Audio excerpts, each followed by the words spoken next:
What's up, mother? How's everybody doing? I'm gonna get Mama audible. Squishies!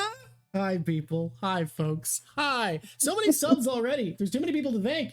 So quick. We're 77% of the way to the level 3 hype train. Red Potato gifting subs. Hell yeah, Red Potato sub himself. Thank you. Cruzero. Oh my god, we got another one. I can't see who it is. I can't keep up. The dashboard is not fast enough. Universal Punk subscribing at tier 1. Thank you so much. Helladry Jane subbing again. Helladry, you're who I'm going to have on to talk about One Piece and gender when we catch up, right? I'm pretty sure, unless I'm misremembering names. I do that sometimes. My hair is wild today. I am going to... Oh, Gendra subbing with Prime. I'm at some point... Can I talk about my hair goals at the moment? Real All right. quick? Okay, I mean, I guess that's a place to start. For a long time, the front of my hair was too thin to grow it out, so I had to keep it really short because I was losing my hair, but it started to thicken. So now I'm growing it out, partially so that when we hit 50k subs, I can do a Marco, hell yeah. But also, I've always wanted to try the Cossack look, where it kind of like swoops and falls over, but I couldn't grow up my hair, so I couldn't do it. So we're going to see if that looks good. Apparently, I switched out and became crazy noises again. Yeah, you're okay. You're a little louder than normal, interestingly, but I just switched the volume. It should be good now. Has Mama watched the Whole Cake Island song? The intro song? Yes. Made me uncomfortable with life. I use a hand razor to trim my hair because I like to go like really against the grain. I like a tight shave. Welcome, nickname. Welcome, being on time. Welcome, everybody. Level 3 hype train. You know why? Mm-hmm. Because do believe the hype. Do believe the hype. I'm in the Stuck in my mood. head. Everybody. So I'm gonna open a bubbly. That's what I'm gonna do. I have my Zevia sweetened vanilla cola. Okay, don't talk because I'm gonna ASMR this shit. You ready? Oh. Yeah, you're welcome, everyone. This is now an ASMR channel. You have to remember that Discord disqualifies non-human noises, and a pop can is not a human noise, so no one heard it. You just went, oh. What? Yeah. Are you kidding my face right now? We don't need a notebook because we're talking about liberalism. Oh yeah, people want to know if they can be glad you like Katakuri or not. Yeah, I mean, sure. The reason I'm worried about being glad I like Bonnie is I think Bonnie does the dying. I mean, it's either does the dying or is just a cool character that people are glad you like. I don't know. I like Katakuri. Katakuri's great. I fucking love this man. He's so good. What a good guy. Careful, man. Don't let your bias show. The bias is I love Katakuri. God damn it, you're letting it show. Number 3 or 4 favorite character for a reason. I don't know. It's hard to... No, that's 3. This is a number 3.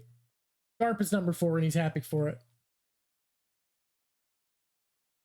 I don't know where I would put Katakuri, but I got to admit, it's good. I think he's on one of my top tier lists, but we don't see him very long. We don't see him for long. I mean, we just have him for this bit, but the impression the man makes. Yeah, he makes a pretty big impression. I'm just a little... am I going to see him again? Can we talk about how wild it is, right? Like, we talked briefly about how when you compare members of the Don Quixote family, Pika has an incredible fruit that he kind of misuses, and Treble has a really shitty fruit that he uses pretty well, right? Yeah. Has anyone pushed a fruit to its limits more than Charlotte Katakuri? No, absolutely not. Absolutely not. There's no way that anyone could make an argument. I think Katakuri, and it's really interesting when he first started talking, he's like, yeah, I'm basically you, man. Like, I have all your abilities. I can do all the things that you do. And you're like, no, Rubber doesn't have the rebound. Like, Rubber has more rebound than Emoji. But when he started to F around, I was like, he sure does have some stuff that Luffy hasn't considered. And I really hope that in the future, when I see Luffy fight, he thinks about doing some of the things that Katakuri does, like those pulling long globules that all come out of his body at once. Not the mochi flow, but when he does the multiple that just come out of his body. And then I started to think like, no, that really just works better when you're made of a rice flour. Like you really get that tenderly effect from it. Yeah. Yeah. Thank you for subscribing, but thank you for gifting someone. That's kind. Thank you. Cruzero, hype train success. Is it leveling up or over? I don't know what that means ever. I never know what these mean. Okay, almost made it to level 4 before it finished. So someone with their first time chat wanted to check with us about the meaning of neoliberalism. Here's the interesting thing. Whole Cake Island is not neoliberal at all.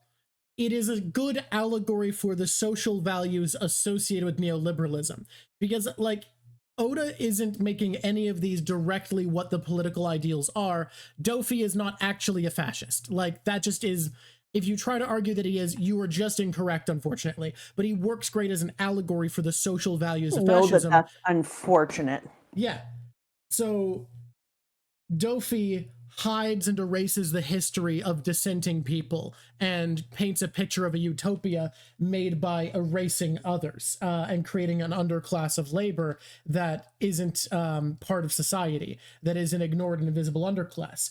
He's not actually a fascist if you were to go through and define what fascism is politically. Big Mom's not neoliberal, really, because she doesn't have, like... She doesn't believe in a free market. She doesn't have an oligarchical democracy. Like, it's a dictatorship. A lot of the things you define. Neoliberalism is an ideal around free market capitalism, globalist trade, the export of labor. There's a lot of little parts of neoliberalism that don't really line up. But it's social... also, I was going to say, but it's also like he never lines up politics perfectly. Yeah, ever. He never lines up the political... He alludes and whispers the systems into his story because he can't align everything up perfectly. But especially he makes references to things that also allow us to view things, even if he's not personally saying it in it or putting the values, like the thing with the Wizard of Oz when he was like, this is definitely the Wizard of Oz. And in case you couldn't tell that, I'm going to make this tree named after the person who wrote effing Wizard of Oz. And so, yeah. So the social values of liberalism that are being critiqued here are social values about a wealthy middle class whose luxuries come at the cost of other nations, who the violent of the state being Big Mom and the Big Mom Pirates, is very transparent in that they agree to having their lifespans taken away in exchange for safety, that safety and racial equality are goals to show off how good society is, that people don't starve here, but they're actively stealing food from other places for the luxuries of the elite, even though the elites don't need to because they could eat anyways. To get better food, they are stealing from poorer nations. So a lot of those social values and social problems are being talked about, even though Big Mom's state is not really neoliberal. It's all meant to be allegorical for the social values of a system, because I think Oda's not interested in, like, talking about the systems as much as the cultures around the systems. I think it's really crazy that at the end of this arc is one of the places I'd like to see that one on also bomb is German for tree. Yeah. But considering there's like a yellow brick road as well. Also a yellow brick road and all sorts of other allusions. It's called Totto. Well, Drac insists on calling it Totto, but Totto Land is what the fan base calls it, and I understand that, but it's basically called Totto. Do you know that people are trying to make Sora win over Zeph for who's the best parent? I mean, Sora's not. She's good. I didn't say she wasn't. Someone spent a pile of points on Judge. But you gotta know that, for God's sakes, Zeph was the one who did all the work with little baby Sanji, who had him since he was, 6, 7 years old? Yeah, but he never would have been a nice little guy without Sora. She literally died for Sanji. Yeah, I mean, that's a huge thing, but Zeph did all the parenting. Yeah, do you know that in order to do this arc right now that we're doing, that I have 5 books out on my table? That's insane. Do you also know that that's it? I only have a few more Okay. chapters inside of my last book, and then I've gone through all of my freaking box sets. That's wild. Can I talk about why even people who do like big pre-written videos when they do read-throughs, I think you need to split this arc in half? Why? Because there's so much good about the first half of Whole Cake Island and what it does and what it sets up and talks about. And I am vibrating only wanting to talk about Katakuri right now. I know. We talked earlier and I was like, let's talk about this and this. And you're like, what about this and this of Katakuri? And I'm like, I even Carmel too. I even thought to myself, are you gonna get to say much when you come to Katakuri? Yeah, you will. I'm not gonna be rude. Because Drock is he's pretty hyped. You're there. Once was a dog from around the way. Easy. You're hyped. Dude, You are the hype train. I need to talk about something when we get to the Katakuri fight. Can we gotta talk about everything else first that we can deep dive into the fight, right? Like we gotta do everything else. Oh my god, look at Zeph win by such a small margin. I can't believe people spent points on Judge. People are like, I don't know what to tell you. Oh my god. Celio spent 293 channel points on Zeph. Good Thank done. you, Cricket. Thank you for saving Zeph. It's not that I don't think that his mom wasn't a good mom. Yeah, she died for him, and yes, she would have raised him if she could have raised him. But even if she could have raised him, she would have had to have raised him in a terrible environment. And she didn't raise him. Like, it's just like adopted parents. Sometimes people pass away and people have to adopt a kid, and it is the adopted parents who did the work and the love. Okay, just a minute. We can't talk. I'm not myself right now. You want to know why? Why is that? I just got to set my ace up. Of course, it's got to be there. I got to get out Ace's little marble platform that he sits on when we talk. Here you go, Ace. Here's your marble platform. You know what it is? You're not Canadian or Gen X if you don't know this, but I like to think of it as my friendly giant moment. First, I set my marble plinth up over here. Then I will turn this in case we have company and put Ace on his marble plinth. There you go. I'm ready to rock and roll. Ace and I are ready to judge. We are ready to predict. We are ready to chat. We are ready to kick ass and take names. You're quiet, and it's weird. Why are you quiet? I'm measuring things. I'm thinking about how to measure this out. This knows. I'm sick. And now you look way up. Rusty and I will take you on a journey. Look. Where are we at? Where do we want to start with this? I'm insisting because I must, right? What? That we what are you insisting on? We cover every non-Katakuri aspect first, so that I can be nice, I can be a good host, I can not talk over you, I can let this be about your first experience, and be good for at least the first half of the stream.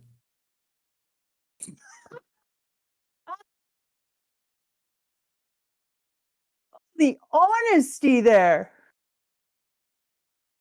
I guess you can feel really proud about how honest you are.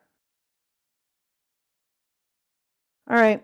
I'm not gonna lie. Someone's like Katakuri fanboy spotted. Guys, you've seen my passionate love of Luffy and my passionate love of Blackbeard. I need to tell you, Katakuri is not far behind those two.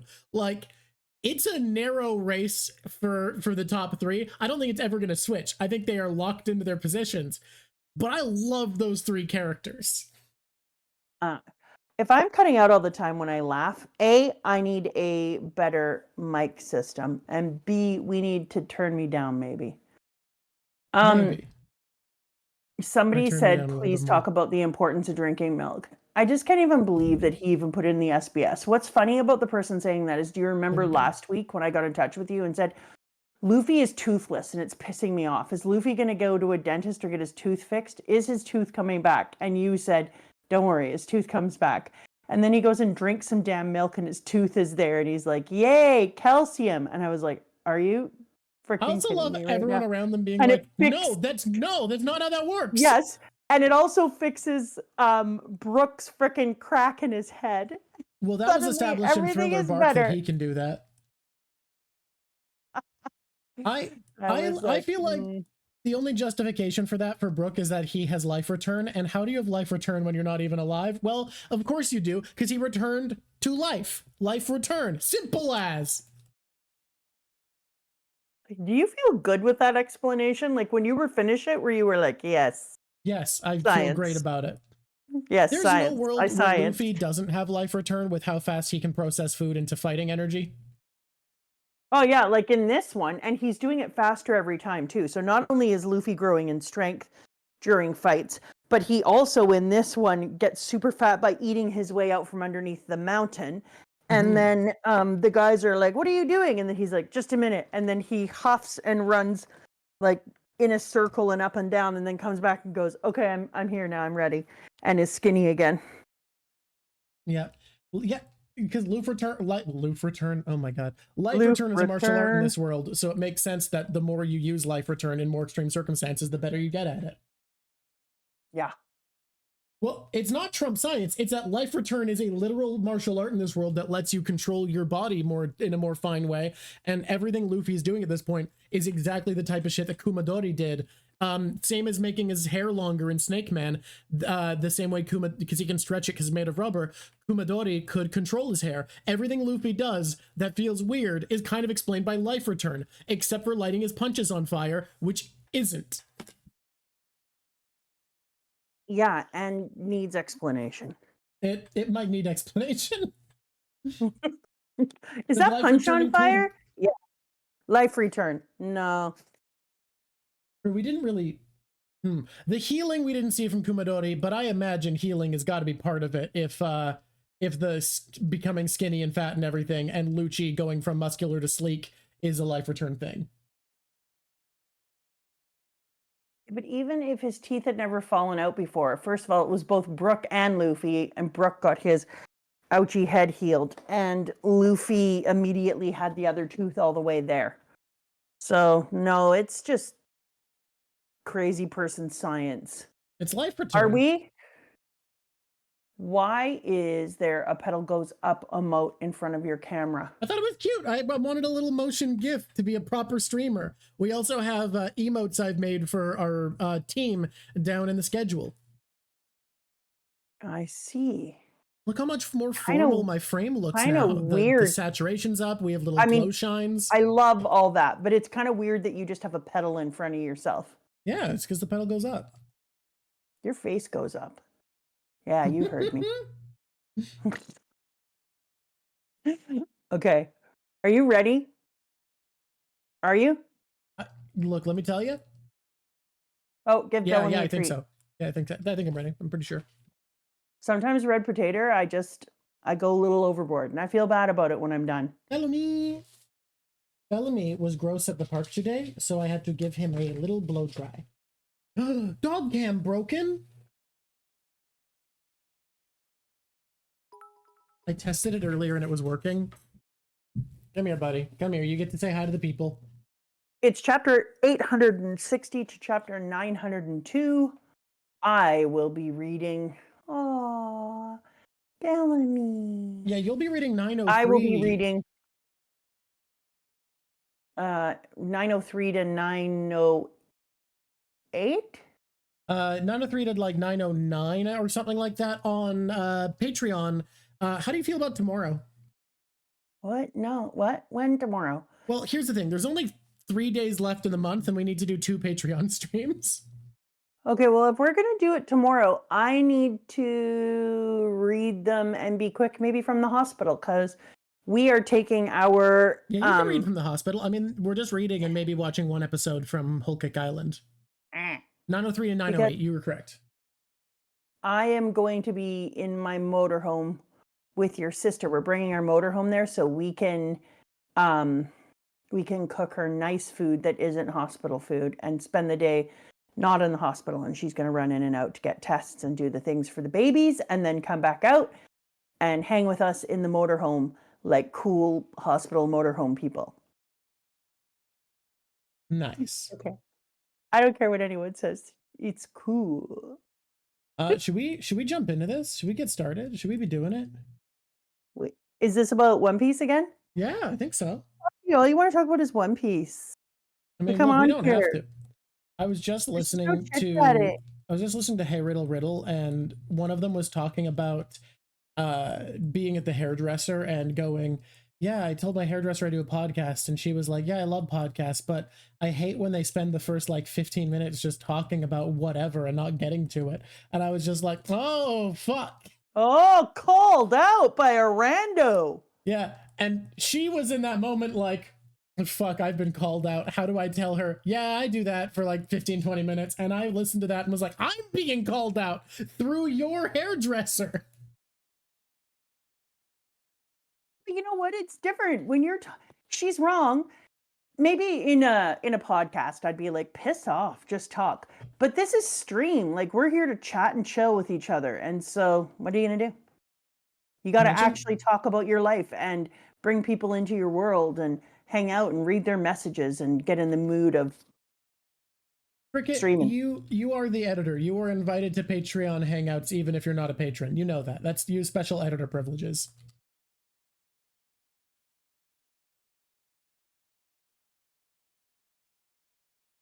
Okay, what should we I'm ready now. Just so you know that I kept being quiet because I had a sneeze. That's cello. That's I got him confused. That's not. I'm sorry. I'm so sorry, Caleb. Never mind. You don't get special privileges. The only special privilege you get is I keep calling you Cricket. That's your privileges. How's that a special privilege? It's not. Shame on you. Okay, you ready? Rest in peace, Caleb. I'm bad with names. I'm very upfront about this. We're one away from 2K Discord members? That's insane. Oh my god. Does that make us cool? Can I just say, all of our mods are the reason the Discord is good. It's such a good place to be. I lurk there sometimes. I haven't talked much because I've been busy and away, but it's incredible. And it is exclusively because of the mods. I can't do that shit at all. They're amazing. Yeah, I was noticing that too. I haven't been able to go on. Yes! The gross demon, go! Excellent choices are made. We need sunglasses to be cool. Is that it? Monomon? That's it? God damn, I'm cool. I have so many sunglasses. I do too, but I've only been wearing my transition lenses because they help me see. Mods for the mods. High fives all around for the mods. Okay, here we go. Actually, before we get started. Are you kidding my face? Well, I just realized I've made a change to your art suggestion where instead of just doing the panel directly, I'm doing a collage inspired by it. Is that okay? Wait a minute. What do you mean? It's going to have them as they are on that page, but I'm adding in Sneckman. Only Sneckman? Well, Sneckman and angry glowy eye Katakuri from that panel where he looks terrifying. Okay, that's cool. Yeah, okay, cool. Guys, please wait. Please wait later on to delete this. The composition's going to be cool. You can force me to rethink how I'm going to render it, but look how sick this composition is. Going to be cool. I'm glad I chose this one actually because I'm already loving the vibe. You're already kind of doing it in the manga kind of way where you're creating proper panels, and I really enjoy it. All right, let's go. Let's go. Let's get into it now. I just want to check you were okay with me changing your request slightly. That's okay. Oh no, Hawk has 0 sunglasses, so no Riz. That's upsetting. Damn, you've been made Rizless by the lack of sunnies. Dude, I rizzed up a tree the other day. That's how strong my Riz is. All right, let's get here to we go. it. There once was a dog from around the way. Here it goes. Once upon a time, in chapter 860, it was the 10 o'clock start. We're talking about a wedding, in case you didn't know that. We get to hear the backstory of our big man, old Jim. And when I found out about her wheel of shitty life stealing, my thoughts were as follows. Number one, can you imagine having the power at your fingertips that you could have a wheel of shitty life stealing and you could actually live up to it and be like, and now I steal your life. That's part 2 of this. Like, I don't have any powers. What could I do? Like, I'll throw an egg at you if you land here. That's not that great. I'm not going to lie to you. So I was kind of impressed with how powerful she was there. But I think it's unfair that you actually get to steal somebody's life to the point that you steal all of their life and then they have to, like, what, put somebody else on the table? That's bullshit. You should only be allowed to steal all the life of the person who's in front of you, not like extra life. Like, oh, I took all your life, old Jim, so now I'm going to take someone else. Who are you putting up? Come on, that's bullshit. You have nothing to say about that? You're just good with it? I thought the tone of your voice indicated you were going to roll on to another thought, so I was waiting for that to resolve. I was going to, but I want your opinion on the life stealing thing. Oh yeah, it's absolutely terrifying. Big Mom has one of the scariest devil fruit powers. Here's the thing. Big Mom has a scary devil fruit power that she has pushed in ways that, like, I don't think most people would think of. I think Oda's writing with her is so creative because the things she does with her power are so diverse and terrifying. I don't disagree. She got it in a diverse and terrifying way. But that is true. I don't think you should be allowed to steal somebody else's life. I think you should only be allowed to steal all the life of the person in front of you. It's one of those things, again, if we get into the arc as an allegory that plays into the idea of manufactured consent, that people are manufactured to have the consent to stay because the policy around leaving while open is unfair. Yeah, but you know what else it reminded me of? When I was looking at this, because we've been talking about kind of liberal ideals and da-da-da, yeah. I started to think about how that methodology is also talking about kind of debt. Like somebody else in your life incurs a bunch of debt, da-da-da-da-da. They die and you're forced to pay it. Interesting. They're allowed to be like, when that person dies, your debt to me is still not repaid. Mm-hmm. And I think that's something that for me because I ate the fair fruit, it doesn't work. I'm not chilled with that. What powers does the fair fruit give you? Oh my God. I haven't really thought about it a lot, but I get really upset when things are not fair. It feels like such an advantage.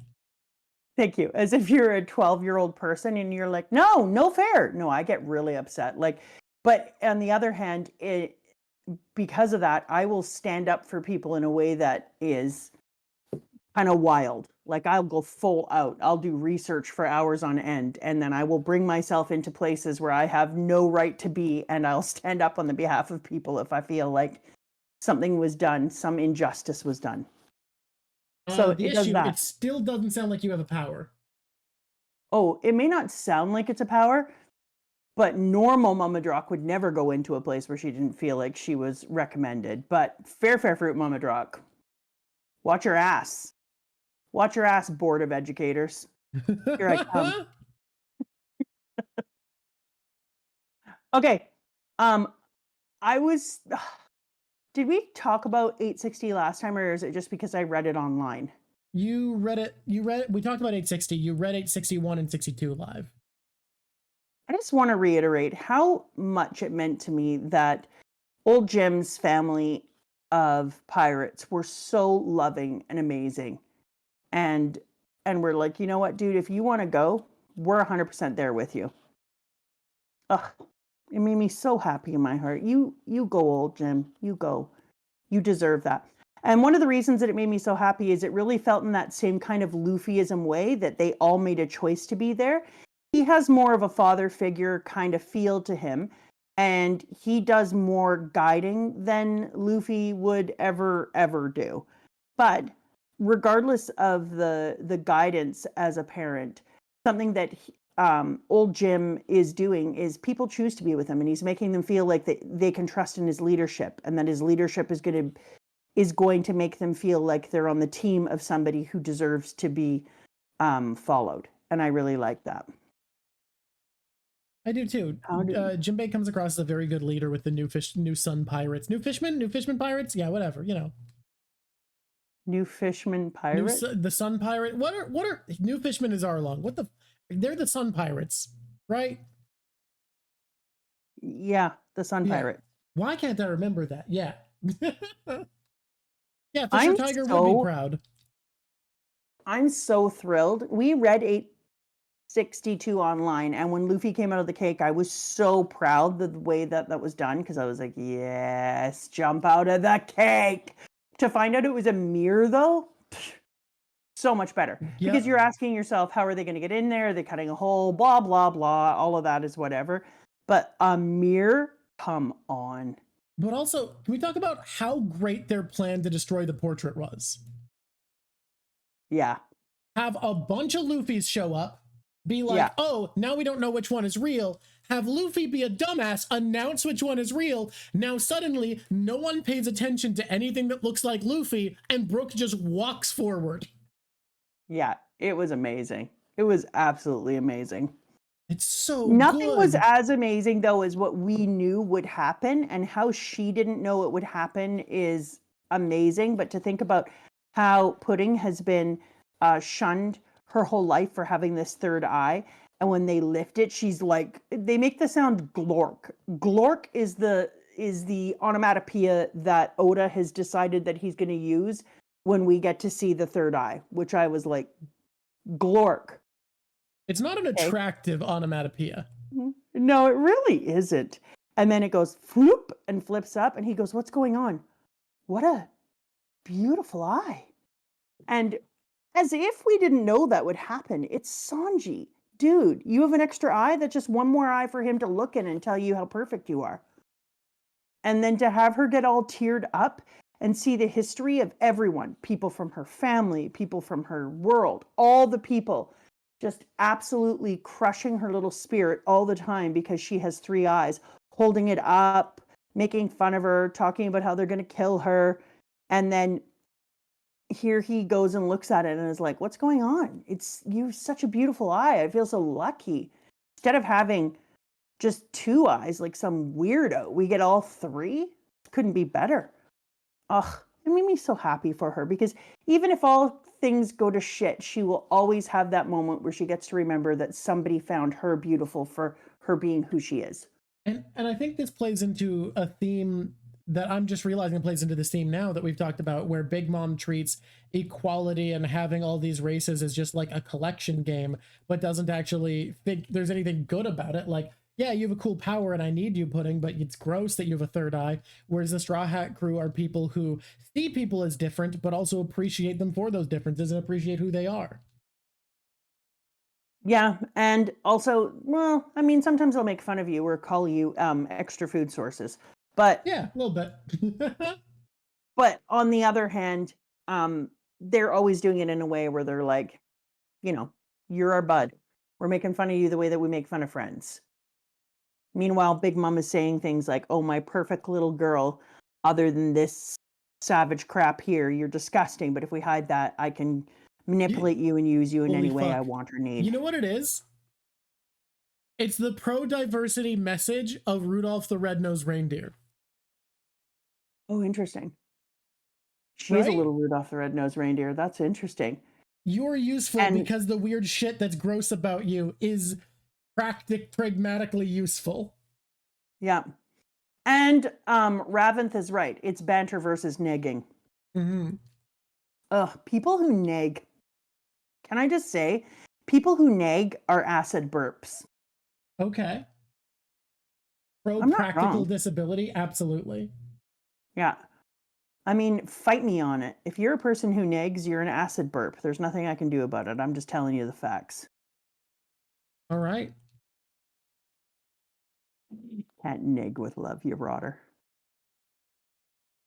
Oh, no. That's okay, Roxanne. I'm at work and my headphones are dying. I won't be able to listen. We'll miss and you. Imagine the Third Eye clan. Like, imagine, it's interesting that the Third Eye clan can read Poneglyph. Maybe that's why Pudding is the first one I've seen. I can imagine having, what? Do we know that? Yeah, we know that Pudding is her plan to read the poneglyphs, that she needs to awaken her third eye powers to be able to read them. I knew that, but I didn't know all third eye people could read the poneglyphs for some reason. It's at least a power that they have, because that's why she had Pudding. Yeah. I knew that that's why she had Pudding, and she was hoping she would awaken and be able to do it, but I don't think that I realized that it was available to everyone in the who has 3 eyes. Also, can you imagine people being all like rude to a person who has 3 eyes when there's actually a 3-eye clan? Are they going around and making fun of all the people with long legs and long racism arms? exists. They do it to fishmen. It's just such bullshit. I'm very unhappy. I understand racism exists. Did you just say racism exists? You were like, wait, are they being racist? And I was like, yeah. It's just that they're being racist. It's just like they're like, oh, there's this thing on you that's so gross. And the person is like, yeah, it's stripes. I'm a zebra. Hey, I just want to point out, there is a long arm tribe, and you said that Scratchman Apu's extra arm joint was gross. So I don't know, maybe look in the mirror. Touche, trucker drock, touche. It's amazing. You know what? I looked in the mirror. I stand by it. I just don't like Scratchman Apu very much. I saw the other long armed dudes and I kind of like them, but Scratchman Apu, I'm like, eh. Oh, I accidentally zoomed in at some point. Whoops. You sure did. Was it on your face? No, I zoomed in. So maybe it is a poo that's gross and not the long arms. Fair. I love that when old Jim says a man who would be crewmate of the future king of the pirates cannot afford to tremble in the presence of a mere emperor. No, this person was right. Diagonal line is better. Bitch. When he said that, I was like, so how do you good. like that, Big Mom? One of the best frickin' comebacks ever. High five, raise the roof, rock around. Woo, woo. What was the thing that Arsenio Hall used to do? I don't remember. I'll remember. It's a thing. We don't get to see how scary Big Mom's powers truly are a lot of the time, because a lot of the characters worth following as heroes are tough enough in resolve not to tremble at her feet. But anyone who's at all scared of this 30-foot tall, indestructible woman who can control the elements instantly dies. And not just that, becomes a power source for her. That's so scary. It's not wild. And then he does it, and he does it in front of everyone, including, the news coups, but everyone. As of this moment, I quit the Big Mom Pirates. I appreciate all you have done for me. Like, makes the biggest possible exit that you can in front of everyone, which she would consider to be, like, absolutely the worst crime, embarrassing her in a public way like that. So I was like, psh, go off. Oh no, it's ads. Ads time. Hi, ads. They've come for us. My mouth hurts today. Your mouth hurts today. Hi, subs. We love the subs. You guys are great. You do need to sub. Sorry that you can't sub right now. Yeah, my mouth hurts because I woke up. You know when you do things in your sleep that are genius? Yeah. And then you wake up and you're like, well done sleeping me. I slept with my bottom lip between my 2 front teeth, and when I woke up I had teeth prints on the inside and outside of my bottom lip. So I was literally, I don't know, sexy biting my lip all night or something. I have paid for it. My lip is in pain because I have shredded my mouth guard to nothing, but I still need it to not destroy my teeth, so it has sharp edges from where I've ripped it apart that are cutting my lip at night. I cracked a tooth recently, so you do. Whoa, that is a lot of gifted. Oh my god, that's a sub goal met. Thank you. You've helped us keep afloat. We're staying at the top of our sub goal, just floating above it. Thank you so much, DJ Jax, for gifting 5 entire subs, and Novicus for gifting a sub. Dusty Draugr got missed. Rest in pieces. Hey, people are back from ads. Novicus has gifted more than 1 sub too. Oh, thank you. I didn't notice. I only saw the 1 because it's moving so fast. Nah, it's because you're rotten. It's okay. You're also drawing a whole ass picture at the same time. P.S. Loving the formula of this picture. Yeah, someone suggested a slanted line, and it's something I thought about early and was going to try out and forgot to test out. And I think they were right that the slanted line was good. Yeah, I like it. It gives them both the headroom. Oh my god, the genie was a great touch. Yeah, we don't have enough fairy tale shit. We need to add in a guy whose power is summoning a genie. The fact that he needs to rub his tummy to make the genie shows up makes the fruit suck so hard. No, I like it more because of that. It's very Bege, the fact that the genie lives within inside of himself and that he has to rub his tummy makes him look like such a freaking idiot. But also, it kind of talks to that thing because you're supposed to rub, if you ever see statues of Buddha, you're supposed to rub Buddha's tummy. So I thought about that and I was like, oh, look at you. You look like an idiot and then a Buddha comes out of your tummy. So I don't even know. I kind of love that for you. It's awful. You look like a freak, but I love it. I don't like oven. Oven is definitely powerful and scary, but I don't like him either. Yeah, like I'm sure there's someone whose favorite Charlotte sibling is Oven, and what I have to say is... Here's my thinking on that. Like, it's hard... Oh, respect Oven? No, Red Potato, no. I can't respect Oven because when I look at somebody who takes a fruit like a mochi and is like, look what I can do with it, and I'm like, God damn! And then I'm taking a look at Oven, and Oven is like, yeah, I'm able to literally take the entire ocean and boil it up. I'm like, well, then you should be able to do more. Yeah, like, you are, the fact that you're being outdone by your twin brother, the Mochi Man, is insane. I just don't think if you are capable of that kind of literal firepower, that you should be outdone by your brother, the Mochi. Oven's... The best scene Oven's involved in is Sanji kicking him so fast that Oven's like, what just happened? And that's not a scene that Oven comes away from seeming like super top notch. Oven has the strength feat of resisting an untrained man hitting him with a plank of wood.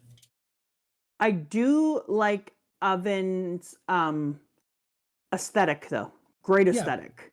He's got great color choices, shape, style, good aesthetic. But I just think that I'm now getting into a place with all the characters that I'm like, whenever Oda doesn't take some time with you and let you develop your power in a more interesting way, I'm like, come on, man. I mean, you're a goddamn oven. You can heat up the entire ocean from what looks like, in my opinion, about a half a kilometer or more out. Kilometers are a measure of distance. That's for my American friends, all my American squishies. It is more like 5/8 of a mile there. That's what you get. God damn it.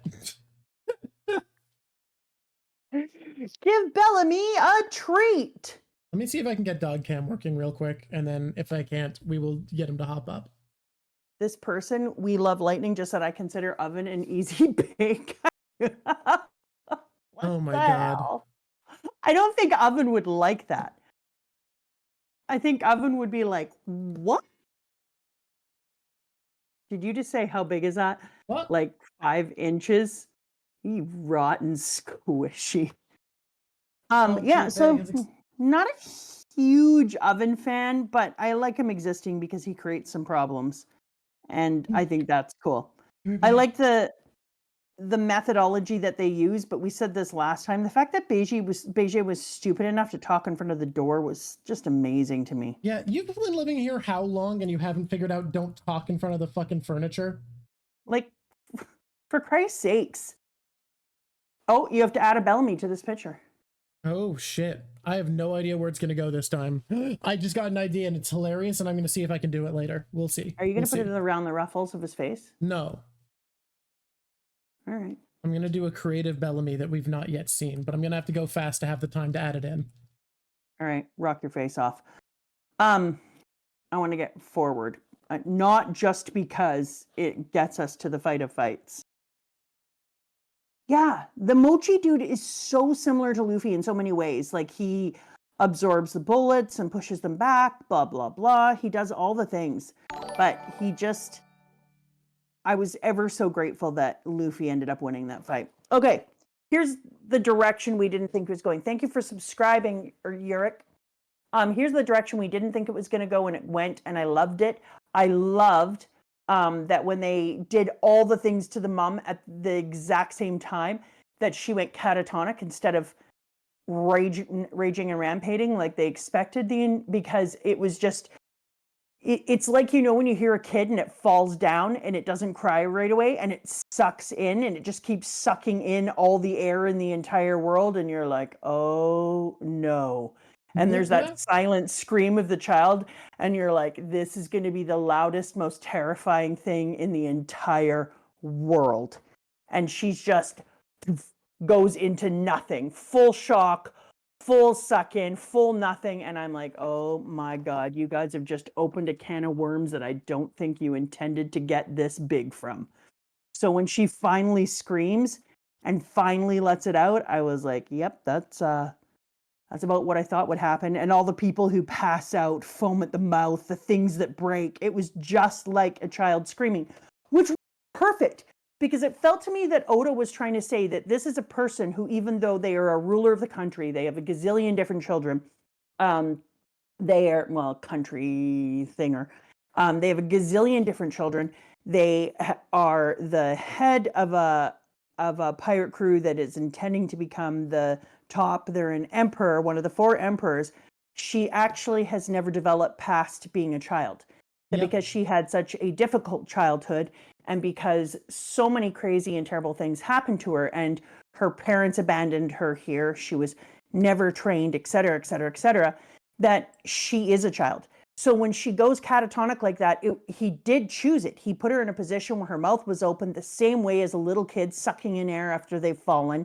And then she goes into the full silent scream before she breaks. And when I saw that, I was like, that's a brilliant way, without saying it, that this is a person who has never become an adult, and all their interactions and choices are made from the position of being a child who's trying to indulge and parent themselves as an adult and isn't doing it well. And also the having sex with that first dude, the dude that could turn everything into food. How old was she when she got together with him? Do we know? When she met him, we don't know when they. Oh, someone could do the math to figure out how old they were when they hooked up, but he met her when she was like fucking 8. Yeah. Really fucked up. If you thought Treble was a groomer, this man takes it to another level. No words for it. So when the dude who came, who could make food out of anything, showed up, she was like a tiny baby, 8 years old. He shows up and is like, oh, did you eat all your friends? I saw that happen. He doesn't tell her. And then it's like, oh, don't worry about it. I can take care of you and you can eat anything you want. And then I will groom you, little 8-year-old person, and you will be having my children. Really fucked up. And uses her for power, reputation, and sex. Awful. Awful man. Straussen should be killed. Yeah. Oh, wait. He's not dead? No? Oh, my God. He's still the head chef of 29. Island. He was 29 when he met her, and she was 6. Yeah, not good. He's confirmed to be the father of, I'm pretty sure, Perospero.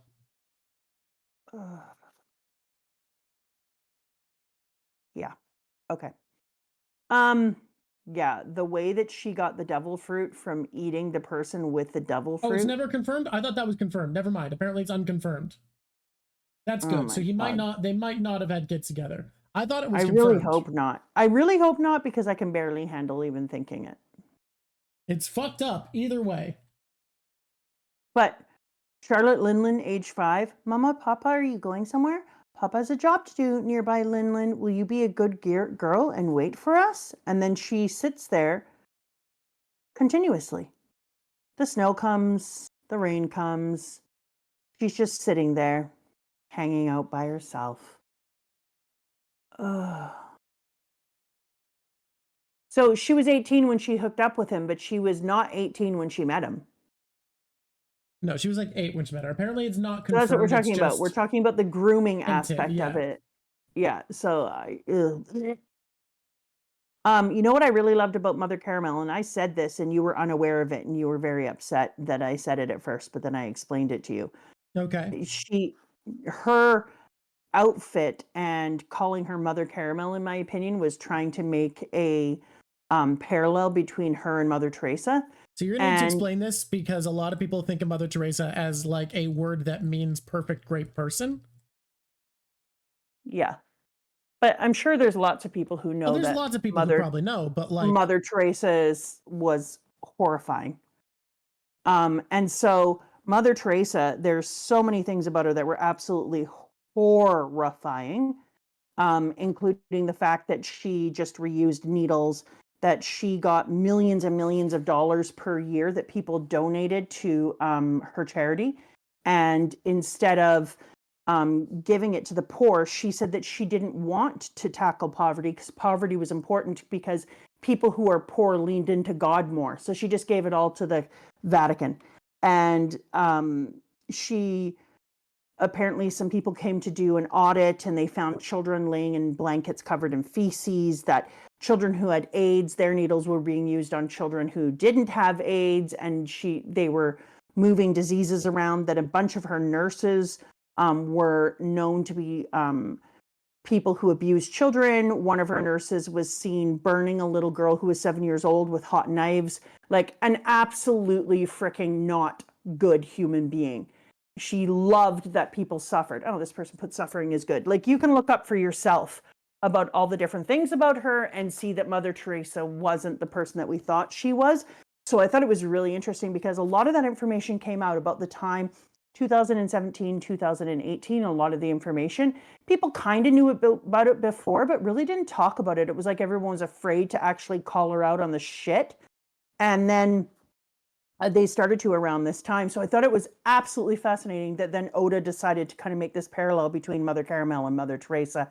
And it turns out that Mother Caramel is this person who has been abusing and selling children to the government. Like, it just made so much sense to me. I was like, yep, well done, Oda.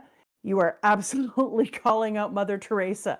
And I hope that because of you putting this in here, that some people will have done the research and have found out what an absolutely not awesome person she was. And she was canonized within weeks of her death, which is like incredibly insane. Oh, probably why she was so fast-tracked to sainthood. I would agree. She was canonized into sainthood within weeks of her death, which was absolutely wild. That never happens. And then somebody said that she had cured them of cancer, and then that person's doctor was like, they never had cancerous tumors. So I don't know how, because you have to have a miracle associated with you as well to be a saint. I think it used to be 3 miracles or something, but yeah. We've really toned down on the miracles. You know, when back in my day, saints really had to do something. A bunch of like Joan of Arc's miracles were wild, because it was like, yeah, she showed up in a building that there was no way she could have gotten into. And I was just like people can sneak into buildings, guys. That is a saintly thing. Ooh, miracle. Damn, Joan of Arc, she showed up in a building. Fuck. Okay, like, I don't want to piss a bunch of people off, but I kind of do, because you've met me. You're not like opposed to antagonistic language. Like, I'm okay with putting some stuff out there if I know it to be historically accurate. So this at the will time, be edited out, yeah. You were gonna edit out the Mother Teresa stuff? Oh, that can tell. That can stay. The thing I'm about to say, maybe don't. So at the time that Jesus roamed the earth, there was you say that like like the term that it's used for dinosaurs, which I think is great. Thank you. At the time that Jesus roamed the earth, like a stegosaurus, it was quite a common thing to be a person who performed miracle. Miracle worker was actually kind of a job. Jesus would have been one of a few hundred people who would have traveled town to town. I think, first of all, people forget that there was no entertainment. There was a lot of things that people didn't know. Science wasn't rooted in yet, etc. And so it was quite common for people to come and perform miracles, things like walking on water, and you would set miracles up ahead of time. Usually you would have to pay for them. The miracle worker would come and you would have to pay for them. And then you would get to see water turning into wine or whatever else. And there were a few different miracles that people could do that were common miracles. And then there was some that people would be more like Zane or I don't know, Houdini, and they would have very special yes, like a stage magician. So sometimes I like to think of Jesus as being like Phil Dunphy from the family TV show, and that he was just a really sweet person who went town to town. But Jesus's miracles were always apparently done for free, and he didn't believe in the paying of things and da-da-da. Which does so make him cooler. He's more of a chill dude. He's more of a chill dude, definitely. But people would come into towns. He's a Chris Angel, exactly, proto Chris Angel. But people would come into towns before a miracle worker, and I'm not making this shit up. You can look it up on your own. It's not hard. Google, sure, but you'd want to go into an EBSCO or a JCO so that you can actually look up real articles written by people who have done a lot of peer-reviewed research, not just wild weirdos on the internet, because we're all a bunch of wild weirdos. Thank you, Modern Family. And so people used to come in as hype men before the miracle worker would come to town and be like, make way for Jesus of Nazareth. And you would always put the person's last name after their first name so they would know that the town they came from. And so when I think about the idea that to become a saint, you had to have 3 miracles attached to you, that seems wild. Basically, they were saying, in order to become a saint, you've had to have been a really, really good person, you've had to give in a lot of money to the church, and you had to be a magician. Okay, but it's worth noting, by the time saints started being a thing, I'm pretty sure like 600 years of the Christian mythos had passed, and by that point, miracle worker was a lot less of a job. No, it wasn't a job, but you just now had to be a magician. And I think it's funny that they took the olden day thing of miracle workers, which was a job, and they turned it into just one of the conditions of sainthood. No. Because people are like, how do you come up? Bro, Steven, magic is satanic, but if you say this magic was God working through me, it's not your magic. It's like the difference between a cleric and a wizard in D&D. Or I guess a warlock and a cleric in D&D. One of them made a deal with the devil, one of them made a pact with God. Yeah. So it's 3 miracles after death. Yeah, so literally though, people can do miracles for you. It's just not that hard. But also, some of Joan of Arc's were while she was alive. They have to be declared miracles after you die. You can't be a living saint.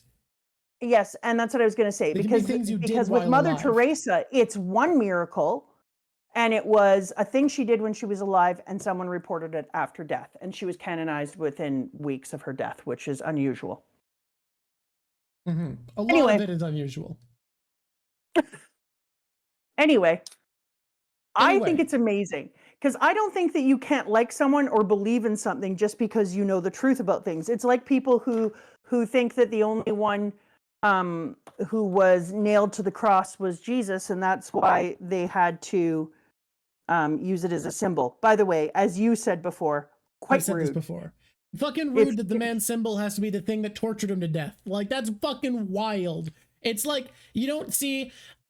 if I could talk to the ghost of William Wallace, he's like, you know what I'd really love to represent me in life? 4 horses. That's what should represent me, is 4 horses. That should be my symbol. That's not what the fucker's gonna tell you.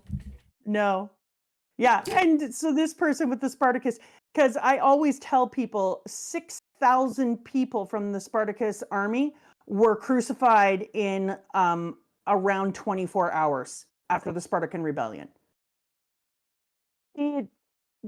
Romans loved crucifixion. It was their thing.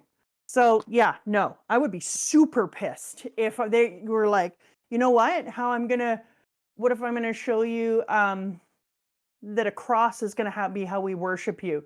And Jesus would be like, are you kidding me? If I died in a car accident, would you just, everyone wearing a car around their neck? No, it's rude. Okay. Now that I've upset everybody, I'm going to move on.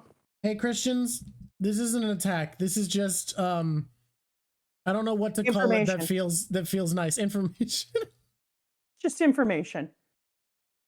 Oh my God, Jojo, you were in a car accident? I'm so sorry. I'm so glad you're okay. And don't need to go to the hospital. My God. We don't know they don't need to go to the hospital. Maybe they're watching this in the hospital. some of it is an opinion, and some of it is not an opinion. It's just historical information. Keep Mother Teresa talk in the edit 100%. Well, that's hilarious. I didn't see that taking place. That's amazing. Facts. I wouldn't just spout off opinions about things. The idea of people being miracle workers who traveled around is just a historical fact. I hate to tell you, but I love to tell you. I hate to tell you how much I love telling you. Yeah, a lot of people don't know the miracle worker was like a job in the Roman era, especially in that region. Like it was just a career. Now, if you want Jesus to be special in that, he was more educated. He traveled to speak with Buddhist monks about philosophy of life before he did it, and he came to the conclusion that he should do it for free. There's a lot of stuff that makes him different than a lot of the miracle workers at the time, but it was just a job. It's like how he was a carpenter. He just had two different jobs that were jobs. Well, he quit carpentering. It's hard to carpenter when you're miracle working. Yeah. Okay, here we go. I'm moving on to something that I didn't know could happen. He spoke to Buddhists. I don't know if they were monks, but he spoke to Buddhists about philosophy. That was part of his learning about the life and philosophy. Yeah. Oh, yeah. Zoro was crucified, and what does Mihawk have around his neck? That's really interesting. Wear around your neck the thing of the guy that once tortured the guy who wants to kill you? I don't know. KCP, I love that you find it really cool. Something that's very interesting to me is I am not religious, but I love the history of religion. It is like, it's an area that I have read extensively, studied, gone into, because I think that the way that our faith to me is fascinating. Okay. Full scale rook. Every time I think this guy is a bit of a mook, I come in here and he does something like the full scale rook. Come on. It's very turning yourself into a fortress castle where you can put people inside of you to stay safe. Just like, I beg your pardon. I beg your pardon. Can I just Bege up? This man is, right now, for me, I'm going to say this out loud. From my face. Yeah? I think Bege is cooler than Law. Bege is your new favorite of the supernovas? I don't even know what to tell you. The dude is, and don't even come at me. I love Law. I love me some Law. Law's backstory, Law's his wrestling with his own history, the things that he went through, just unfathomable. And the man gets obviously one of the strongest fruits ever made. It's incredible. But come the shit on. He can shrink people down and put them inside of him, has full meetings inside of him, and then puts a part of himself inside of him and sits there and has these meetings and talks. And I was like, that is so cool. Can have all this army material and all these things, cavalry, all these things in a space inside of his body. And then I find out that he can turn his body into a castle and protect people. What? This dude is not even to be believed. That is one of the coolest damn fruits I've ever seen in this story yet. And then on top of it, he adores his wife. He adores his baby. He protects his crew. He makes amazing decisions. He isn't a misogynistic prig who just tells his wife what to do. She says, no, I need to do this. And what does he say? Okay, we'll back you. And then gets into the water, goes into his crazy ass freaking boat from hell, and the boat that can go up on land. What? And then just meets her where he needs to meet her while holding his bloody baby. I'm sorry. I'm sorry. He's damn cool.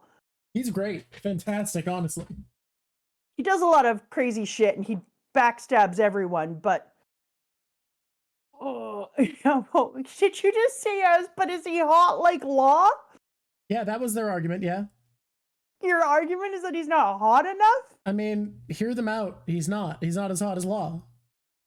No, obviously, but he's not objectively as hot as Law.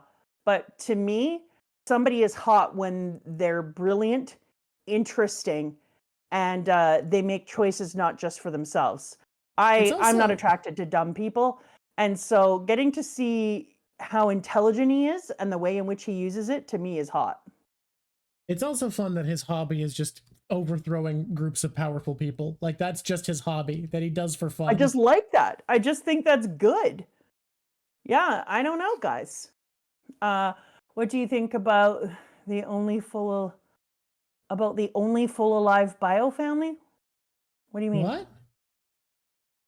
What do you think about the only full alive bio family? I don't know what it means. I have no idea what they're asking either. Biological family that's all alive. I still don't know what we mean here. Lots of people do, because they're being like, this, you dumb. Mom, dad, baby, all alive. Oh, yeah. They're right. Oh my god, they are the only biological family living. Holy shit. Holy fuck, they're all alive. Unless the theories are true and Straussen is the father of Perispero, in which case that's another family that's all alive. But, like, this is a complete family. That's all incredible. the children. Oh my god. Wow. Oh, wait. They are pointing out that Pound is alive, but Big Mom's had lots of husbands, so it's weird, but still, yeah. Even the grandpas are alive. That's amazing. I just didn't know what you meant. It was asked in an interesting way at first. What do I think about it? I love it. Anyway, the more time I spend with Bege, the more time I spend with him trying to take people down. Like, I'm sorry. Watching his devil fruit, watching the way he interacts with people, seeing the way that he protects his confidence. Love me a confident person. His fucking sniper shot on Oven that he does at that one point is fucking great. Yes. Dude is so good. Come on, Pez, watch the way a man handles things. And he just walks around with so much swiggity swag. Damn, man, you're killing it. Anyone with that much swiggity swag, sniping my heart. That's what's taking place right there. They're sniping my heart. I love it when you call me Big Papa. Put your hands in the air if you're a true player. I don't know. Love me a Bege. Let's move on, shall we? We can, and we must. Do you want to talk about how Big Mom got her devil fruit?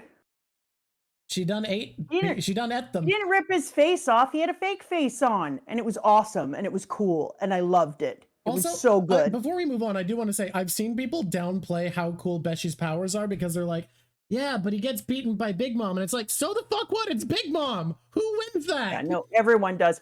And the way that he holds on, he's inside of the castle with everyone. And he's like, just so you know, this is still a body. And yeah, it looks like a castle and it's going to take bigger hits. But in the end, it's still me. And then he starts getting knocked around and he's bleeding. And they're like, oh my God, Bege. And he's out on the ground.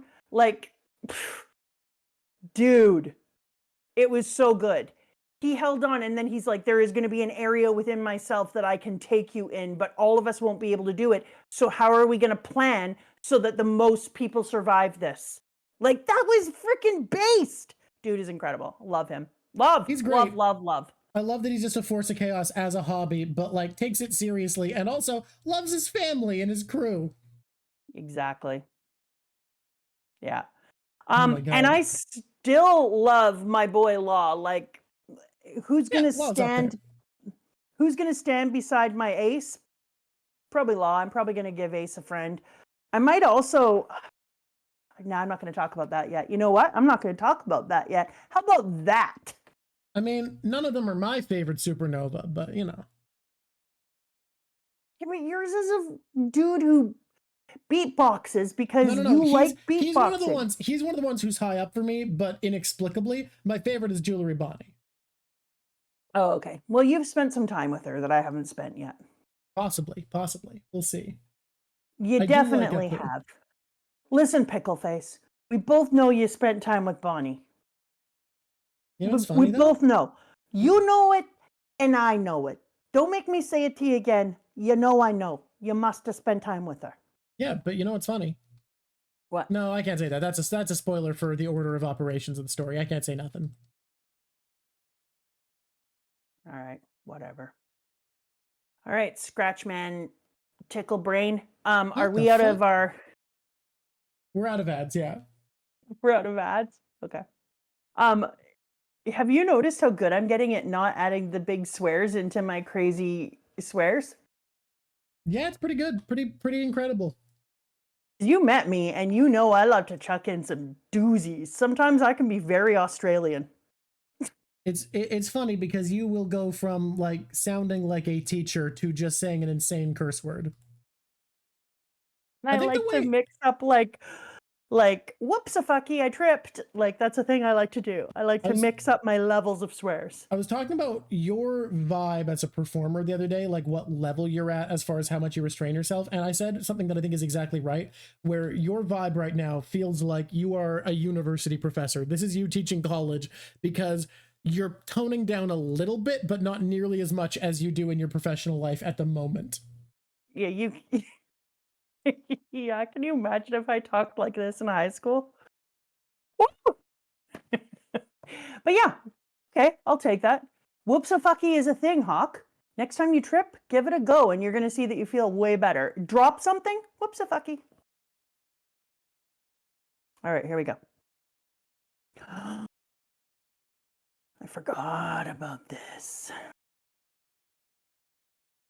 Oh, I'm just so you know, I personally was just taking a moment to reread Capone Bege talking to all the people inside of him and saying, let's figure it out. And where he says this, oh, God, he's cool. Huff, drag you down? That ain't a bad idea. Like I said, from the start, I don't care what happens to you peoples, but I do care about my men and my wife and my son that I love, and I ain't about to let them die. Oh. Oh. Come on. High five. Go dip that woman over and give her a kiss.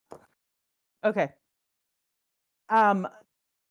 I took a moment to say to myself, Sanji, when you do this, he ran a man over, Mama. He ran a man over. Yep. Sometimes you be running men over. I got run over last year. It wasn't fun. By a reindeer. Yeah. It wasn't a reindeer. It was a freaking Ford with fat hips. What do we call them? Flares? What do we call them when they have dualies in the back and then is it flares? Is that what it is? I Flares. don't know. I'm going to say it's flares. Anyways, I just called them fat hip trucks because to me, when I'm driving behind one of those trucks that has dualies in the back and then the wheel wells come out further, I'm just like, your truck looks like it has a big ass. It does.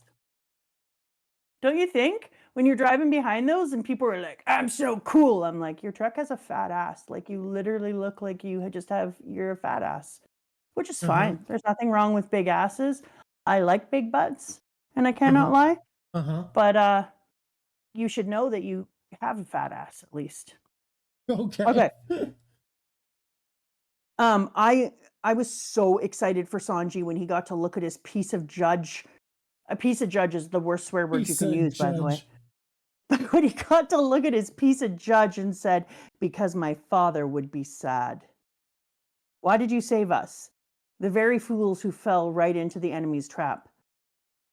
Because my father would be sad if I were still fixated on childhood hatred from my past. And then we go back into the, please, let me out. Father, I'm sorry. I'm so sorry I was born. Please help, Father. Back into the future. He would be astonished that I turned into such a small man, that I would laugh off the death of my own family, and I'll be damned if I lead a life where I can't stand tall and look him proudly in the eye. To get the moment to look at the person who DNA contributed to him and say, because my father would be sad. Ugh. It's great. That is the thing we were waiting for. Oda did us so right in that backstory and letting us see Sanji that's a retribution to a parent that I can't even imagine. Like, coming in hot. That was beautiful. I adored it. And it also showed that if you have the right people in your life, I loved how we juxtaposed in this entire arc the life of Sanji, who had arguably as hard or harder of a childhood in his early years as Big Mama. Big Mama was left on a beach, but then she had people who she thought to this day, even though she hates them, loved her at some point and did take care of her at some point. She didn't know she was going to be sold, right? And meanwhile, Sanji had a whole family who beat the shit out of him, said that he should never have been born, locked him away, absolutely decimated his give Bellamy a treat, absolutely decimated his ego and his self-worth. And yet, one of the things that I love about this is it shows that if you get the right people in your life to love you and to treat you with respect and make you respect yourself, that you can actually grow up and move past that scary childish way and grow into a good, strong person who can stand tall and believe in themselves. So when you think about how after early childhood, and it was around the same age, Big Mama runs into the shithole who then says, like, I can feed you, and then grooms her. Meanwhile, Sanji runs into Zeph. You can see what a huge difference in your life it means to have somebody who believes in you. And so I think that Oda did a really good job of juxtaposing these two stories in particular against each other, because we got to see what it looked like to have somebody interfere in a pathway where you were going down the wrong road. But they're also just opposites, because Big Mom was a character who was abandoned for being strong. Sanji was a character abandoned for being weak. And Big Mom was a character who could never be truly loved because she was so powerful. The people around her just wanted to use her and saw her as a tool and enabled her. Whereas Sanji was taught and trained because he wasn't naturally strong and didn't believe in himself. So he was built up and had this genuine connection. But I think them being opposites is just more of that thing where he wanted to be able to compare the two of them side by side. And so he created one in this way and one in that way so that we could see what happened and that we would maybe make a comparison. Because to me, it's absolutely incredible that we get to see what happens, because Big Mom then finds somebody who grooms her, who decides to say, like, we can go on to create this type of a place, and we see that she never moves out of childhood. And then we literally see Sanji give a speech that says that he would be so angry if I were still fixated on my childhood. So it literally says right in the piece that he's making this comparison where he showed us Big Mom in the beginning, who was doing a silent scream like a small child, and Sanji, who was standing up like a grown man and saying, it would be embarrassing for my father if I was fixated on my childhood. Yeah, and Big Mom's scream is because the one connection to her, what she saw, the good part of her childhood, is being damaged. Exactly. And so it's a phenomenal comparison, and he kind of runs it the whole way through. And I thought that was a really, really cool narrative choice. And I gotta say, Oda kind of coming for the Disney adults, because Big Mom is a character who in the Disneyland arc, where she's made everything a beautiful, fun, happy paradise where everything talks and is cartoony and happy, she is stuck in an obsession with this piece of childhood nostalgia and has been unable to build happiness in her current life that isn't just a revelrous indulgence. Yeah, I would agree. And he's also just coming for that idea that you can live in a fairy tale world, and if you fix it, you'll just live happily ever after. He's saying, like, that's absolutely bullshit. Happily ever after always comes at somebody else's expense if you're working in a world where you think you should have all the good stuff, all the fun stuff, all the best food, and you're not paying for it in with your own way, your own sweat, your own equity. And to talk about what someone was asking about, the way this correlates to neoliberalism, you have a place that's a beautiful, happy paradise of magic and wonder that exists off of the suffering and lifetime payment of others. Yeah, I would absolutely agree. Dude, how do I think Blackbeard got wiped? Whoa, that's out of... I mean, his body was still there, so he didn't eat him. Yeah, I don't think he ate him. These are unrelated. Also, These are not he already correlated. fruit inside of him. I totally forgot. I'm going to think about that in a little while because it goes off my track and my frame of thought. But I totally forgot about the idea of Disnification. Did I talk about that last time when we were talking about liberalism? Yeah, because I think it's really important to consider that idea of Disnification. Like, I remember reading this article when I was in this environmental class in university where they were talking about how all throughout the late 40s after World War II and 50s and 60s, they were trying to Disnify outdoor spaces. Like, you wanted to clean all the stuff off the ground, create areas that looked like they were groomed, and that wildness was seen as chaotic, and that people needed to feel like they had control over things as a way to gain control over their lives again, especially for people with PTSD. And so Disnification kind of took on that next level, and everything had to be Disnified. And it's why people got even more crazy about their weird groomed front yards with their golf course lawns and their perfect rows of flowers and all these types of things. And they saw that as the ultimate in having the perfect life, is by having these perfect homes and these perfect Disnified town, cities, and outdoor spaces. And when I was looking at this, I was thinking about how he kind of combined that Disnification into everything, not just talking animals and all that kind of shit, but the way that the homes were set up and the outdoor spaces were set up. Like, even the outdoor spaces were controlled, and each one had a specific name and was used for a specific purpose. And I like that because Disnification also talks about the using of everybody's resources, the stealing of people's ideas, the paying people wages that don't allow them to earn a living wage, and all these other things in order for people to walk around a place with incredible rides and fun food and pretend that the outside world doesn't exist and live this like perfect day, this idea. And it comes at the expense of the environment and of different people and of migrant workers and all sorts of things. Although I do really kind of want to go to Disney jail for a day, and I still like Disneyland. So yeah, it's something that's hard to resist. That's the appeal of liberalism. Exactly. Is it does create magical paradises for you. Yeah. And then they talk about it in here later on when she's talking about something and she's trying to come up with the perfect day. So remind me when we get to there, when we get to the very end, to look at Big Mom's speech. Because when she's trying to come up with the perfect day and the perfect way to describe this cake, she talks about that concept at the very end. Remember, folks, #fuckwans. You would love my house. And yes, I know why. God, I hate lawns. Okay. I hate lawns so much. Hey, if you're a lawn lover in chat, fucking come at me. I'll fight your lawn, god damn it. You can't fight a lawn. I can fight whatever I want. Y'all can't tell me how to fight my fucking lawn. Okay, let's move on.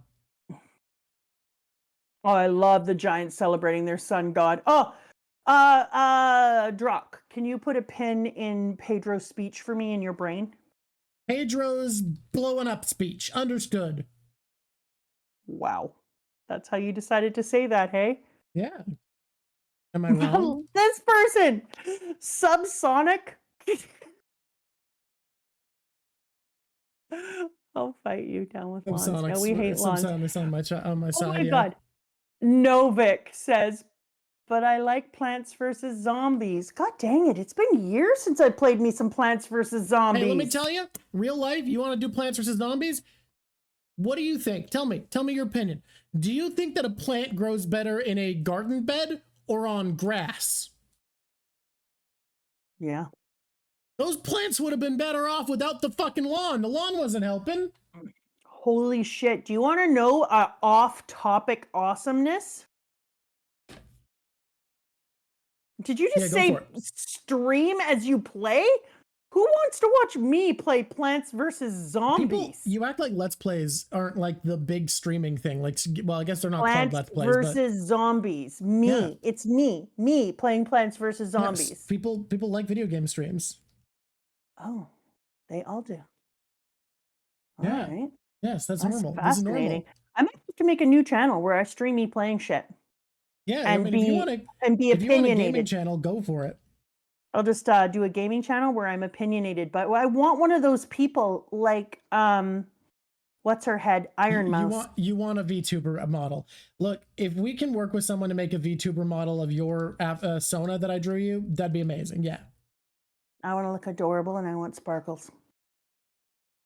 Okay. I love Iron Mouse too. She's a sweets. She's great. She's a sweets. Okay. On the whole outside world, thought that has nothing to do with anything. My asparagus are up already. Okay. I ate asparagus. I never get to eat asparagus at this time of year. I went out there and was like, what? Yeah, apparently climate change killed the La Nina El Nino cycle and it's dead forever and we're going to It's not even warm here. It hasn't really been warm.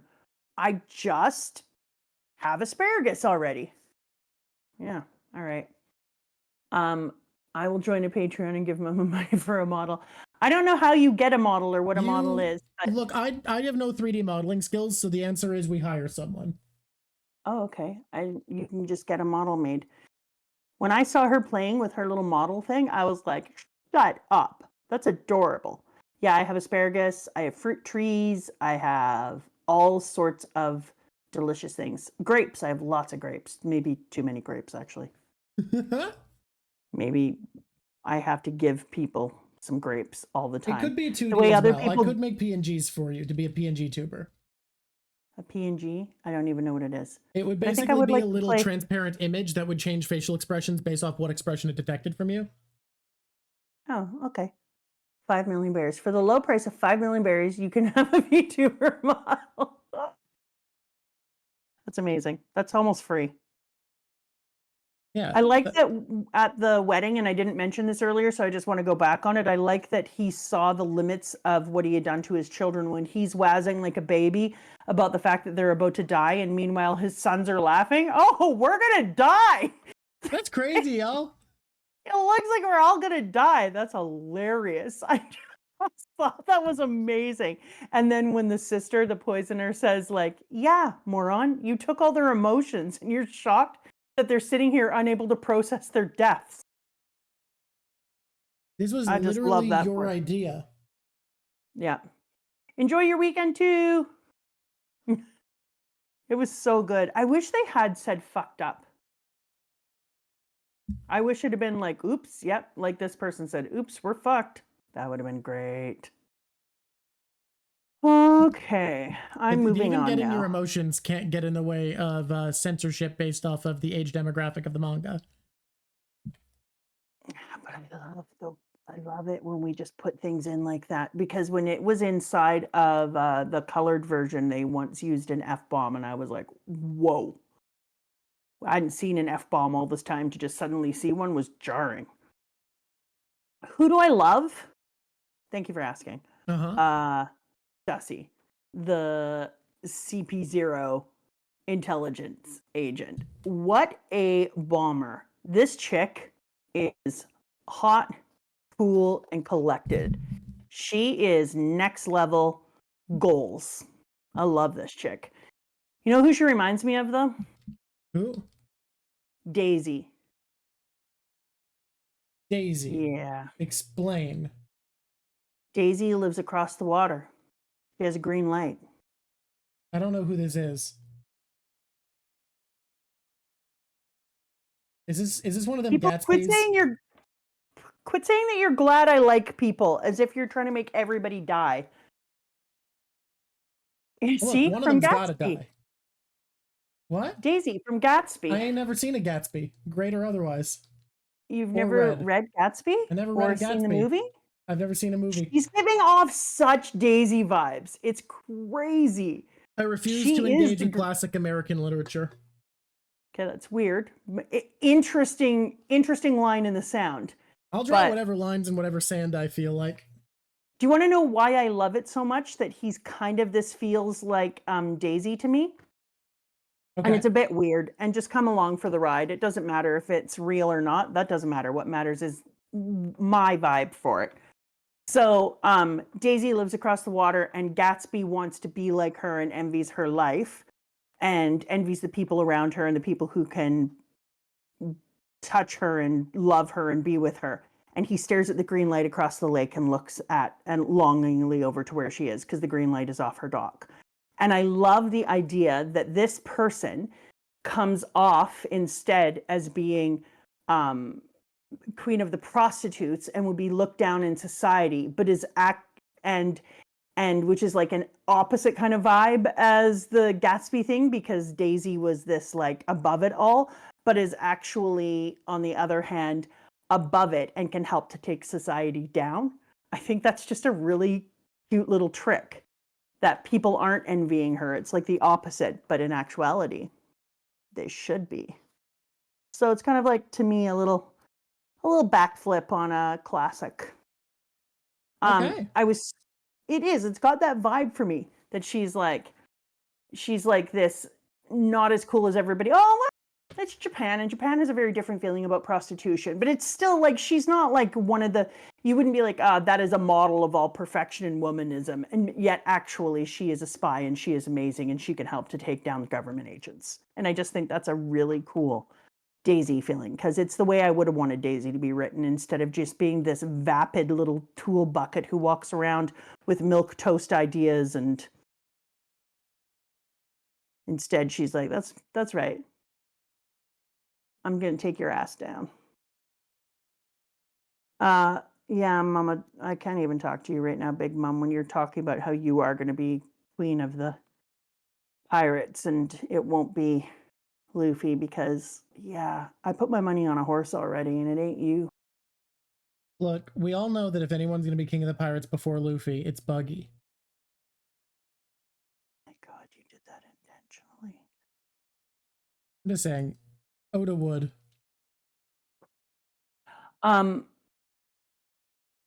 Yeah, he would, actually. We talked about that earlier, Frostfire, that one of the very best ways to get information is to sleep with someone, or at least get him into a position of pillow talk. We talked about that off stream, the fact that there's a long history of spies in sex work. And also, one of the very first novels, I think it is accredited as being the very first novel ever written, was a pillow talk book that was written in China that became really famous in Japan as well. And it was because a person who could listen to the pillow talk of others. I was very happy that Judge got to despise himself and tell Big Mama how much he despised who he was because he put his faith in somebody who backstabbed him. I was a little bit surprised that he put all that faith in, like didn't have any kind of a backup plan or bring any kind of weaponry or anything, in my opinion, or any kind of scientific anything. Felt out of character for me in that part. I was like, that's a little out of character for somebody who's obsessed with being strong. Yeah, I know he's foolish, but I disagree. I think he should have had something. If I was writing that scene and I was Oda, I think I would have had him bring something, but have it like under the chair or on the table or in a pocket, and just not be able to get it out in time. You know? Maybe. So that, because the idea that he wouldn't bring anything, no, not even overconfident. He actually changed his children to have skin that was metal and changed their entire body and took out their emotions, et cetera, et cetera, et cetera. A person like that, who changes the actual composition of his own offspring, isn't a person who wouldn't bring something with him. Yeah, I know they are a weapon. Maybe he did, and he just didn't talk about it because, okay, no, fair. He actually said he didn't. He said, why would you bring weapons to a wedding? And I think, no, I think he would. So just saying like, why didn't I leave my weapon out or something would have been better to me. I like the idea of his overconfidence, and that's fine, but something, he would have brought something. Nah, I disagree. I don't care how arrogant he is. That poll. What was the poll? The ongoing poll is terrible. Let me see it. Oh my God, you people. Yeah, that's the poll. Is it Red Potato today? Is Red Potato in charge of polls? I think Red Potato might be polling. Yeah, it's definitely a Red Potato move. APC51, this pedal goes up. We're not allowed to talk about Katakuri yet, Cricket. Let my queen pistol me. No. God. Now hear us out. Yeah,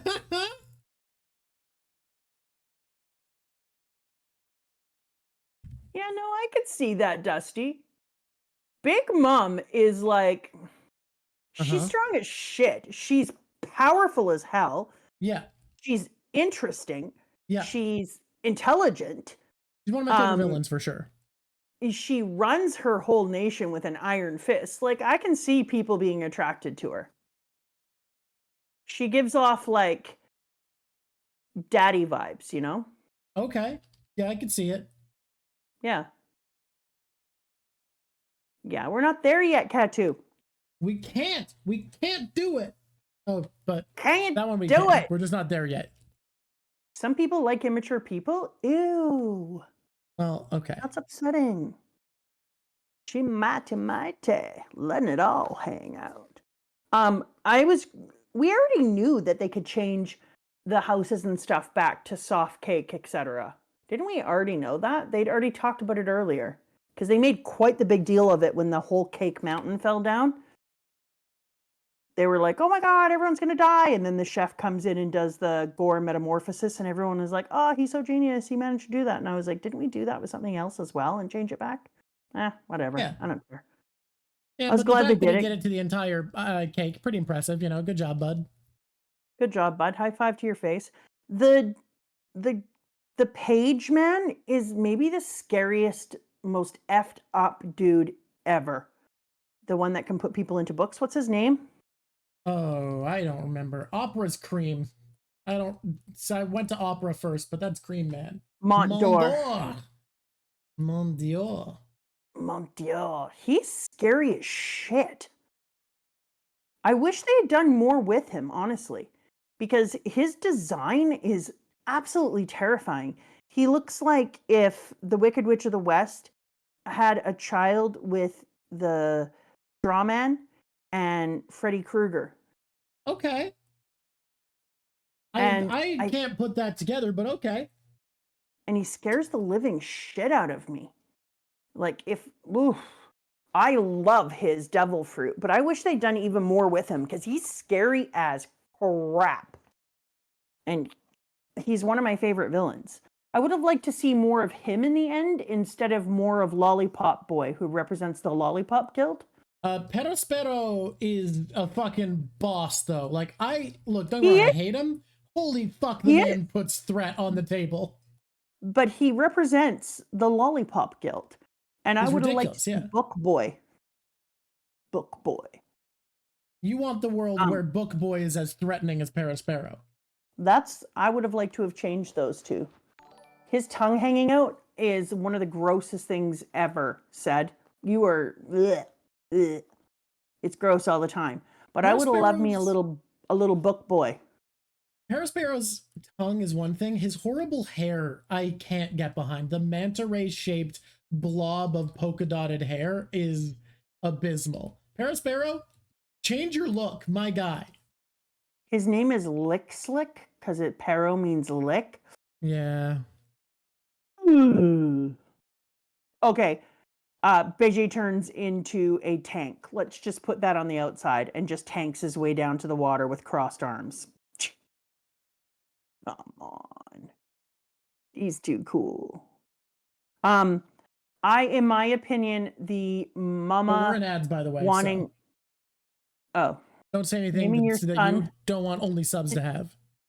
Hey, did you really just say naming your son Lick is nuts?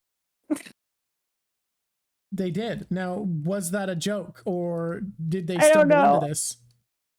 I don't know if they put those things together intentionally or if those things ended up together. Either way, it's great. Oh yeah, you want the codes? You can't handle the codes. What codes? Where are we? What are we doing right now? Arwak said, give us all the secrets. And I was like, you want the codes? You can't handle the codes. You can't handle the truth. Well, you're safe asleep in your bed. Men like me are on the wall. Nickel, the hero. I'm not allowed to tell you any of the secrets. except for, do I have any secrets right now? I mean, I have vault secrets, but that shit can't come out. What secret? Holy shit. Do you know that we have a 3-liter? We have a 3-liter, which is like a 4, I don't know, or maybe even 4-gallon. I'm going to just say 4-gallon. We have a 3-liter is not 4-gallon. I'm pretty sure gallons are bigger than liters. I've decided we're just saying a 4-gallon. We have a big, huge not at all thing. True. Well, because you know those big things of milk? Yeah, that's a gallon. A gallon, thank you. We have a gallon-sized or larger bird feeder out in our backyard hanging up, and we fill it. We filled it every morning. 12 hours later, that bitch is gone. I think we're getting over 1,000 birds a day. Here's a note.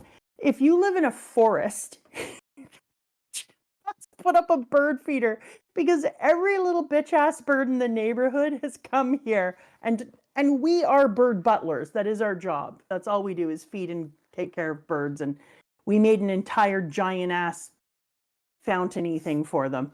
But oh my God, we are going through like a gallon of bird food every 12 hours. It's wild.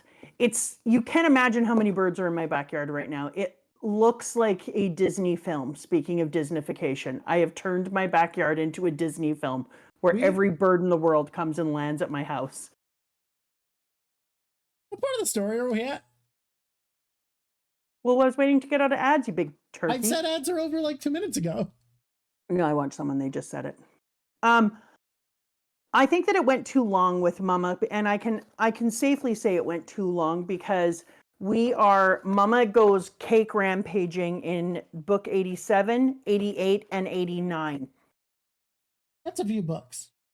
Yeah, she rampages about her cake for 2 3/4 books. I think that we should have done less Mama rages about her cake and more Mama not raging about her cake. I do like the whole idea of Sanji getting to hang out with Third Eye Blind. And I think that part is cute. Third Eye Blind. But I do wish that it wasn't 30-ish chapters. 30 chapters of listening to Wedding Cake. Well, at least you were watching the anime where you actually had to listen to her shout "wedding cakey" over and over and over again. Ooh, yeah. I thought you read this one. I did, but I've been on the community enough to see people who didn't complain about it, and there's a popular opinion. So other people were also like, can we stop with the wedding cake? It's wedding cakey over and over again for I would agree. It's kind of an allegory of Godzilla, but it's kind of like a mix of a bunch of shit, right? I do like that the Godzilla-ish theme of a big giant running through and rampaging and knocking shit over, but 30 plus chapters of one biatch running around screaming about an effing wedding cake was a lot. Every time that bitch came back on, I was like, oh yeah, right. You still don't have your cake. I heard. Ugh. But I was happy to get to have the juxtaposition of Sanji making it, and that his fight, unlike everybody else, because we talked about this earlier, and I said the thing that I really liked about it is that Sanji doesn't have a lot of fights in here other than the rando kicks here and there and having a few moments where he takes on things physically. But physical isn't his world in this one, which was good and necessary, because when I was talking to you about the 4 emperors and the information that I found out, this is as good as time as any to talk about this with the squishies, I think. Yeah. Go for it. This is some corkboard style shit, guys. This is some classic corkboard. Some classic corkboard and shit. We're going to do a little talking about the corkboarding and the board corking. Here we go. So when I was talking to you earlier about how I was doing a little bit of research after I read one of the SBS, where he was talking about how somebody noticed that Red Hair Shanks was holding cards for a specific card game, and that those cards could be known as the 4 lights. And it turns out that the 4 lights in Japanese narrative refers to the 4 types of narrative. And those narratives are also elements found in Japanese storytelling. And so the 4 narratives in Japanese storytelling are exactly what you think of, only in Japanese storytelling, they're assigned to different types of narrative plot. So the first one is He, fire, Mizu, water, Kaze, wind, and Tsuchi, earth. So the elements represent different aspects of storytelling. Fire is for action, water is for emotion, wind is for intellect, and earth is for scenery and setting. And so it's really important in Japanese stories, apparently, that you use all of these elements or 4 lights in balance with each other to make sure that every one of your chapters has some of each of these elements. But sometimes you build up and overbuild one of the elements in order to create tension, and then you relieve it with the opposite element. It's just fascinating to think of how the Japanese have actually designed elements of storytelling around this. Didn't you find that crazy? Like that idea that you didn't know that idea existed? Because it's so cool when you start to think about the way that you would write something using 4 elements. The wind one is intellect. So when I was watching Sanji and he was going through his battle, I was thinking about how his battle is his own balance. He is balancing the idea of water for emotion and wind for intellect. And that's his battle. That's where his battle is, coming to terms with his childhood, seeing his family again, having to face the types of abuses that they put him through, thinking about a future of having to be back under their thumbs again, battling with being able to create your own, turning off my phone, battle with being able to create boundaries with people and then stick to those boundaries and feel like you deserve boundaries. So I feel like he was in a emotion, intellect kind of battle with himself. So every time that he did something, it was him learning to take control of his adulthood in the direction of his life. So what could be more impressive than him having his baking the cake and refusing to put poison into it and making it the most amazing he could? And Mama, as Drock was repeating, and we saw within the story, was starving. And he has, with Zeph, this idea that he will feed people who are hungry, period, if they are starving to death. And so I thought it was absolutely incredible that then he goes back to the teachings of his father, and he says, even though the thing that I got made fun of the most was creating and designing food, feeding it into rats, and feeding my mom, etc., that is the thing that is going to get us out of this. The thing that saves us in the end is this thing that I have put value on in my adult life and in my future. That he puts the value on cooking and using his true strengths and his true resilience, and that is feeding people who are hungry, and designing, is able to pull out the secret ingredient and just through smell alone, And I thought that was absolutely incredible. And I think that anybody who would say that it was disappointing that Sanji didn't have more battles inside of this is mistaking the word battle. Like sometimes in your life, your battle is mental. Sometimes your battle is emotional and mental, and sometimes your battle is intellectual, etc., etc. We all have different types of battles. He did fight. He fought this entire time. This entire arc was Sanji in battle. And we just are looking at battle in the wrong way. If you're looking at it as being a balanced life and storytelling, he just had a different type of battle. And that was absolutely integral if Sanji is going to move forward in his life strong and actualized as an adult, instead of being like Big Mom, who is stuck in childhood for all eternity and is unable to make decisions that aren't attached to her ego. Whereas Sanji battles his ego and uses the strengths that he needs to use and who he has become in order to save everybody's life, which is incredible. Also, when we're going into quirky things now. These 4 lights are also referred to as the 4 emperors in Japan. The word for the 4 lights in Japanese is sometimes referred to as 4 emperors because they symbolize different aspects of power.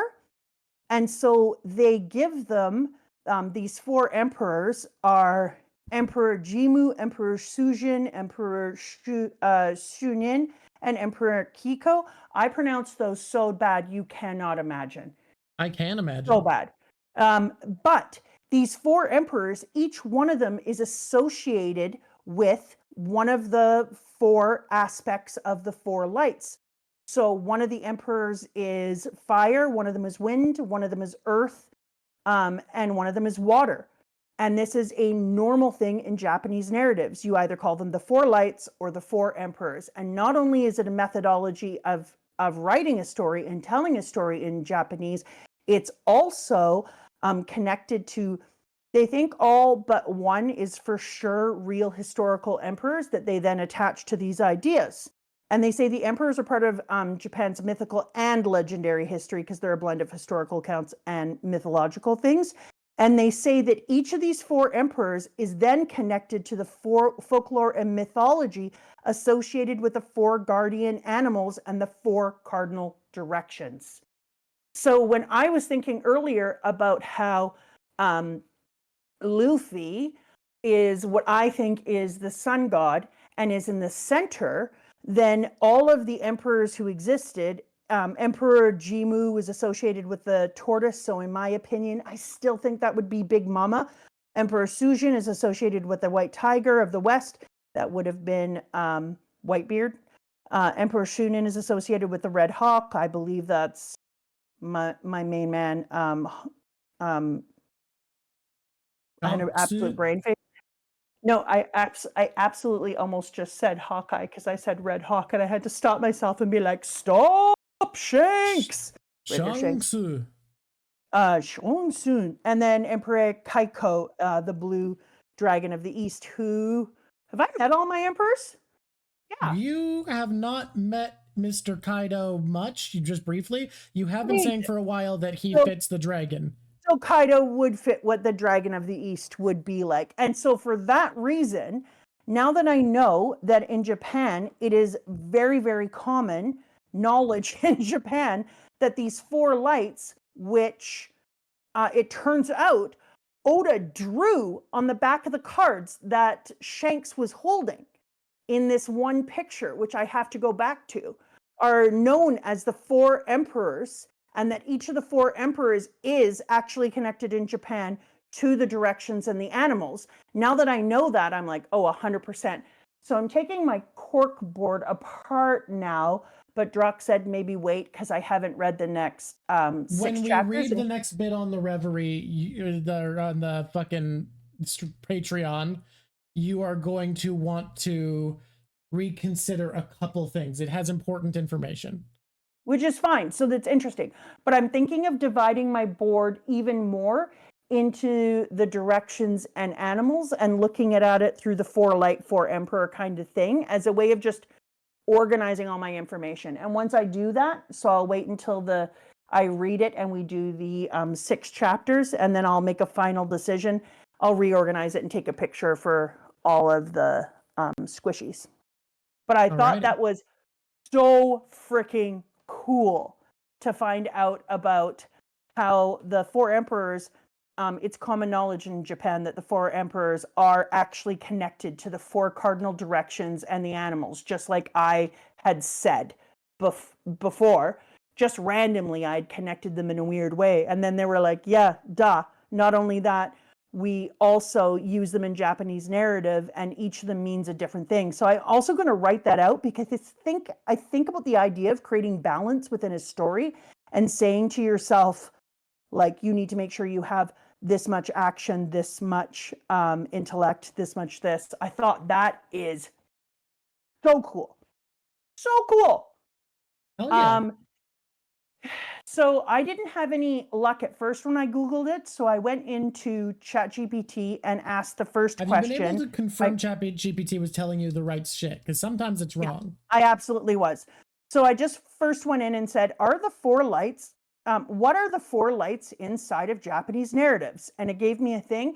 And then I took all those words, highlighted them, and stuck them into a Google search, different types of the words, and then Google was able to start coming up with things. It was wild to me that Google was not helping me out much. I mean, Google's useless these days. It's just a place so to be paid to bring bad. stuff. It's like, It's so bad. yeah, Google is so much worse than when I was a kid. It's insane. Yeah, you actually have to get so ridiculously specific. I'm trying to use a different search. It's just how? You know what I mean? Yeah. I'll give you the names, guys. Well, maybe we'll just put them in Discord. I'll take the names of the emperors and some of the information I have. If you guys want, I'll put it into a general place in our Discord, and then you guys can go in and take a peek at it. The issue really is that while Discord is useless, other companies still haven't managed to reach the quality that Google, or sorry, well, just Google's useless. Other companies still haven't matched being as good as they used to be. So there's no like good search engine anymore. Yeah. Oh, that's very interesting. Sanji says love is always a hurricane, and a hurricane is what you get when water and wind fight. Dude. Ooh.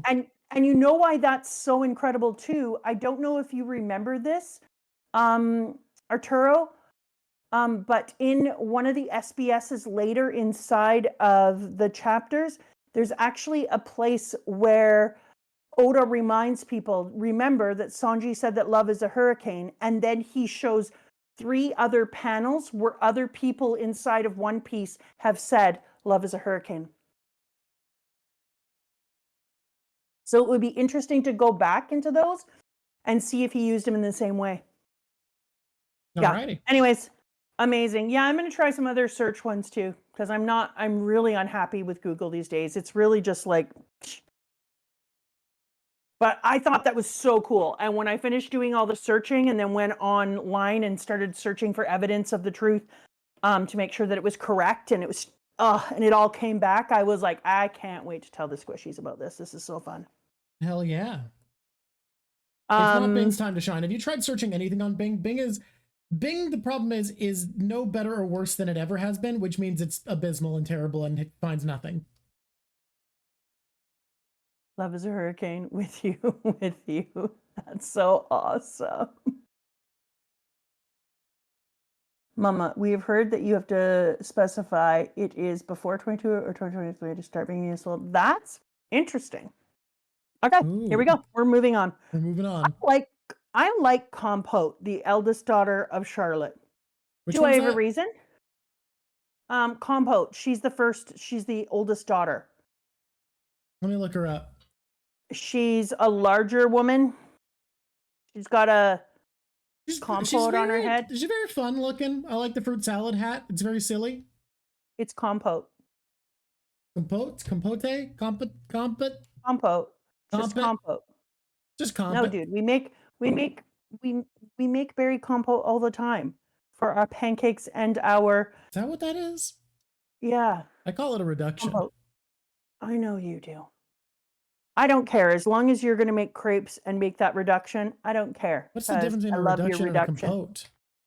I think that it's just a reduction would be something where you just reduce the actual berries. In a compote, you would probably add sugar and stuff, in my opinion. Well, that makes sense. I be wrong? I may be wrong, but I'm not looking at the shit up, so that's what you're getting. To change, I'm doing the color a little. Oh, I just changed the page. Guess what Big Mom is saying?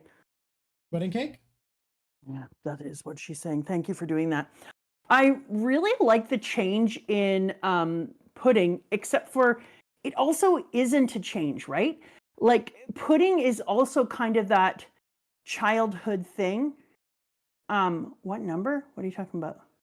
No one knows. It says, Mama, what number? I don't know what it means. Chapter number? I don't know. I really like pudding because, you want to know what page we're on or what thing we're in? We are just moving out of 873. We're going to be zooming through this book and into the next one. I really like the change in Pudding, but it's also not change, because what we're seeing is somebody who's been abused over the years who is trying to heal themselves as an adult. And I earlier said that Big Mama was trying to heal herself, but she's not. She's sinking into being a child and maybe isn't even aware of the childness of her. Whereas Pudding notices what her mom is like and who her mom is, and doesn't want to be the same thing. Like you can see she realizes what bullshit it is. And so she's trying to come out of it. And that happens because love is a hurricane. And Sanji knocks her for a loop and takes her for a ride. And then she invites him onto her magic carpet. It's fun of her. I like that she has that. No, because I was singing that song. Never mind. Okay. And so when she starts to change as a person and sees the things inside of Sanji, at first she's just like, he humiliated me. He's pretending to be this person. Exactly. Thank you, Sam. He can show you the world. He is a prince. Exactly. He is magically suddenly a prince this arc. Yeah, he is. There's a little Aladdin thing here, and it's why I thought it was so cute, because she's like, she gets taken for a spin, and then he changes her perspective, and then she's being the Aladdin, and she's like, "Do you want to come onto my carpet? A whole new world." And then she takes him off, and they go out, and I'm like, "Aw, she's like the princess and the Aladdin. Aw, that's so cute." And then she goes out there and he's like, I can show you the world. Come on with me, baby. But as she's on the carpet, she is learning and talking to him and being a weirdo and hiding in the front of the carpet and not looking at him directly, which was really a thing. It's kind of cute. I think it's cute. Yeah, she's really learning that she doesn't like who her mom was, and she doesn't like how her mom grew up, and she doesn't like who she became. And she's realized that is my future. This is where I am moving towards. And she doesn't know how to self-love. So I love the thing where she'll be in the middle of talking to Sanji, and then she'll say the crazy weird shit to him, like, yeah, because you won't have any friends, blah, blah, blah. And then her sister goes, "No, Pudding." And she goes, right. I love that gag. Right, not being evil. I'm not being evil. Right, fuck, I'm not going to be evil. I got to pull back on the evil. I keep forgetting I can't be evil. And I think it's so great because we are watching her grow up and reprogram herself. And that's really hard to do as an adult, to go through trauma and abuse and have a really difficult past, and then be mature enough to be able to pull yourself out of it, and to have her sister be that kind of loving companion who holds a mirror up to her. I love Chiffon too, who holds a mirror up to her and is like, can you see what you're doing here? No, Pudding. And she's like, right. Is enough of a change for her that is the thing where she is learning to behave in a more appropriate way and allow herself to be loved, which she then is in the end not able to do. Once she makes the cake and she's just like, she has to give Sanji a kiss, and then she pulls that memory from him so that she isn't going to be as vulnerable with Sanji as she could have been. Treat the boy. I think that's a really, really cool moment for her, because she's still trying to grow into feeling like she deserves love. And she's still trying to be this good person who's probably always been inside of her. And I think one of the reasons that she's the type of character who the mama can get to use, Big Mama can get to use to be this awful piece of shit who seduces people, is because part of her is that good person who does want to treat people badly.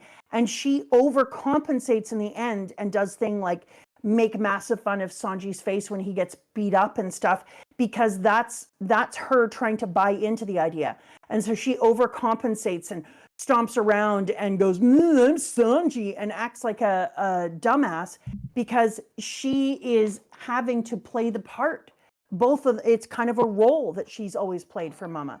And so it's really cool for us to get to watch her have to wrestle with the fact that she she doesn't like who she's become. She wishes she could be somebody else. And I think that's pretty neat.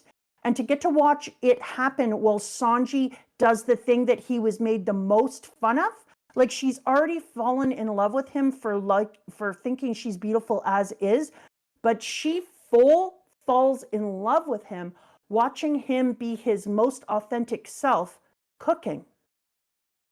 And I think that's a really important element for the story, both for her and for him. And it was a really beautiful moment to get to watch that. I really enjoyed that part of the arc. That's all I have to say about that. I think it's very pretty, and I think that final goodbye is great. Also, people are saying that you need to acknowledge that Pudding is 16. Like, I don't like. She's the one who makes a move on Sanji. Like, I don't know. None of her being 16 does anything but be like, yeah, Big Mom, don't marry off your 16-year-old daughter. Like, it doesn't actually change much IMO. Yeah, and I don't know if she's capable of. Yeah, like if you're going to think about the way that people put their kids together when they're royalty and the ages and all that kind of crap, yeah, that for royals, royals play by a rule set that ain't good. But like, yeah. This ain't exactly abnormal by royal arranged wedding standards, y'all. I'm not gonna lie though, Arwak, when I teach English, one of the things we talk about is that Shakespeare was probably trying to make fun of elite people who married their children off at young ages, because apparently 16 was more about the age, but some people would marry them off at 12 and 13. And there's evidence to suggest that he made them so young in Romeo and Juliet as a condemnation and a joke about rich people and people of higher royal status and how gross they were. Yeah, okay, people are like, but Sanji's 21. Sanji, like, didn't choose a lot of this happening. I guess he didn't go, whoa, you're gross and icky when she went to kiss him at the end, but also, does he know how old she is? Does, like, he was arranged to marry her earlier that day? I don't know. I'm not like, God, Sanji's terrible for this 16-year-old girl kissed him and stole his memories. No, she kissed him at the end and then stole his memories. Yeah. Chiffon is 26 and Bege is 42. That's okay with me. I think once you're over the age of 25 and you have a fully developed prefrontal cortex, if you want to marry old people, that's fine. Yeah, that's different. Yeah, I mean, up until then, maybe don't.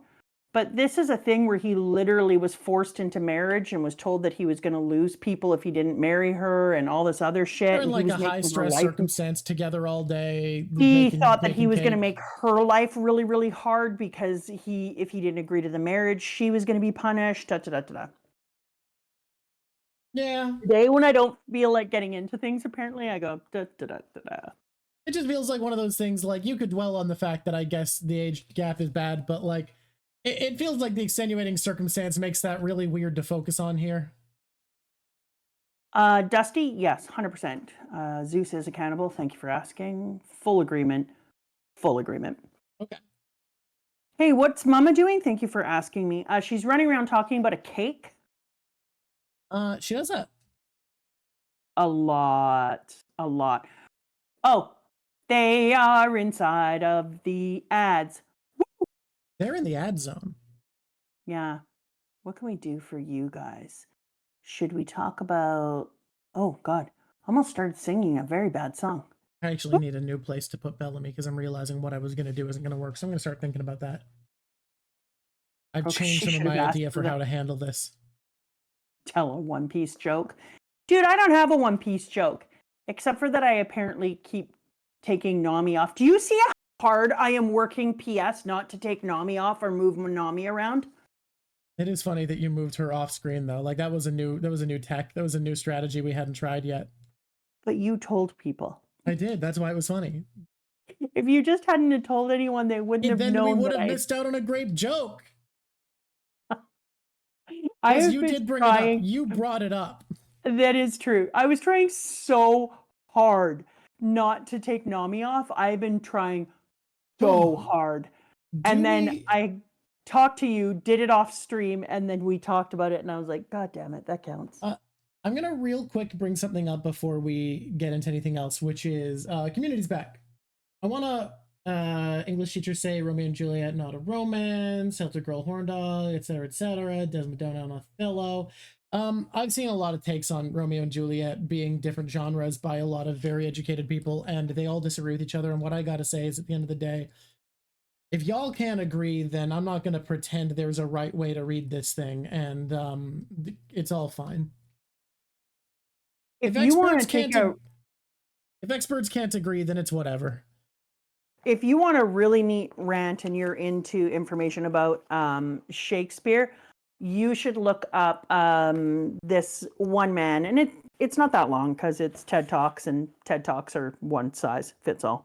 But he does a really amazing thing where he talks about the sonnet, Shall I Compare Thee to a Summer's Day, and how lots of people now believe that it was actually a eulogy for his son,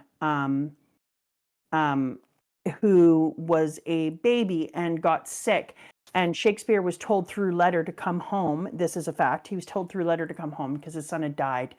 And he was sick. And he didn't manage to get there before his son died. And he had been buried prior to Shakespeare being able to get back home again. And it's believed that sonnet was actually written for his son. Shall I compare thee to a summer's day? Thou art more lovely and more temperate. And it talks about how rough ends may shake the buds in May. And it talks all about how he is coming to terms as a father with the loss of a child. And it's quite incredible when you think about how we use it in society, mostly at weddings, and for love, and in love letters. I've read it before. I've read Sandman. It's really quite impressive. So if you look up Shall I Compare Thee to a Summer's Day and TED Talks, you will find it. And I'm telling you, it is so worth it. It's absolutely beautiful. I've decided to become anti-TED Talk because of the name Theodore. I'm waging war. Sorry, TED Talks. You want it to be Theodore Talks? No, I'm waging war on the name Theodore, and TED is part of Theodore. Like, that's short form, so I can't. Can you explain to me why you were waging war on the name Theodore? I thought it'd be funny to say. You understand that in your childhood you were very much in love with a show about Theodore? And I don't remember this. Which one's that? Thomas, and then Theodore the Tugboat. I forgot. Theodore. Yeah, I forgot that one existed. I forgot there was a show about a little tugboat. Yeah, you loved it. You loved the Theodore the Tugboat. Cello. Let me make everything pink.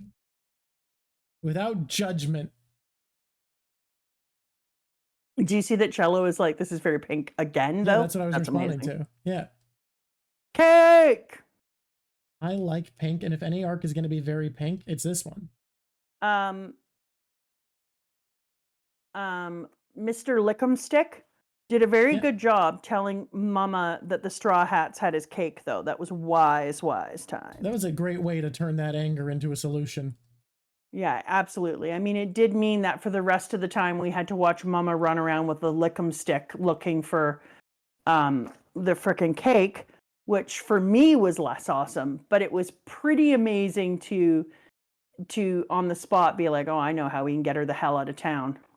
I'm really sad that she licked them nuts, though, and just absolutely killed that city. Yeah, Nutstown is dead. You said that in an insane way, but you did that on purpose. Thank you very much. Thank you very much. I can't help it. Some days I'm a bad kid. Some days I'm a good kid. What you're getting is the bad one. The Battle of the Water. Okay. This might be the pinkest one we've made, though. Like, this isn't just pink again. This is as pink as you can be. Can I ask you a bit of a question about this pink picture here? Uh-huh. Are we gonna do some different not pink colors? Sometimes, maybe. I was really hoping for like a shock of bright yellow or gold or something. Probably not yellow. Why do you hate me? Look, we got to start with the base coat so that I can know how to add in effect with other colors. But the base coat, very pink. All the base tones, pink as fuck. I was thinking of a yellow hat. Especially for the background figures. The hat's not going to be bright yellow. That won't work. My favorite Delete homie, your thank art you will for not asking. change the color. If we do delete your art, I'll make it pinker. Good That's threat, my promise. My favorite homie is the little cloud Zeus. Someone said delete your art, so goodbye. What part are you deleting?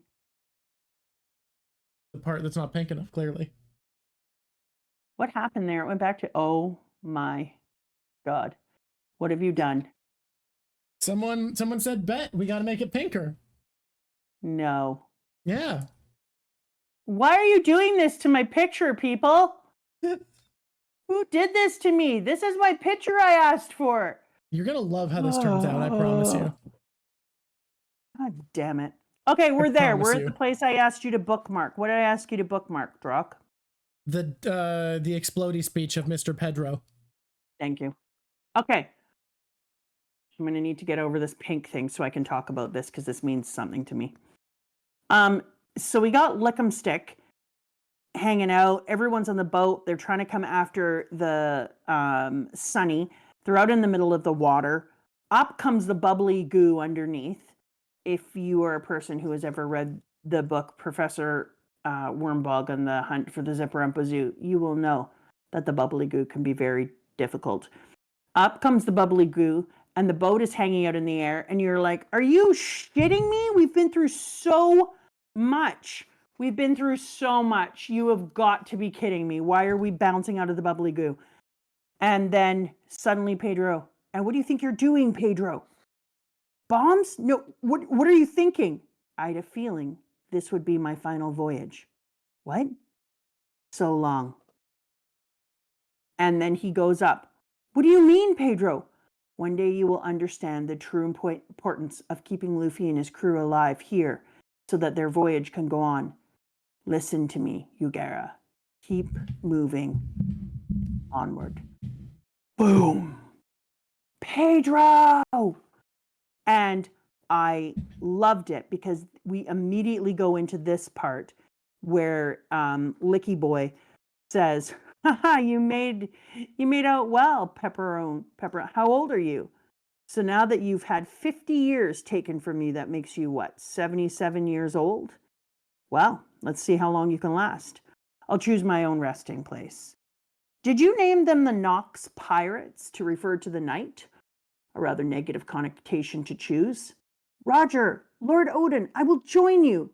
As they say, there is no night that doesn't end in sunrise.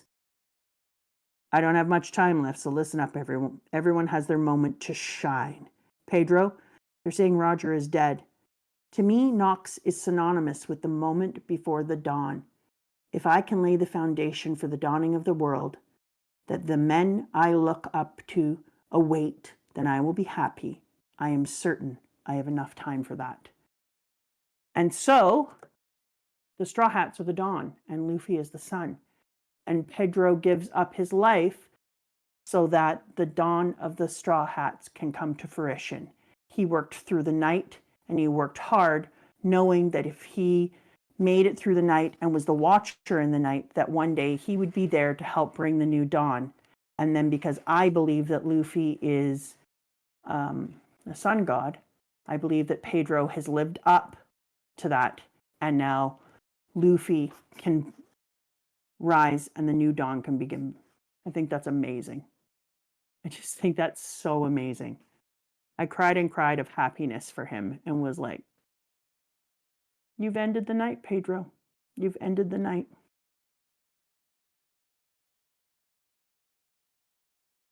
Very beautiful. I know that you are. We're back. You guys were gone. Where were you? Apparently, we're so back. Like we're back. We're back is just a web slang. Don't worry. I don't know how to explain web slang at the moment. Done. They're basically saying that was good. All right. So I thought it was maybe one of the greatest things I've ever seen, because I think that I'm going to mark this moment with Pedro now. I'm going to see Pedro's watch of the night, and then his death that he chose for himself in a kamikaze sort of way, which is a death wind, which makes sense given that he was a bomb, that I'm going to see it as the bringing of the dawn. So I think that I'm hoping shortly that I'm going to get to see Luffy come into his own, especially since, we'll get there in a minute. I'm not there. Dude, I have no idea how to make this pinker than it was, but I gotta figure it out because I fucking made a threat and I will deliver. Well, just make their skin a lighter pink. No. It has to be notably pinker than it was.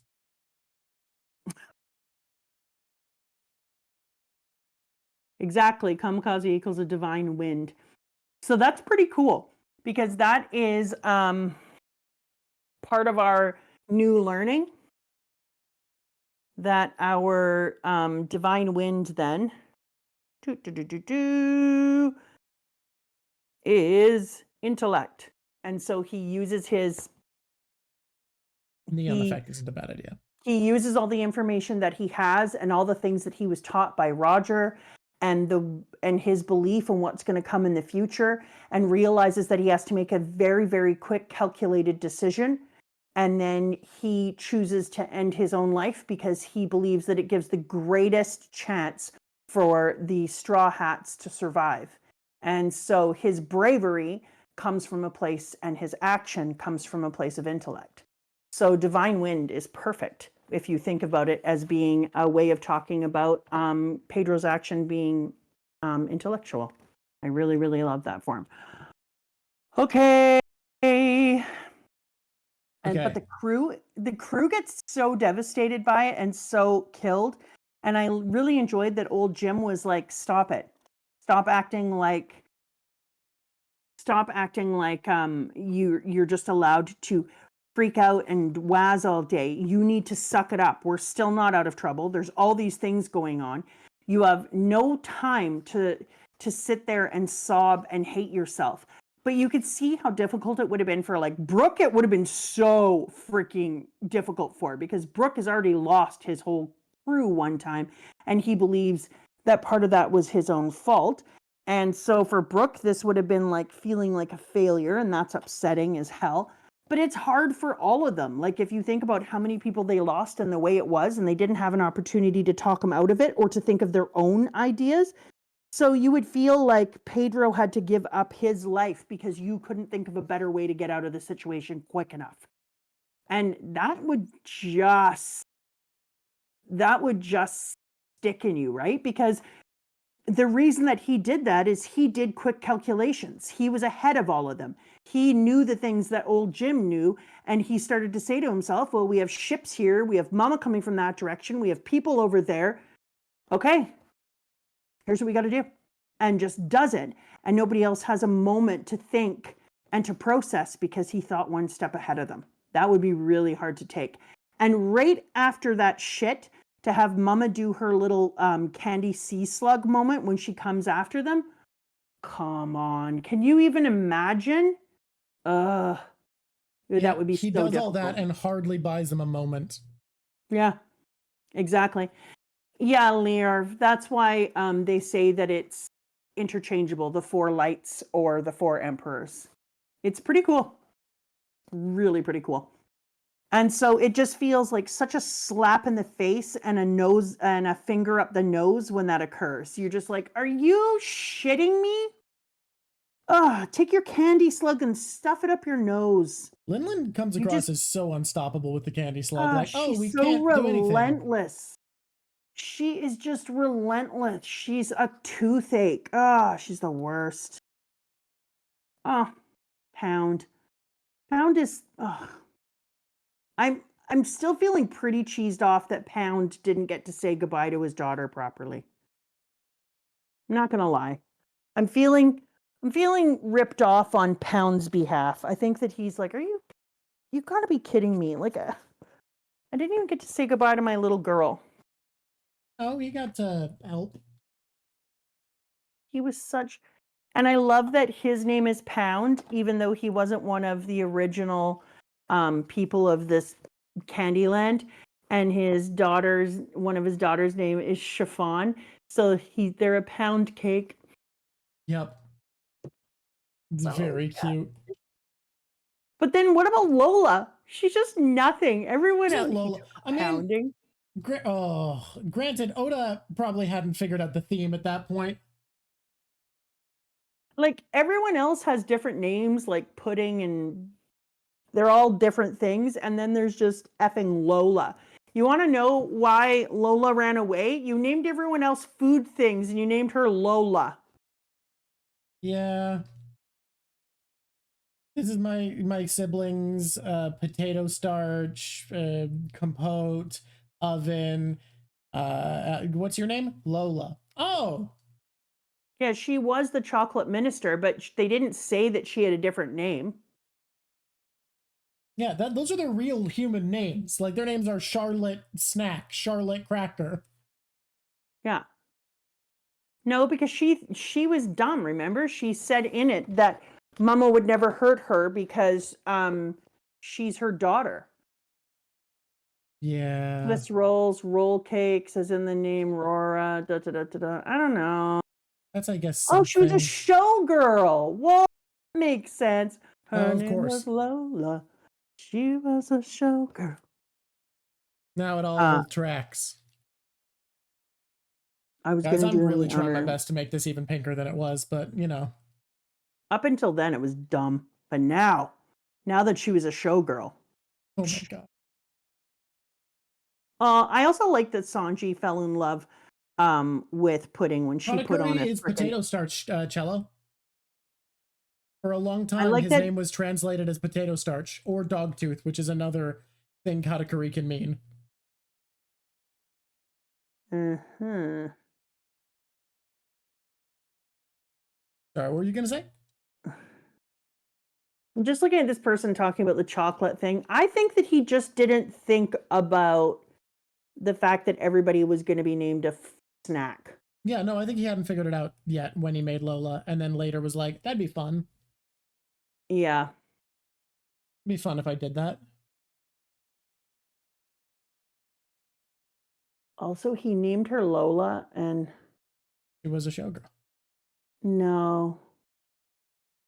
Lola. Lola's one of those names that gets a lot of songs, huh? Yeah. I think he named her Lola for a different reason now that I'm thinking about it. Okay. Where are we at in the story? What's happening now? Thank you for asking. We are now in Book A Million and 880 chapters in, but we're skipping right through that one because we already talked about it. So don't go to it. Get away from it. Run away. Run away. Fuck you. We're at 881 already. Oh, we're in 881 and we're in one of Lola is slang in Spanish that can mean boobies. How do we never get away from boobies, Drock? This is the first time we're bringing them up today, so I think we did pretty good. We evaded it for a while. You know what? We really did. We really avoided the boobies. But here we are. But here we are again in Tit Town. But chat did it to us this time, so we're safe. That's true. So I feel better about that. If you're following along in home, we are in chapter 881. Here we go, baby.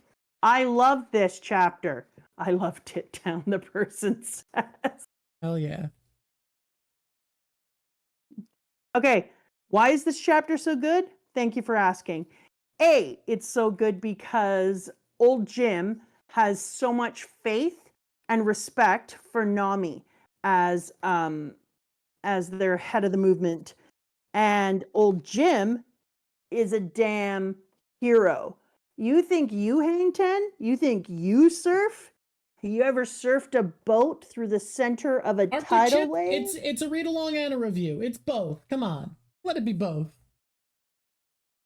Where's the person who's saying that it's not a read along? Arctic Chip, is this a read along or review? It's both. You know, we're doing a review, but we're doing it in order. Mostly, more or less. Are you sad that I go in order? It's a book club. Book clubs go in order. That's the whole thing. If it makes you feel better, I didn't. I just had to skip over 3 chapters because I'd already talked about it. Yeah, that is actually also true. I literally just use the book in front of me so that I do move forward and don't just do things like get stuck on one damn thing I liked. I think Jimbe going to the helm and respecting the navigation of Nami with all his heart and soul, and then dragging the boat into the center swirl and like freaking just barreling. Oh, that Jimbe should get out. Everyone should high five each other. Then they should start speaking like surfers, and they should all be like, dude, I could totally crush a burrito right now. They should all have a burrito. That was amazing. I was so excited when they surfed through the barrel in the what they called the green room. It was good. Surfing in a tsunami? Yeah. And you know where that takes us, Drock? Where's that take us? Takes us to this little moment. Luffy has gone into a place you might have heard of. It's a mirror place. Doesn't matter. Well, I mean, first of all, can we just say the way he enters is so good of it doesn't matter if you can see the future, if you can't stop what I'm going to do to you. Exactly. That him in the mirror with a gear third hand. I was literally about to talk. First we go right from old Jim surfing their freaking ship through a tsunami. And we're like, oh my God, that was the coolest thing I've ever seen. And then he said, we've got a good ship and a good navigator. With a good helmsman, this craft is invincible. And you were like, yeah. And then you partied and you high-five each other and you're like, we're so cool, hang 10, bitch. And then in comes Luffy and he gets inside and then he's baller. And I was like, what? Luffy? You are cool as hell. And I like that Luffy, what does he do? He goes and picks up a piece of mirror and tells Nami, listen up. Go, hey, Nami, Brooke, Carrot. Oh, dear. We were just about to invade the ship. The operation's off, boys. Sounds like our target is already sunk. And then they can't see anything for a minute. But Luffy was in there saying to them, go and smash every frickin' mirror because it's time and I don't want to have to worry about them running into where you are. And I was just like, things are going to get so good. And everyone is like, what? We can't do that. How we get there? And Nami's just like, that's captain's orders. Now hurry. Ugh. That was baller. Loved. Then he finds out they're okay. And he's just like, okay, now that I don't have to worry about them, it's time to get a move on, baby. And you know what I said? Good. I didn't know I was about to get myself some flashbacks and some montage of training. And if I'd known we had a training montage on the back end of this biatch, I would have been rushing. I think we've had enough flashbacks to Rayleigh now that I can give you a gold star for saying we'd get a training montage. It's just an extended one over a long period of time. Thank you. It's time. I'm super excited about it. Because I don't know, because I usually keep this to myself. It's kind of a secret, but I love me a montage. In case you didn't know. Breaking mirrors is fine. They just didn't like it because mirrors were so expensive to make. Also turns out a little bit poisonous. For a while, they were a little bit poisonous as a treat. Luffy's Forever Alone face that they drew in here, not my favorite. Okay. There's this one panel where all of the splinters, he puts them out of his mouth and then he looks at them and he grins with this like determined. Oh, yeah. And then all of a sudden he makes like a Forever Alone face. Yeah, that's what I'm saying. It's he can't lie, so he's like, everything's fine. Okay. Is it time to really get into the fight? Are we ready to really get into this? And then he says, and I quote, I don't intend to die here. And then he says, nobody decides to die because they want to. Most death is unexpected and unwanted. And you're like, damn, he's fighting against a 1, 2, 3, 4, 5, 6. He's fighting against an 8-pack boy. Well, this ought to be fascinating. We're not in 881 anymore, are we? We are. We're coming out of it. Don't get excited. We're going to move fast. Okay. Fast. It is time to go into the fight. This is my favorite fight in all of One Piece. It has been actually surpassed, I think, but only barely. Up to this point, by far my favorite fight. I love it so much. You mean in all of the entirety of One Piece, this is your favorite recently fight? It has been surpassed, actually, but it took something pretty big to surpass it, and holy fuck do I love this fight. Immediately starting off with Katakuri's, hey, stretchy boy, I'm you but better. Die. Yeah. I think that comparing rubber to the mochi stretch was such an intelligent idea, because I've been wondering all along, for about 3 arcs, are we going to meet somebody who kind of has some of the same abilities as Luffy? Turns out, yeah, we meet our stretchy boy, and he's a fucking menace. Oh, he is such a menace. And like, I hate to say cool, because so much about this fight is that idea of trying to get over the thing of being cool and coming to terms with yourself. But once again, I think that this entire arc has a theme about self-change. I think everyone goes through a theme of self-change. Everyone from Pudding. Mama is our kind of our stagnated person who never changes, but you see the harm it does. So I'm talking about like some of the characters within it. Pedro comes up with this self-actualization. And then we have our stretchy mochi boy who lives his entire life having to be cool and never letting his back touch the ground and not letting people see him eat, and always having to maintain this air as the unbeatable, unstoppable force and hero of his family. And then coming to terms with that when he's fighting with Luffy, I think is one of the coolest things I'd ever seen. He balanced somebody actualizing themselves with a freaking brutal fight. Yep. And the actualization is made thematic to the fight by the fact that we learn from Rayleigh a thing you've been talking about all along. Haki blooms in the heat of battle. You need to go up against someone stronger than you to push your haki. So Luffy is realizing things about himself and does that, becomes like Katakuri by teaching Katakuri to become like Luffy.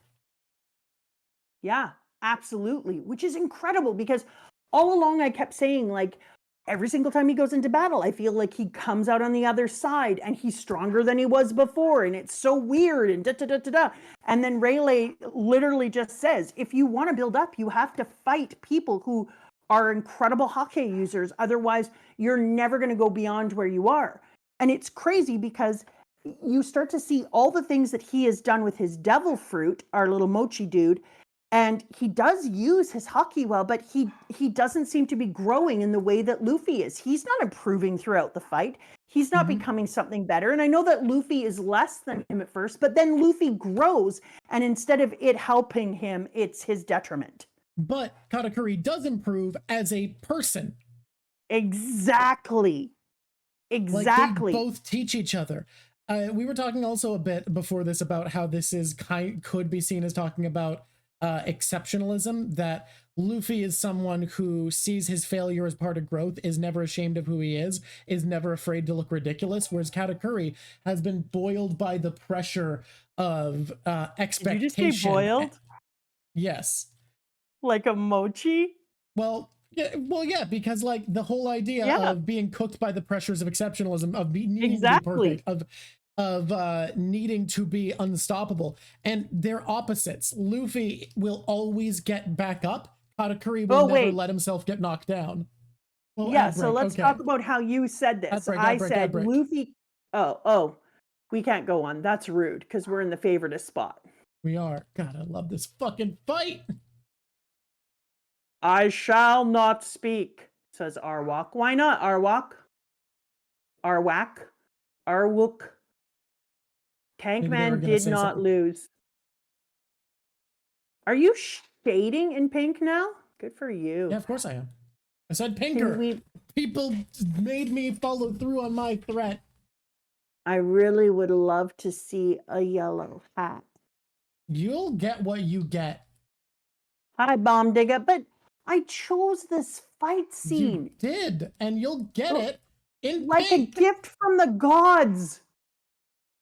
So good. I'm so glad I got to draw this. Hey, don't worry, there'll be yellow probably if it can fit. Don't forget Bellamy. Yeah, we're gonna add him. The corner? What's bothering you in the corner? Who's Which that in corner? the corner? Upper left, upper right, lower left, lower right? I don't know what they're talking about. Top right? Oh, you're right. There is a bit missing in the top right. Whoop. Oh, god Whoopsie-daisies. dang. That would bother me too if I'd noticed it. That is wild. Good for you, dude. That was good to know. We do need some mirrors in here. I'm going to see if I can fit them, but we only have like an hour left to stream, so we'll see what I can do.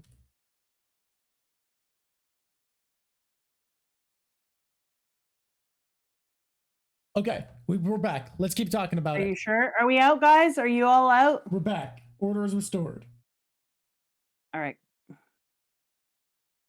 Okay, so are they? Because they're back. Are they? Yeah. Are you sure? Yeah. I don't. Let's talk. Let's talk. So earlier when you and I were talking, and I said, I think it's unbelievable that every single time he hits him, Luffy gets back up. And then you made a really cool point. So what was it? My point is, I love that Katakuri is a person who will never let himself get knocked down, whereas Luffy's a person who will never stop getting back up. Like, I think Luffy has more potential to become stronger because he will accept failure. He doesn't need to be perfect, but he will always get back up to try again. And that's the difference between Mochi and Rubber. Mochi, if you stretch it out too far, is flattened and defeated, and Rubber snaps and bounces back. And when Rubber bounces back, it often also hurts others because of the potential energy that's kept inside of it. I also want to make something clear about this fight that I feel like people don't pay enough attention to. Unironically, I fully believe this, and I think you can just look at by how much impact there is in their hits. While baseline Katakuri is stronger than Luffy, Gear 4th hits harder than Katakuri can. Yeah, it does. Like, not 100%. Only is Luffy more durable than Katakuri is an advantage, but Bounce Man punches Katakuri, a man who must weigh like 2 tons, through several pillars. Whereas when Luffy gets hit, he usually like flies craters into the wall a little bit. Katakuri goes flying through multiple pillars by storing up all this energy in his punches and smashing Katakuri through things. Like, Bounce Man hits insanely hard. The other thing that I really liked about this one that we were talking about off air is it's really cool to see what happens. For Luffy, he says, he's like, what is with you? Why do you keep getting back up? And Luffy is like, I keep getting back up because people believe in me. Yeah. People believe that I'm going to get back up. Whereas we were talking about when you juxtapose that against our poor Mochi boy, he never goes down because people, he only gains his awesomeness and the feelings of love and appreciation from his family if he never goes down. He needs to be perfect to be respected and loved. Yes. So his is a world of perfection, and that's one of the things that you were talking about, and then we opened that up because it was such an interesting thing. His is a world of perfection where he can never go down if he wants that love, whereas Luffy, his people expect him to go down and to learn from it to get better and come back up. And so when you have those two juxtaposed against each other, the thing that is so cool is Luffy's mindset means he's always going to improve when he can. If he can improve, he will improve because he gets back up and learns. Whereas Mochi Boy, because he can only maintain his coolness if he never goes down, he will not be able to learn and grow. And I was talking about how in education, welcome to Education Talk. In education, there is this theory of growth mindset. There's a woman from the United States named Carol Dweck, and she wrote a book about growth mindset. And she did a lot of research in her work with kids in Japan. And kids in Japan, if you give them really difficult puzzles or really, I know, you're probably a teacher and you have to hear about it all the time. Or you give them math puzzles that are difficult or whatever it is, those kids will see a difficult thing and be like, oh my God, this is so hard.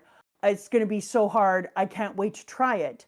Whereas somebody in Canada or somebody in the United States or another place who has this kind of idea would often come against a difficult problem and they would say, I'm not smart enough to do this. I tried to do this and I can't, it's not working.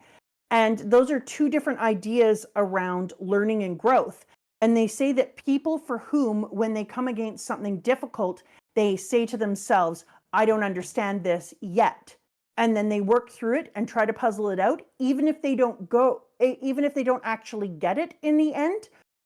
Their mind will grow, their ability to critically think and problem solve will grow, and they'll actually learn more and push their intellect further. Whereas children who come against a problem and feel defeated by it actually learn less, and their ability to problem solve sinks back, and it ends up defeating their intellect. And so it's really interesting to think about how you can see that here in these two types of fighting. When you're thinking about, for Luffy, he has a growth mindset, and you see the way that he was taught by his sensei, because his sensei says to him, when you come against somebody who is stronger than you, that's really important. That's your opportunity to actually grow your hake. And when you're with somebody like this, some people have even been able to see into the future for a little while. And so how cool is it that when Luffy is in this moment, he has been taught this kind of growth mindset. So he hits against an opponent like our Mochi boy, and he says to himself, okay, I have already been told that when this happens, this is where I grow and this is where I get stronger. What a freaking cool way to watch somebody become more than they were when they entered the fight and finally understand like why it happens, and then watch the other person grow in a different way and realize inside of themselves, holy shit, I am not expanding as a person because of my need to feel like I need to be perfect, to the point that I don't eat in public. I cover my face with the mochi ruffles, or as I like to call it, pirate mochi shirt. And I make sure that nobody sees me as anything but flawless, because my worth only comes from being flawless. And now how that held him back. And how does he see it? He sees it because his family sabotages the fight, and you have that little egg butt girl who comes in and needles Luffy's legs and makes him slip. And in that moment he realizes, and she's like singing his praises and is so excited, and she's the queen of the fan club, actually a little grossly, if you ask me. Think about them being like half siblings. Yeah. And she's like, I was like, you're a little too into him, I'm not gonna lie. That's your brother, Flampe. I don't like how you're acting with him. She can be a pear-shaped, but to me, she will always be egg butt. And so it's really interesting, because then when he sees what she does, he's like, that's bullshit. Do you think I want to win in that? Do you think you need to fight in that way and come in on my behalf? Am I only going to be good enough for you if I never fall down, if people never see me in any kind of weak position? And he realizes who he is. But what's so funny about that is Luffy's not even pissed.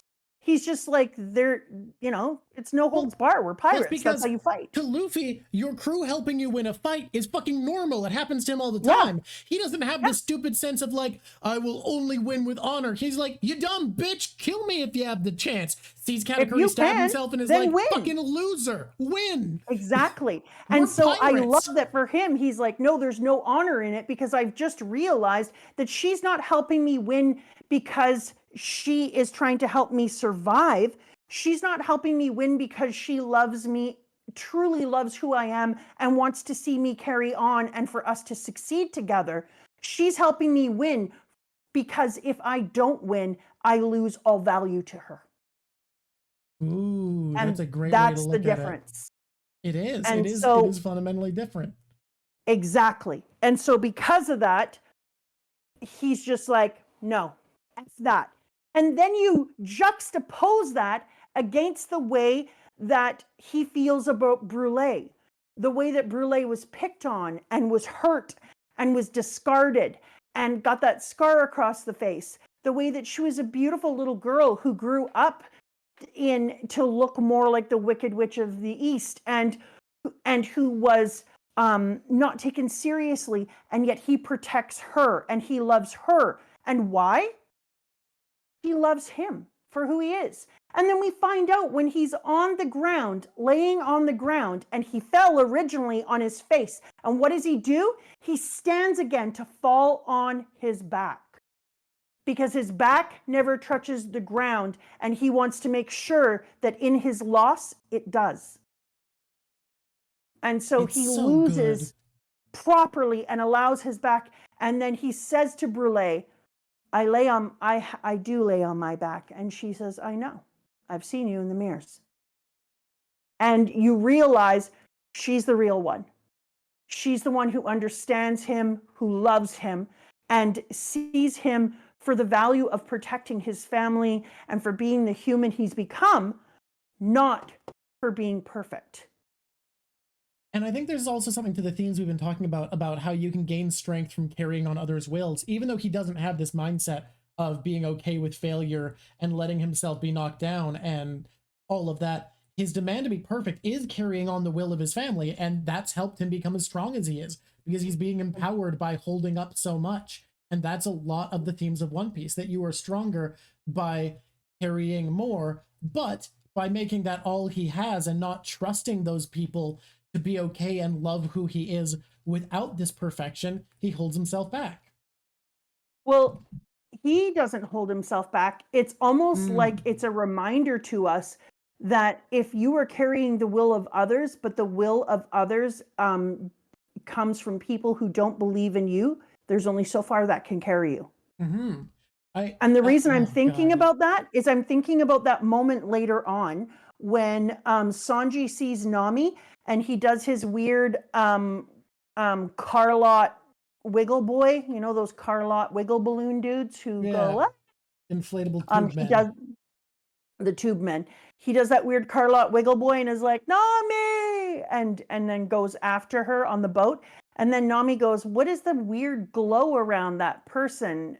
It's not Haki. And then old Jim goes, or says, it's not Haki, but yeah. So they both can see it. They can see the love glowing around Sanji as he's coming towards them. And it makes me think that love, that's a moment that Oda is telling us that what Luffy has is he not only has his Haki, it not only grows in battle when he goes against people who are stronger than him, that the love of crew and of family, whether they're found or whether they're made or whether you were born with them, is part of the will and strength. When we talk about the will, that will, we can see it in Sanji as a glow, as an aura around him. And so that feels to me like we are being told, you can't carry the will of people who don't have that feeling for you, or of people who don't trust in you and believe in you in that way. I want to add something else on to all this conversation. There is one thing about this fight that used to bug me. Pet the boy. Bellamy, come here, my boy.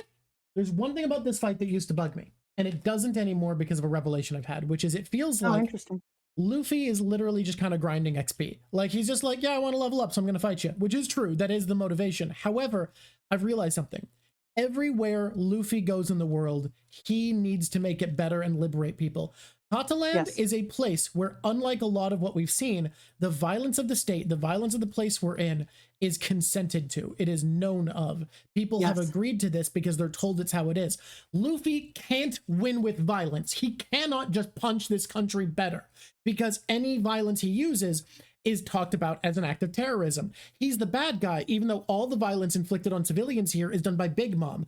Luffy only blows up and hurts the people who are oppressing these people, and yet they are able to damage their own civilians and talk about this as if it's all Luffy's fault, because this is an arc about neoliberalism.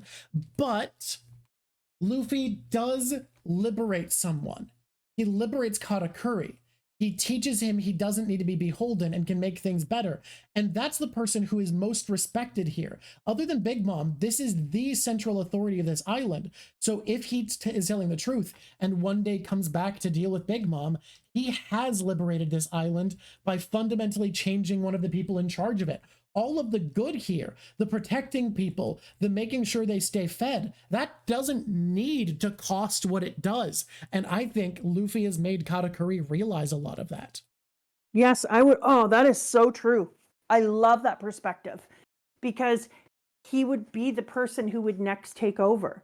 He would be the person that would come back. And in the end, when the fight is done, Brule even says to him, I want to tell you this because I know your reaction. And then she says, yes, they got away. And he smiles. Yep. And so you know that he's been fundamentally changed as a person, that the growth that we saw, he grinded out personality and humanity, while Luffy ground out leveling. He leveled up in his personality. So you know that, but at the same time, after Big Mom goes nuts, in Peanutville, and absolutely decimates that town when she's there, one of the people said, we give up our lives for this. We give up our lives in exchange for safety, and we are attacked by the person within it. And then somebody else goes, yeah. And so the town is already rebelling. The people of Totto Land, I know, I don't care. Yeah. Totto Land are already noticing, like, holy shit. We are trapped inside of here. We give up our lives so that this land can exist the way that it does. And who's allowed to take over and do whatever they want to us? The person who's supposed to be in charge of protecting us. This is bullshit. So not only does Luffy change the mindset of the people, or of the potential future leadership, the actions that are taking place within this are also changing the hearts and minds of the people who are within it. People say technically Perospero is the oldest. There's no world where Perospero wins a power struggle with Katakuri for control of the Big Mom pirates. No shit, no. Like that man can't inspire shit. Not to mention that my Mochi boy can just bite his whole top frickin' head off with his awesome teeth. Katakuri just wins that power struggle. Sorry, Perospero fans out there, but you don't beat the Mochi. In the SPS, it's a mole with a crown eating a donut. Yeah, he personifies Katakuri's weapon. It's very cute. I also want to say we've glanced over this fact because this fight is so dense with characterization. I think you could easily make like a 4-hour discussion almost exclusively about it. It's crazy. Oh my God, I'm looking at it. If you just move through slowly and really just open that shit up, it would be a whole thing. I just want to say quick that, like, we haven't even talked about the fact that this is the first ever opponent Luffy's had who fully respects him. And I think it says that we're finally reaching people who are nearing the level of potential Luffy has, that these people can see that Luffy is to be taken seriously. Like, the Big Mom pirates do everything they can to stop them. They don't lose because they underestimate him. They lose because there's people willing to risk their lives by betraying Big Mom. There's threats they didn't know were there, and someone literally gives their life to help Luffy escape. They are not underestimated for the first time ever. While we're talking about that, I wanted those words on my screeny picture. Which word? Oh, yeah, okay, we can do that. Because I think that's the thing that really meant the most to me in this fight, is find a way. That showed the growth of both of them, right? Like, that moment was so important because he said, I'm no longer think that you're beneath me, or whatever the hell it is that he says. And then Luffy is like, that's nice, I'm still gonna win. I'm still gonna beat you. And I was like, okay, that's a really good moment. So really enjoy that for us. But before I forget, there was so much freaking comedy that took place in here. I love the time where Luffy is like, I've got to run around and do shit because I've got to let my Haki rejoin, and then he's running around and he bumps into Brule and he's like, oh. And then she's like, oh, help me, big brother. And then they have their little thing and he's like, wait, Straw Hat, because he actually cares about Brule. But then when they go into the other world and he says, oof, we made it. We're in some town. Thanks, Branch. I'm Brule. Now I can just sit here and wait for my Haki to and then they look up and there's Big Mom on top of the frickin' peanut chucking shit around. And I was like, that's so good. Oh, people in chat, yeah, I wasn't talking about you when I was talking about people who say Perispero would take over. Y'all agree with me that Katakuri would. I have seen people vehemently argue that Perispero would take over the Big Mom Pirates were Big Mom defeated, and I think that takes insane. Don't you just, yeah, that is Godzilla. You're not wrong, Paladin Berserker. Somebody else said Godzilla as well, and it just so is. Or King Kong. Don't you, yeah, okay, yeah.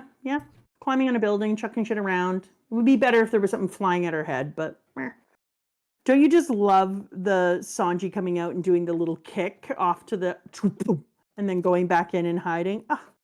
Such a good moment. Very but good. I don't like it that Pound never just got to say to Chiffon, hey, it's me, I'm your dad.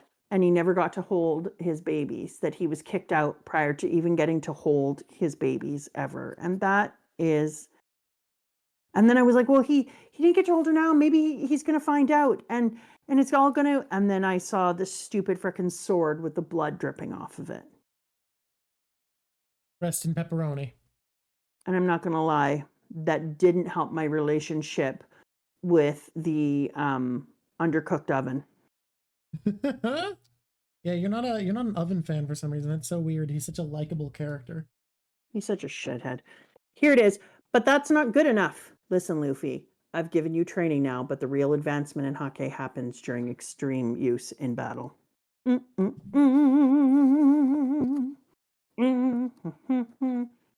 Thank you, Oda. I've been saying that for a long time. Thank you for telling all the humans. Yes, that is why. Okay, I'm going to move 888, also known as the good luck chapter. Okay. Well, because it's 888 was when, was it this chapter that I got to find out about? Yes, it is. Was when Oda decided to reveal to us the full moon transformation of our bunny carrot. That Sulong was form carrot. Sulong form carrot was wild awesomeness. It's so terrifying and beautiful looking. She is so stunning.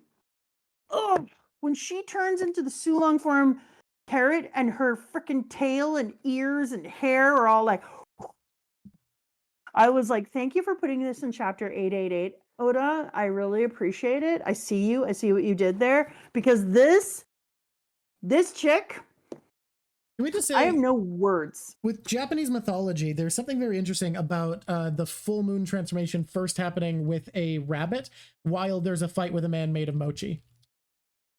Shit, man, that's so cool. That's so cool. Even her hair is white. They shall see the true power of the minx. Oh. And then you're thinking, like, what do you think you're going to do when you get over there? First of all, fly, apparently. Sulong Rabbit is going to fly in a graceful glide across the water over to the other side and just be like a rebel yell. And then when she gets there, she's like, well, I can't do, well, she does bite someone. She does take a little moment to bite, and I appreciate that. And then she's like, well, I can't literally fight everyone, but you know what I can do? Bi-wheel. Like, brilliant. She absolutely used her intellect, and her action comes from intellect. She rips off all the goddamn wheels that she can. And it was awesome because our Brook here gets a win. And after what happened on the other side with Pedro and with the feelings of inadequacy they had when they couldn't take action, it was so cool to see that Brook got a win and got to run his ass across the water because he's so damn light that as long as he's moving fast enough, he doesn't sink in even with his devil fruit. That does not explain why he can carry carrot, but you know, I'll let him have it.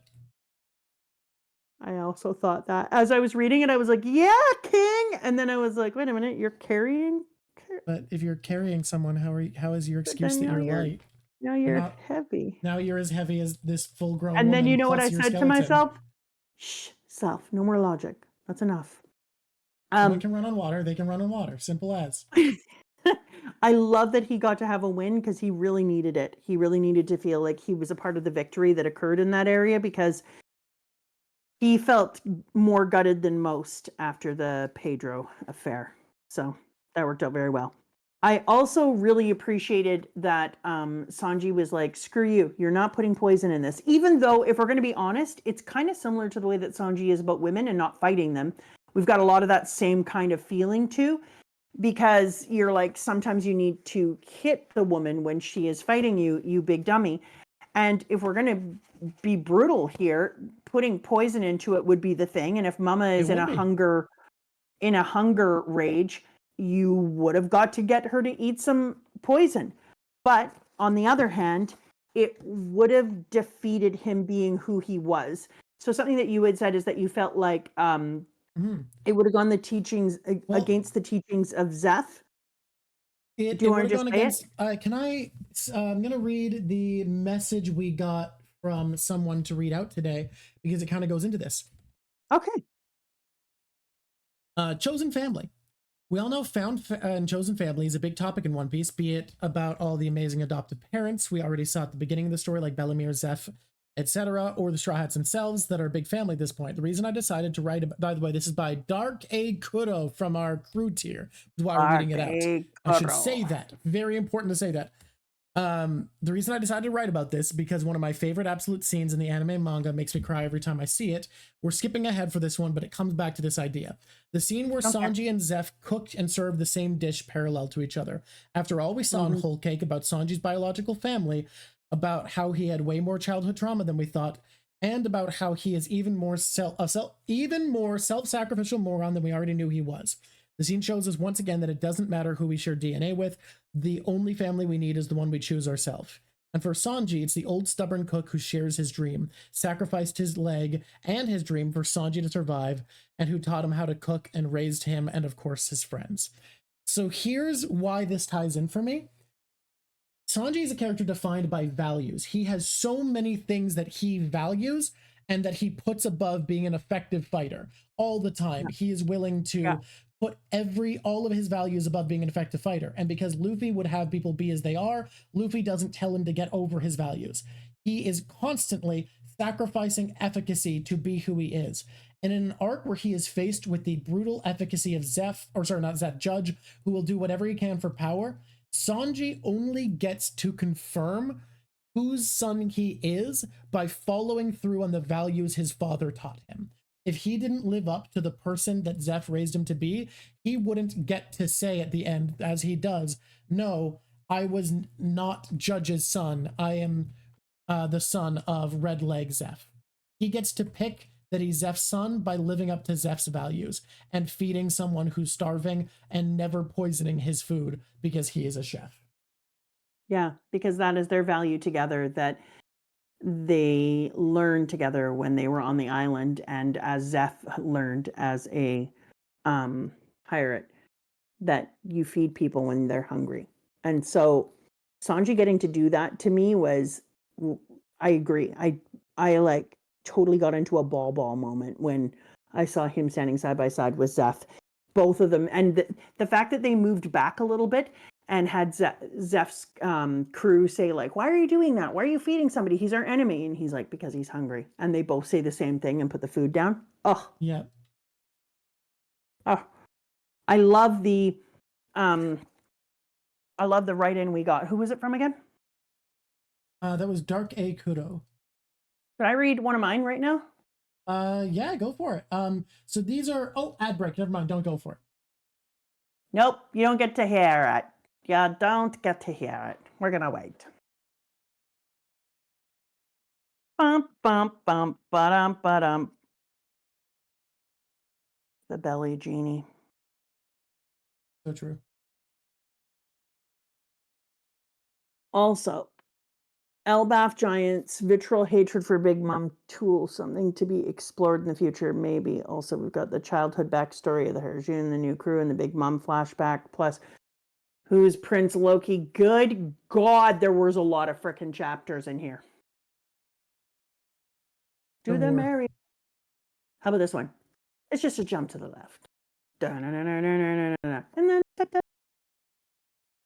you put your hands on your hips. Okay, the next section is only 6 chapters. What could happen in 6 chapters? I'm just really concerned about it. Yeah? Because the fact that you're getting me to read these to our Patreons says to me, shit gonna get crazy. Let's be honest, the fact that it's 6 chapters and we're giving it its own episode says enough. I'm kind of nervous about them, actually. Like, I'm actually, I have like nervous tension about them. Silly. Ad break is back. Ad break over. Chat back. Ad They're break live. over. Let's read these. Oh, I don't know if I can read these in time because their tattoo We're is being counted in. Yeah, you can't read those yet. Those are for after. okay. I'm just gonna finish this and then talk about it. By the way, shit about to get crazy. I'm gonna figure out how to put a bell in. Don't you worry. Hey, Just haven't thought of it yet. Hey, Yeah, hey, hey. Drop one with secret. Yeah. In 40 seconds, shit about to get crazy. One of my favorites I've done. Okay, you're not acknowledging you're not yes-anding me. That shit's about to get crazy? Yeah. In what way is shit getting crazy? In 19 seconds. Okay. Shit gonna get crazy in 15 seconds. I'm excited to hear it. Are you ready for some football? Depends what kind of football. The kind that gets crazy. Up. Hi there, YouTube, and welcome to the moment where we ask you to subscribe and like and ring bells and be a person who hangs out. Listen to me. Look me in the eye. Look through Drock into me. I made Drock. That is a person. They exist. I made them. I'm going to tell you a secret. Lean real close. I know you like it. You're still here. Why aren't you pressing like? It's weird. It's really weird. It's like wearing a wig backwards. It's just odd. It's an odd choice. You liked it. You're still here. Even if you hate it, press like, and then you can hate it some more later on. And you can be like, ugh, I liked that. I hate that I like that. And you like that you hate it. So you like that you hated and liked. It's perfect for you. Everything is perfect in this way.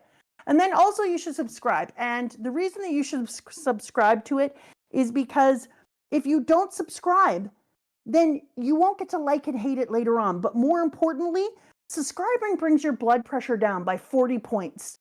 And 40 points is a lot. Now, some of you may think that your blood pressure is already too low. Some of you may go back to the perfect life.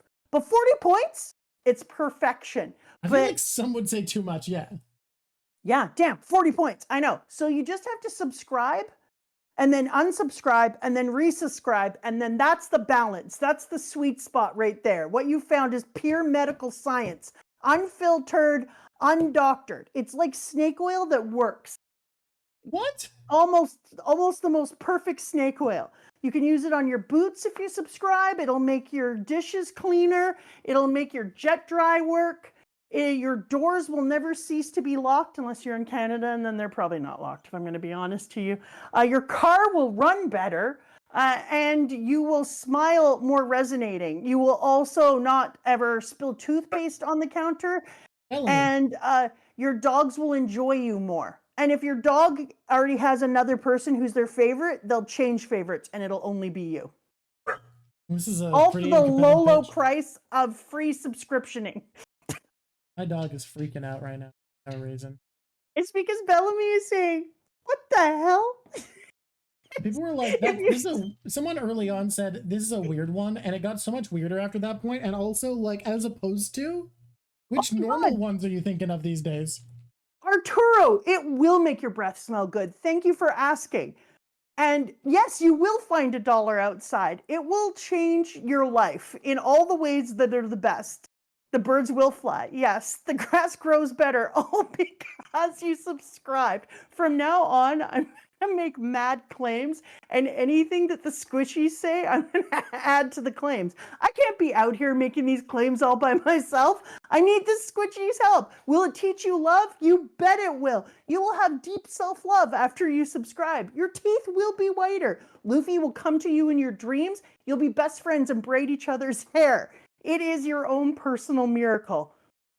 And You will never have to run around looking for a wedding cake, all for the low price of free subscribing. You will learn French. It's going to be the best time of your life. Thank you for coming. Feel free to drop into our Twitch at any time. If you feel like this is unhinged, but you're kind of into it, definitely come to Twitch. Yeah, Twitch just gets more of this part, really. And the parts if you're on YouTube and the parts you love about Mom Piece are the unhinged nonsense and political discourse, then come to Twitch. Those are the parts that there's much less of in the edited videos. They edit out the crazy. Mm-hmm. Oh, I forgot to do my second one. Are we ready? We are as ready as I feel like I'm likely to be. Hey, YouTube. There's buttons. You can see them. Press them. Just like that. Guys, it's as shrimple as that. It's as shrimple as that. It's funny you should say that. In the SBS, Oda has asked us to all agree that the squishiest things are shrimp. The things that are the squishiest or floofiest or something. What? Yeah, I don't know what to tell you. He said it could be a baby, chubby baby's cheeks or a round bottom, but let's all agree right here, right now, that it's shrimp. My wife just showed me a new Hawaiian shirt. She got me an Aloha shirt that is the loudest shirt to ever to exist, and I love it. Put it on. Okay, it does look a bit like my self-insert OC for my game. I gotta go get a shirt on. I'll be back. Yes. Put on the shirt. We're done. We did the thing, guys. You killed it.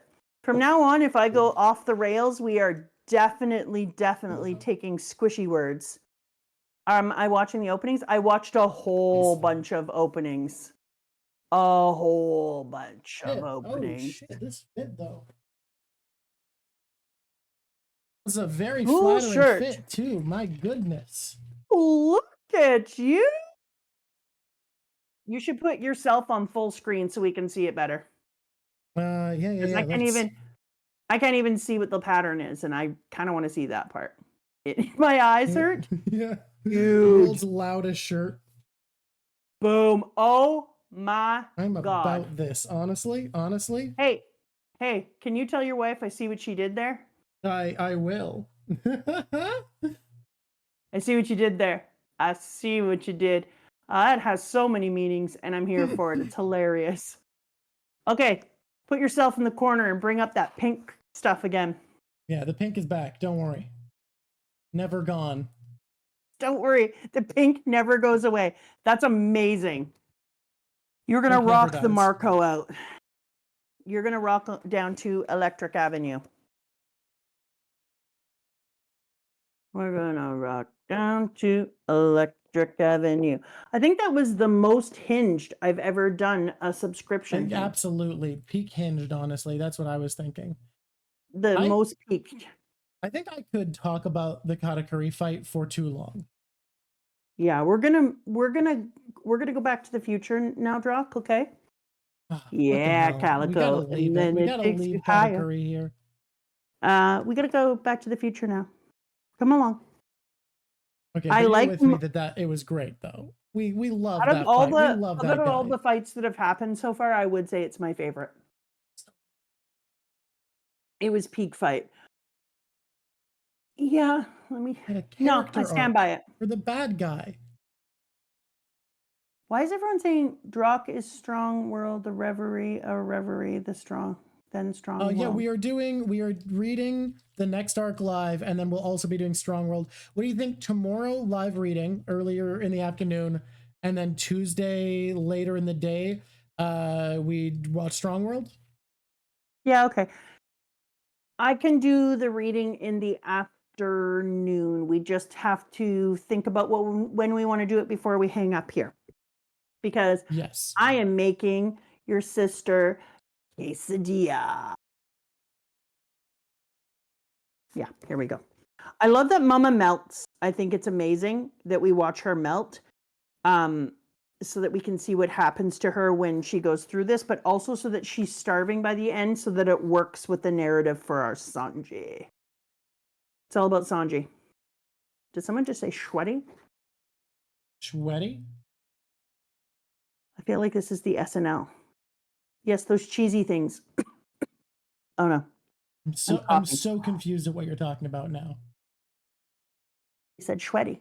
Balls. Oh, okay, yeah. The Alec Like Baldwin bit SNL. from SNL, yeah. Now we're gonna have to take that back. You can't say sweaty balls on the air. You can't say that on television. I mean, they literally do. It's called Saturday Night Live. It's live television. So do you think I can say sweaty balls? I'm pretty sure you can. I'm gonna do it. Sweaty balls. I feel good.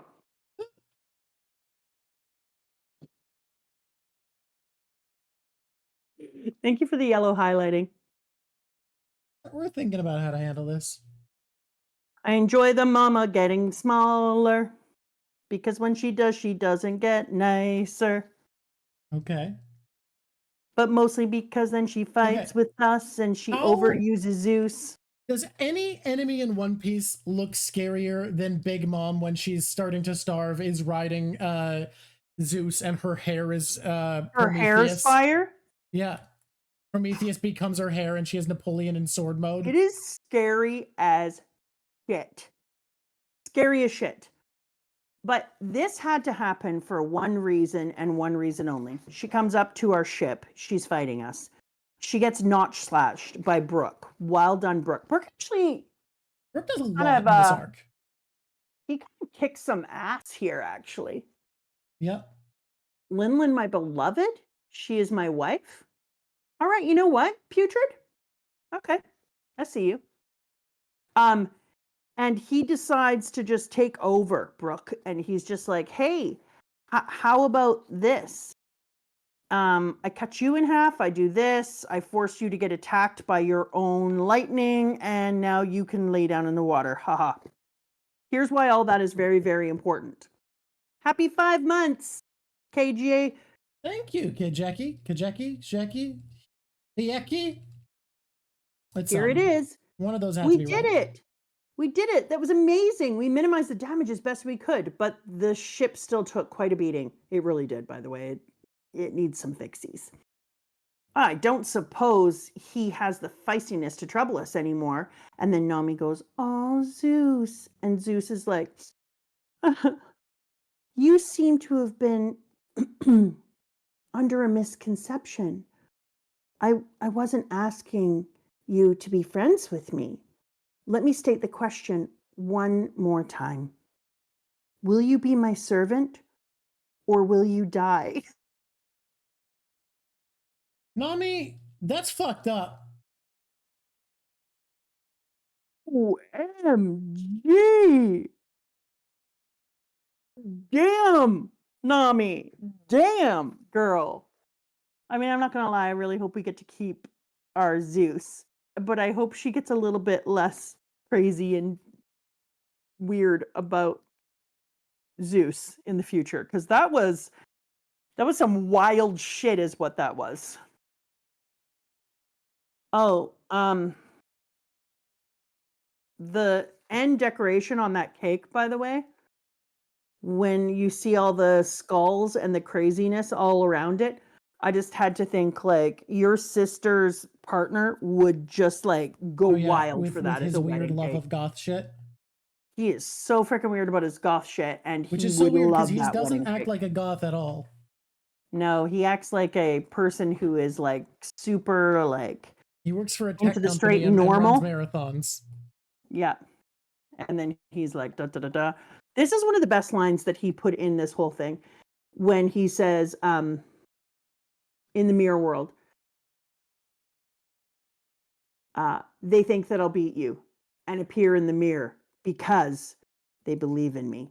And then it shows Sanji, who's standing there cooking and getting everything done and all of his different crewmates. And you're just like, you just make us love the Straw Hats so much. So much. I just adore it. Okay, in case you were following along at home, we're somewhere around 892. Somewhere in there.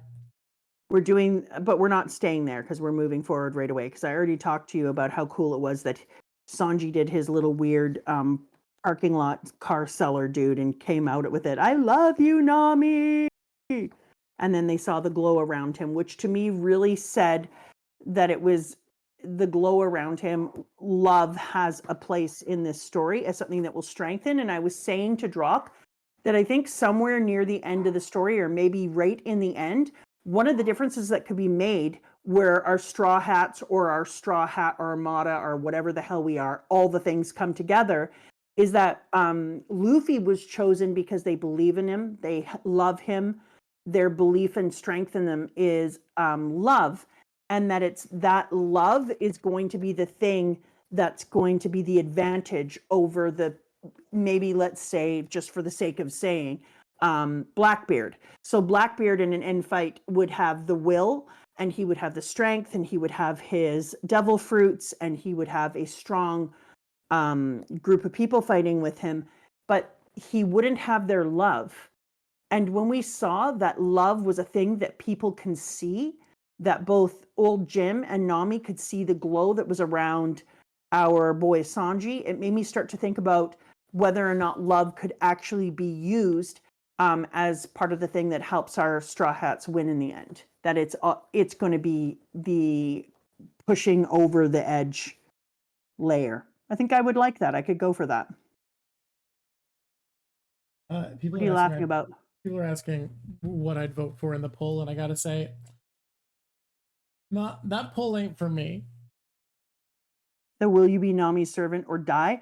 It's in chapter 892. If you go into chapter 892, somebody was asking, you will see our boy Sanji doing the woo.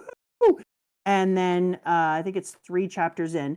There's someone on the prow. What's the weird aura around them? Well, whatever it is, it's not Haki, he says. But that is Bege's ship. So we know they both see it, which is kind of my way of thinking that if this love is that strong that they're able to actually both see it, and there's confirmation between old Jim and Nami, that's an interesting kind of little thing that makes me wonder whether that's going to come in, because it feels, and I don't want to be redundant, but this is something we talk about in the theater all the time, and that's why I mention it.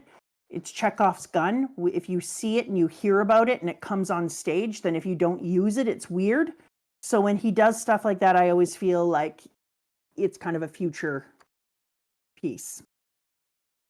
I feel bad for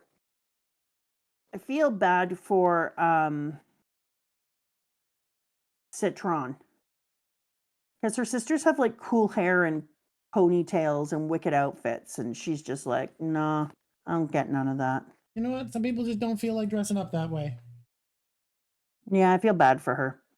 I thought it was a very clever idea to have just take one mirror and stick it in the center of the city. It was an intelligent idea, kind of to put that through. I was like, yeah, that's the way you do it. That's what you do right there. And it looked pretty bad for our kids. He did a really good job of hyping it up this time. It felt like we were a real culmination. What's that sound? Are you blowing wind? No. Does anyone else hear it? Is it just me? Hear a sound.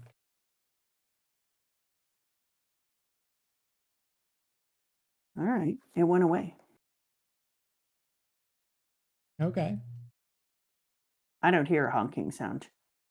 But for me, I'm getting some feedback. Maybe it's just my mic. They did a really good job of building up the tension in here.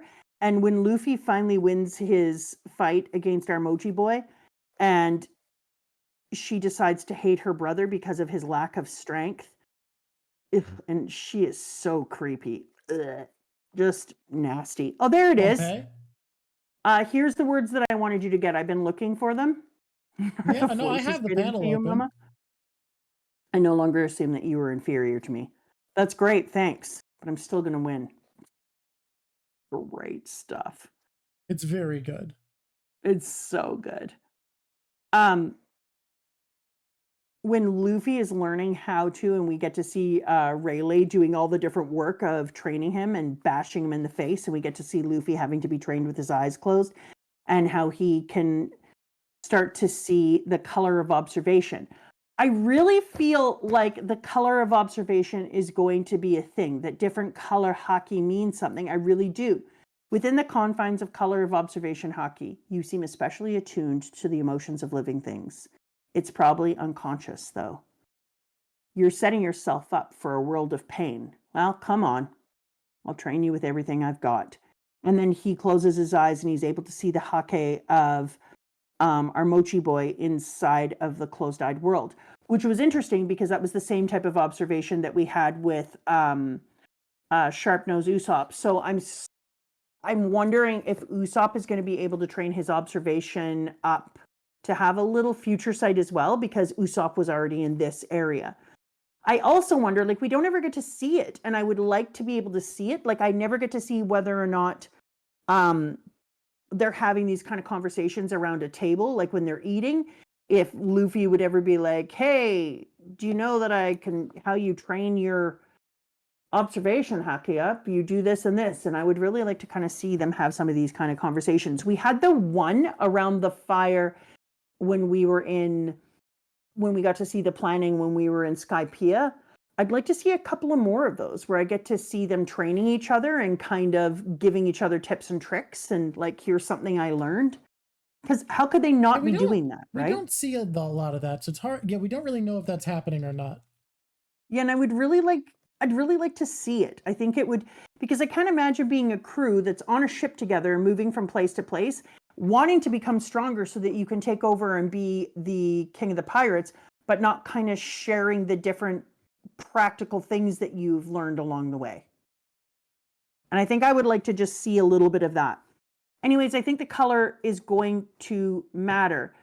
People are saying that you never get to see the color and that the whirls and patterns that are on Luffy aren't the whirls and patterns that everyone gets to see.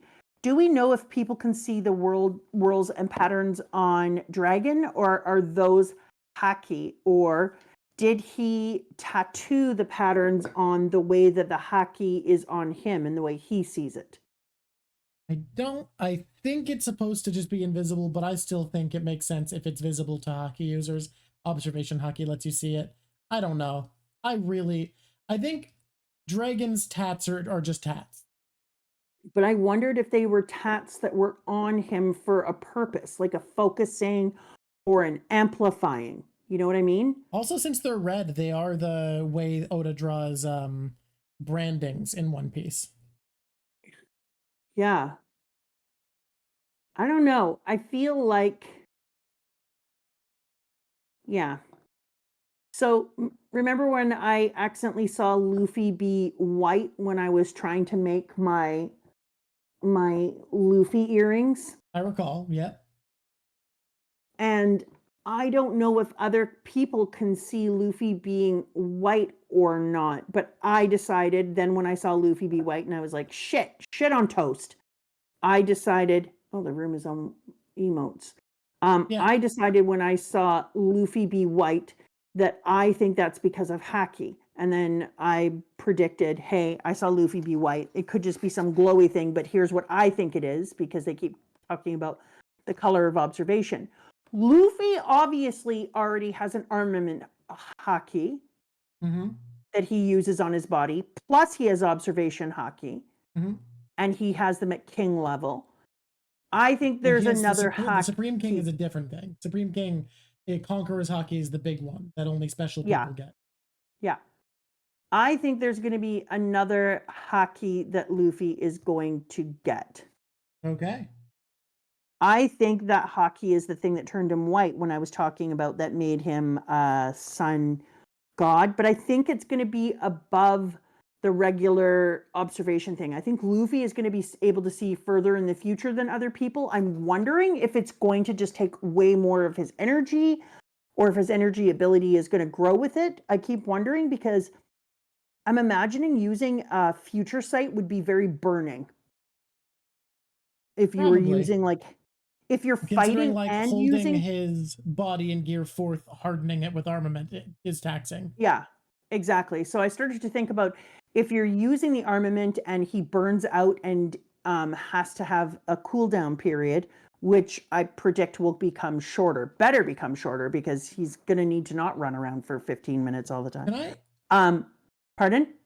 Once you're done, there's a pet peeve I want to settle with the community real quick. Okay. Then I think if you're using observation hake at a higher level, I think that's going to be taxing on you. And and burn down your hake even quicker.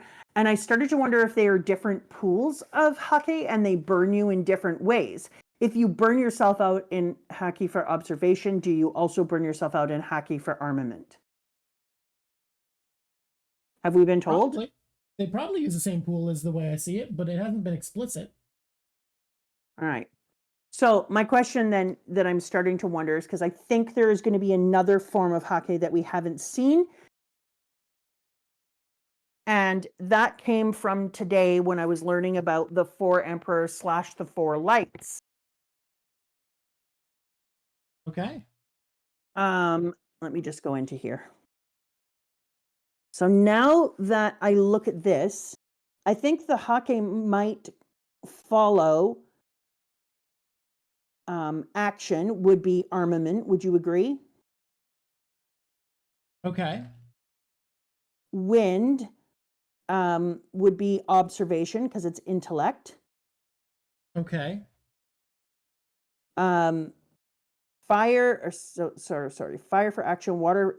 Then there's emotion and scenery and setting. So scenery and setting, I don't think, I was trying to think about how that could be hake, whether or not there could be a way of manipulating the The earth. way you say hake, hake is still killing people, by the way. I know, I do this all the time. They hate it. Hake, hockey. I still think that it's possible that there could either be 2 more, and one of them could use the strength of the earth and or manipulate the world around you, you know, like the ability to lift up mountains. Say if you were trying to, I don't know, create a separation of all the different oceans. Do you see what I'm saying? Yeah. So if earth is for scenery and setting and storytelling, but it is for stability and grounding, I'm wondering if haki sounds like hockey. Haki. I'm wondering if it can also be the thing that lets you control the earth and move it up and down, build mountains, destroy mountains, create a red line, create a grand line. I'm wondering if that's what's going to occur now with hake. I'm starting to wonder. And then the emotion one, I'm wondering if controlling your emotions is such a big piece, right? So what is inferior? Why do people keep saying inferior? Don't know. The conquerors? No, there is not. So is it haki?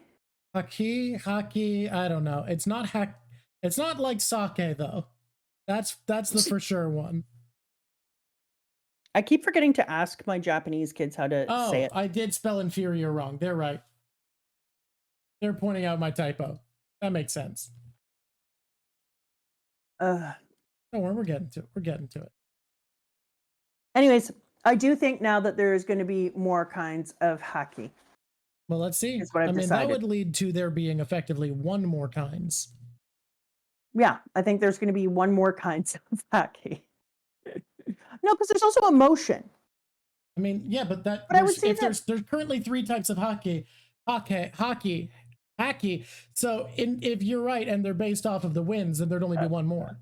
Yeah, no, because there's his, which is this, the conqueror, and then there's that one. So yeah, I think there's another one.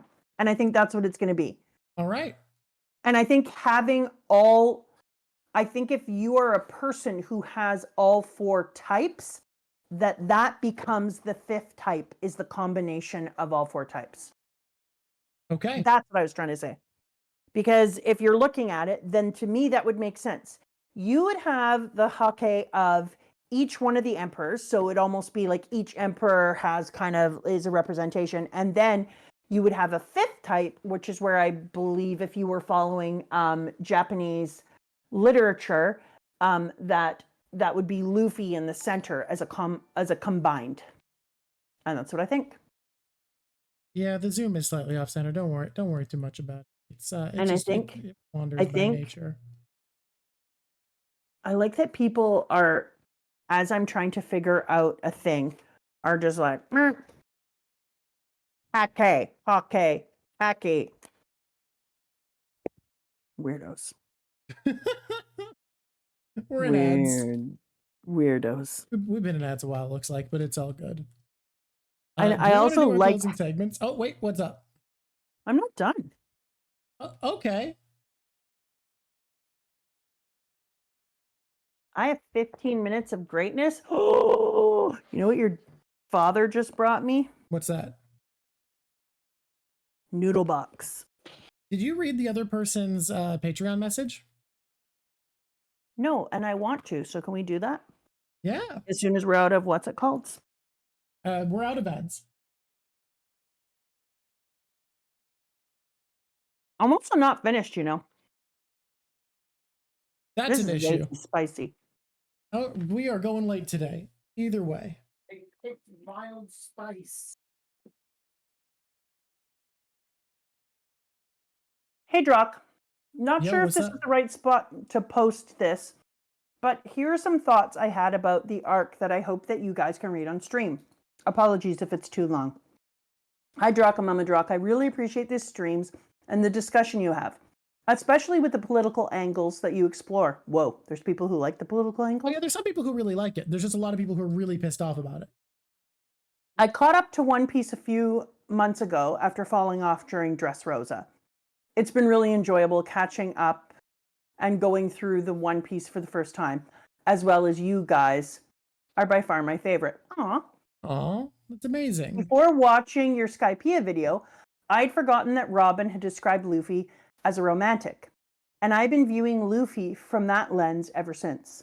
I think Luffy may be one of the most romantic characters in fiction in a classical sense. Clearly, he has great love of adventure and people, which is pretty common in an adventure story. The thing that sets Luffy apart is his love of the big gestures and how overt he is in his love of others. We see that in the moments like the ringing of the bell in Skypea, the shooting of the flag in Ennie's lobby, and hanging on to Dr. Hiruluk's flag in Drum Island, amongst others. How do I say that again? Hiruluk. There are also moments when Luffy simply yells his love for others, like him screaming to Nami that she is his friend in Arlong Park, and yelling for Ace while he's falling into Marineford. Whole Cake Island adds to that by having Luffy give one of the most romantic speeches I've ever heard, showing how much he loves and values Sanji, who really needed to hear it. Luffy does not allow people to be ignorant of the way that he feels about them. I'd also like to briefly talk about my favorite moment in Whole Cake, which is the kiss between Pudding and Sanji. Interesting. Putting the age issue aside, interesting, understandable if you can't. The scene is beautiful and one that I keep thinking about besides the moment between Sanji and Luffy. Pudding is a character who is presented to massively different personalities to us. However, neither of them are the real Pudding. And even though she tries to embrace the label put on her by Big Mom and others, her struggle to express herself after the wedding scene is a struggle to find the person she's never been allowed to be. In the end, Pudding, despite thinking so little of herself, does an incredible selfless act by taking the memory of the kiss from Sanji, because she knows that if Sanji knew, he would not be able to leave her. She sacrifices her chance for happiness and acceptance for Sanji's safety. Pudding selflessly steals a kiss from Sanji. That's beautiful. That was absolutely beautiful. Who was that? Oh, I didn't give you the name. Let me look. Oh, is it Tavian? Tavian. Or That's Tavian? it. Tavian. What a pretty name. Tavian. I love that. That is a beautiful thing. And it's what we were really talking sweet about. sentiment. Oh, it's you, Tavian99. It's you. Welcome. That's really Thank beautiful. you so much for doing that. And it's thank you for funny being a because patron we at the talked fruit tier. about that, and yet you articulated it so much better. That's what I love about these people who spend a long time thinking about something and also pre-write can articulate the ideas that we're coming across a lot better and add perspective to what we've talked about. Oh, it made it way richer. I was like, yeah, that. Go back in time. Put that in there, because that's what I'm saying. That was beautiful. Okay. No. We aren't done. Here's a couple of things I want to talk about. And people are going to Okay. have a freak out because I didn't talk about some stuff. Okay. So let's Look, just we're gonna say miss stuff. It happens. Mama eats a damn cake. The cake is good. Cake. Good job. Good job, Mama. You ate a cake. The kiss is Way to stolen go. back. That's good too. There's the blowing up. All that is good. What book am I on? The blowing up is good. I love when Pedro explodes, TBH. We need more oven. No, you don't, Monomon. You don't need more oven. We have enough oven. Oven is bad for you, Monomon. God, love yourself, man. I really, what a goated moment that all of old Jim's old cronies show up and help them escape and are just like, no, boy, we're going to help you in your new life. Like, it's just going to happen. And then they have to blow up Tiger's ship. And that was incredible. Like, the sacrifices that were made by that team and seeing them underwater, having their explanations of you don't have to join here. But this part here, where old Jim says, I cannot abandon them now. And Luffy goes, okay. And his face is so angry. I got it. Then stay. And I'll be the rear guard to ensure the ship gets away. At this point, if the mothership and fleet remain on our heels, escape will be impossible. Allow me to hold down the end of the line. I will fulfill this duty and return alive. And they glare at each other. Don't forget, Jimbe. Your captain is me now. We'll be waiting at Wano, so you better show up. I am in your debt.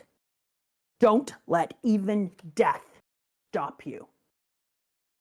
Damn! That was such a great toe-to-toe, because that's what we talked about with Luffy, is that ability to understand his leadership. I have to let my people do what matters to them. I have to let them clean up their priorities. I need to, but I need to remind old Jim how much he means to us, how much we've been waiting for him. And I think that him reminding old Jim, you used to be the captain, but now I'm your captain, and I'm going to take that responsibility seriously. So keep your damn self alive. That I was love it. So good. It was brilliant. And I love that right before the end that we even got to see that News Bro is seeing everything, and that as he's flying away, Straw Hat Luffy is escaping and leaving Jimbe behind for the rear guard. The fleet is being held back. They'll lose sight of the ship. And then he goes, go Straw Hat, go. Huh, you seem to be in their corner. Well, he's certainly a contender the way I see it, Stussy. In the near future, one of the worst generation is going to rise to claim the mantle of the Pirate King. I Girl, love that. Girl! That's incredible. I also love that Big News Morgans has seen enough pirates going around that he's like, no, it's not going to be one of the existing emperors. It's going to be one of these new fuckers. Yep. That was just so good. Of course I'm going to pick someone to root for. And it's going to be this person. And then as they're leaving Mama's territory and we're watching all the shit that Pudding went through, and we're finding out about her pulling the kiss away from him, and Luffy is being healed, and we're watching the why did you switch to your back? Didn't you fall face first? Yes, I wonder why. That whole scene, like the end of this was so well done. He led and led and led. It all goes together so well. And then it all comes together so beautifully. And then we hear all the German people, and they decide that, yep, this is enough. We've done what we needed to do. They've escaped, and we realize, yep, they 100% were just here for the Straw Hats. And all of that was absolutely incredible, because they did owe him that. They owed him that. But to end the whole piece with the song of Mama and her whole thing about she's eating the cake, and so everything is good now, and except for it's scary, and it just ended. It was a brilliant ending when it pulled together. But It was also stunning to get to see that Sanji already knew what Pedro told him. My name is Pedro, please help. See to them. The world awaits them. They must be saved. They must not die under any circumstances. So we already know that Sanji was aware of the pressure that is now on them, that he feels like they are the future and the dawning of a new age. That Soul Polka song, can we listen to that when we do the reading of the 6 chapters? Because I want to hear totally. I want to hear that freaking ridiculous Soul Polkas, the words of the soul, onward we go, by breeze and by brine, minds heavy with thoughts. I want to hear that Soul Polka Absolutely, song. we can. Because that was crazy. Her lyrics in that song basically say, like, all that matters is that we get to have the very best things. It's life or death for you bitches. What's important to me is that I always get to eat the best things and have the best things at the expense of others, and that life can be scary and the nectar is alluring. Sentiment can be bad for the heart. And she just sings her way, talking about how bad her kingdom is. And it's basically a confession of how much she sucks as a leader. She basically sings her way through. It's the perfect villain song. Like, if you were doing Disney, that's what the villain would sing. She really gave off, I'm going to steal your voice and give you legs. I feel like, for me, literally every part of the ending of this arc hits. Like, all of the beats are exactly right. Yeah, I agree. And then to end it with everyone going, Sanji's food, safe, free, delicious cooking. Yeah, Nami, I'm looking at you. To get to see them all so excited, and to have the ending of this arc where Sanji discovers who he is and moves forward with confidence in leaving his past behind and letting his father be Zeph and letting his heart be healed. The ending of it is watching Sanji cook for his found family and then saying, food served. You hungry? I'll feed you. We can talk after. Yep. That is the best ending we've had yet, in my opinion. It's perfect. It goes off on such a strong note. I love the end of this arc so much. I feel like Oda, this is him at the top of his game for keeping the themes, the metaphors, the symbolism, the character, everything feels so consistent and put together. Yeah. Yes, that's what I was trying to find, Jojo. Oh my God, that was the part I was trying to find. I couldn't remember because I got so caught up in the song and I want to hear it, and it was just too incredible. So I totally forgot that the part that I was originally looking for is the part where they're all sitting out on the deck, and Sanji's bio dad, aka the DNA contributor, comes by and starts talking to him, and they're out on the deck. And he says, Germa provided backup fire, power, blah, blah, blah. And then he says, let me just make sure this is the right part before I get there. Yep, here we go. Sanji is the failure of Germa. His skin has no armor. He busies himself with menial cooking. He has no royal pride. He is swayed by pointless emotions and exposes himself to danger for the sake of the weak. His mentality is soft. He is flawed as a soldier. He is a failure. And then Luffy goes, so long, thanks. Why don't you answer me, Straw Hat? And then Luffy sits there with Chopper and goes, that was weird. Why was he just listing off all your best qualities? Right? Says Chopper. That definitely wasn't what he thought he was doing, says Sanji. And then old Jim's walking away. Ha! You guys are the best. Oh, it's awesome. I loved it so much. Oh, Luffy listening to that list with Chopper and just saying, it's so weird that he's just screaming out all the best things about Sanji. Like, yeah, I get it. He's great. It's so good. Ugh. Yeah, I loved it. You're quiet, Drock. I know you're in your own very focused world. on art. Sorry. I do love that section. I think Sanji getting to hear how loved he is by his crew and that all the things he's seen as a failure for are loved by his crewmates is fantastic. Not just loved, but the best qualities. Yep. He doesn't just say, like, why is he saying nice things about you? He says, why is he naming all your best qualities? It's weird. We get it. You're great. What a weird guy your dad is. What a strange man. That was beautiful. If I wanted to, because there's some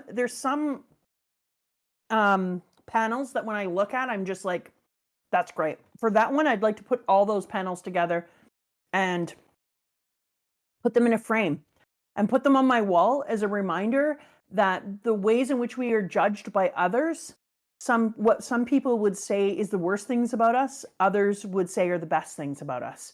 And I think that's the type of thing that you should keep beside your door before you leave. And instead of looking in the mirror, look at that and remind yourself that when you go out into the world today, some of the things that people don't like about you, for other people, those are the things they think are your best qualities. I forgot. So if someone doesn't like you for something, what? I forgot. Sorry, keep going. You got to put in our baby pup? I do, but that's what I was going to talk about. If you have people who don't like some stuff about you and make you feel inferior for that, maybe just find new people. Yeah, we forgot to talk about Peekums and his little moment of awesomeness and carrying Luffy out on his back through the mirror. That was GOAT. That was full GOAT. I was absolutely impressed with Peekums. I don't know if you know this. I love Pom Pom. You're a big fan of that guy. He's so awesome. The thing I was going to talk about is that people get big fan bases angry at them for not mentioning Snake Man, the new Gear 4th form. Oh, that was so wild. That was a really unexpected thing. Am I going to be seeing a whole bunch of new forms within each of the things? Like, because Gear 2, we haven't added any like new Gear 2 things. So Gear like, 3 are we just he moves the air around is all. Yeah. So is it only in Gear 4 that he adds new areas? It certainly seems that way. I just want to say, there's a misconception that I have a qualm with in the community. All right. Yeah. The advantage Snake Man gave him is he could punch really fast and change the course of his attacks really quickly so that he could see the future, watch Katakuri see the future, and watch the way he'd move to dodge to readjust his punches to hit at angles that Katakuri doesn't expect, right? Yeah. It has better attack speed. I see people all the time, all right, talk about how Snake Man is the speed form. He doesn't fucking move. He stands there and punches. Luffy literally doesn't move in Snake Man. It's not the speed form. Everyone talks about it like it's the speed form. He's not running around. He literally stands still the whole time. Everyone talks about it like Snake Man's so fast. Literally, he stands there. He literally doesn't move. It's such a weird frustration to see everyone talk about like it's the speed, it's the speed form, but like, yeah, attack speed. It's attack speed, not movement speed. Yeah. He stands still. He literally stands still and gets hit by everything launched at him. Bounce Man dodges. Snake Man gets hit every time Katakuri gets close because he literally stands still. Huh. Yes, I know, it's attack speed, but people act like, wow, someone kept up with Snake Man. Snake Man's this. No, he literally stands still. It feels so weird to act like it's universal speed form. What I loved about Snake Man, so I don't know that there's any troubles with any of these things, but for me, what I loved about Snake Man was it feels like a nod to our main girl. Oh? And to Boa? It feels like a nod to Hancock, both because he trained over there and because of all that they gave him.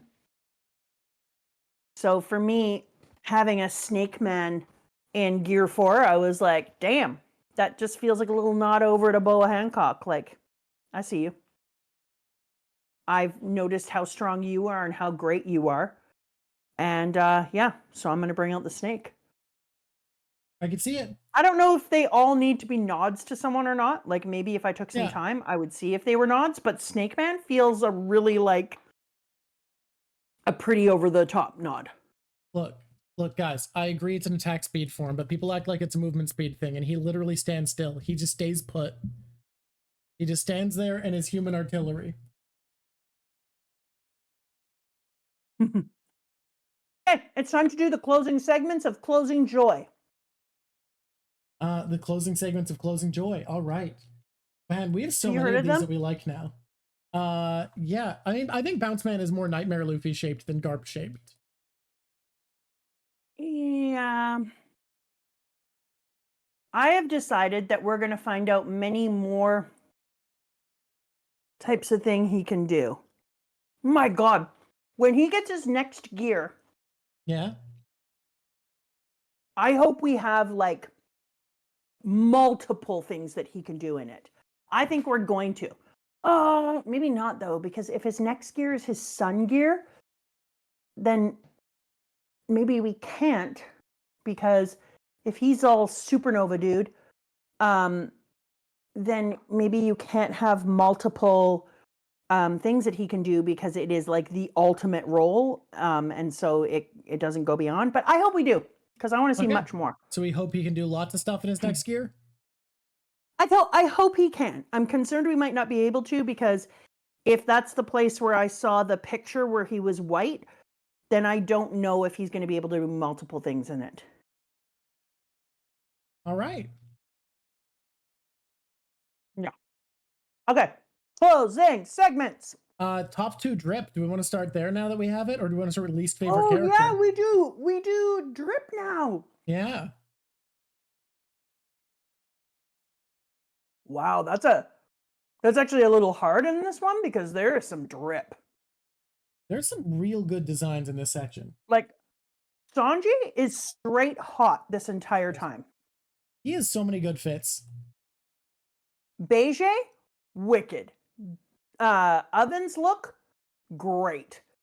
No, the tampon wrapper is not going to win. But also our boy, the walking Mochi, so cool. Mochi Man, great look. You gave him number 1 last time, even though he was only in like 1 panel. Well, his drip is so good. It's pretty stellar. Yeah, I'm afraid. Oh, but there was the cute, you know what? It's so funny. Does Big Mom's fire hair count as drip? No. You know whose outfit was like the cutest, and it really just talks about taste, is I loved Nami's drip at the end on the boat when she's in that white outfit. Okay. Oh, God. Pecans and Carrot, when they switch over. Does that count as drip? The Sulong Carrot? Yeah, do transformations like Snake Man and Sulong count as drip? That's a question. Because if their transformation counts as drip, it's Carrot all the way. Because I think if we're just going based off of style, that's fine.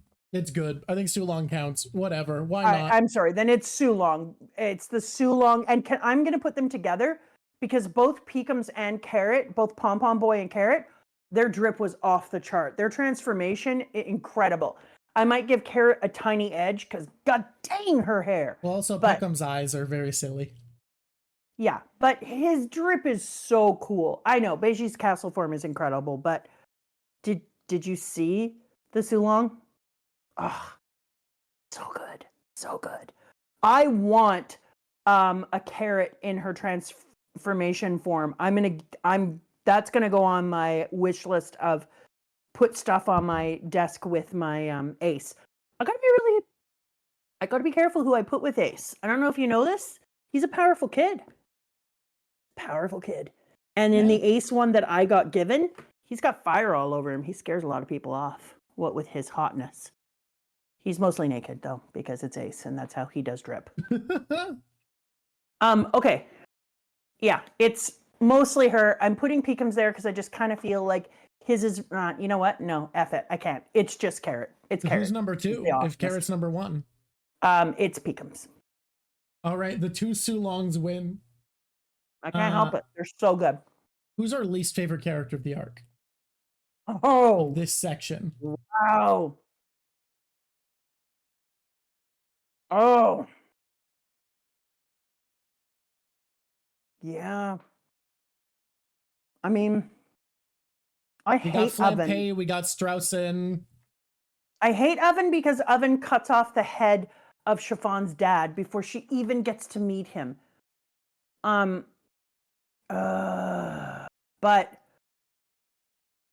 then I hate Lick Lick Boy because ugh. Fair, valid. Fair and valid to hate Lick Lick Boy. Oh yeah, hating Perospero. If Perospero's got one hater, I'm that. And if he has none, I'm not around. Yeah. Everyone, like 95% of people said that transformations count, so that's nice. That's good. I think the person that I hated the most this time, if I'm gonna be honest, was, yeah, I love that Pez recognized him too. It's Oven. The groomer. That is a good. That's a good point. It's the groomer. And I just want to make sure, I'm not saying you're wrong. I'm just saying we got to consider, just so that we know that we're remembering Flampe exists. Oh, shit, yeah.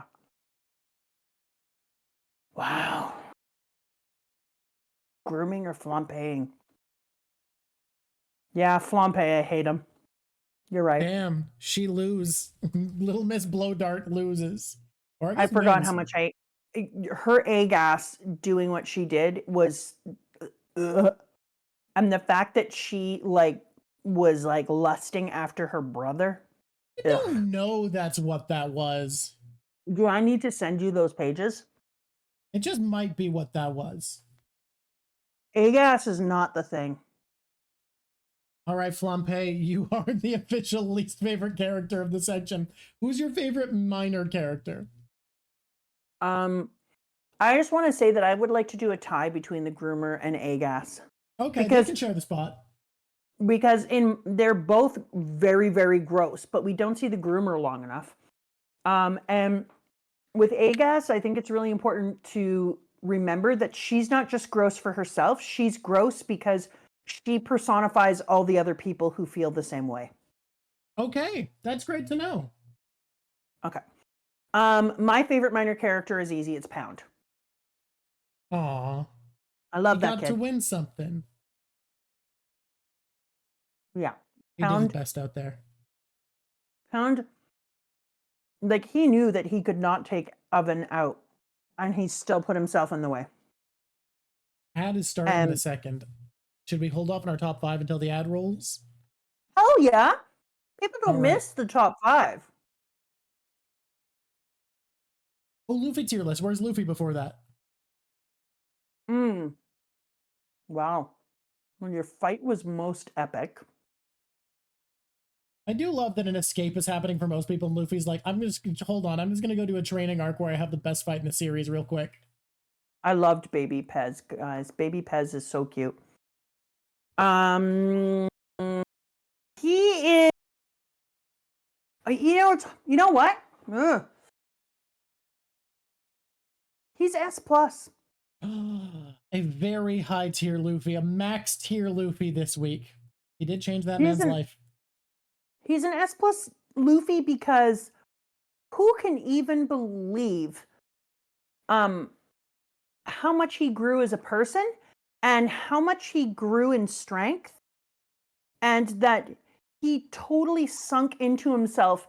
He had a Luke Skywalker moment with the closed eyes and the learning to feel with his energy where shit was, and then just absolutely started maxing up and leveling up his potential. Come on. You got to S+ a boy when he gets himself a snake. He snacks it out. Oh man.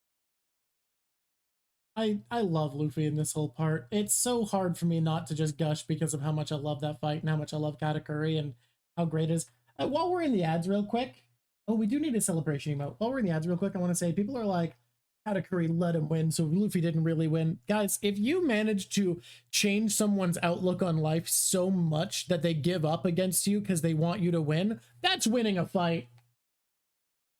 Yeah. The problem is that sometimes, shout out Patreon. Yeah, hells yeah. We'll do that in a second. Sometimes when people change their level, but they also change the hearts and minds of others, like he didn't just win his regular fighting then. He won, well, that person said it actually, Lampshade. Wait, your name is Lampshade. Lampshade. I like that. He did. He won the mental game as well. And like Luffy says, he's an effing pirate. He gives two shits about how he gets his win. What matters is that he gets his win. And then he lived by it. And when he leaves, he feels good. And don't worry, I'm not calling anyone here out who said that Katakuri let him win. So I've just heard people be like, it doesn't count because he let him win. But like, literally, doesn't matter. If he convinced him to let him win, that's a win, is what I say, yeah.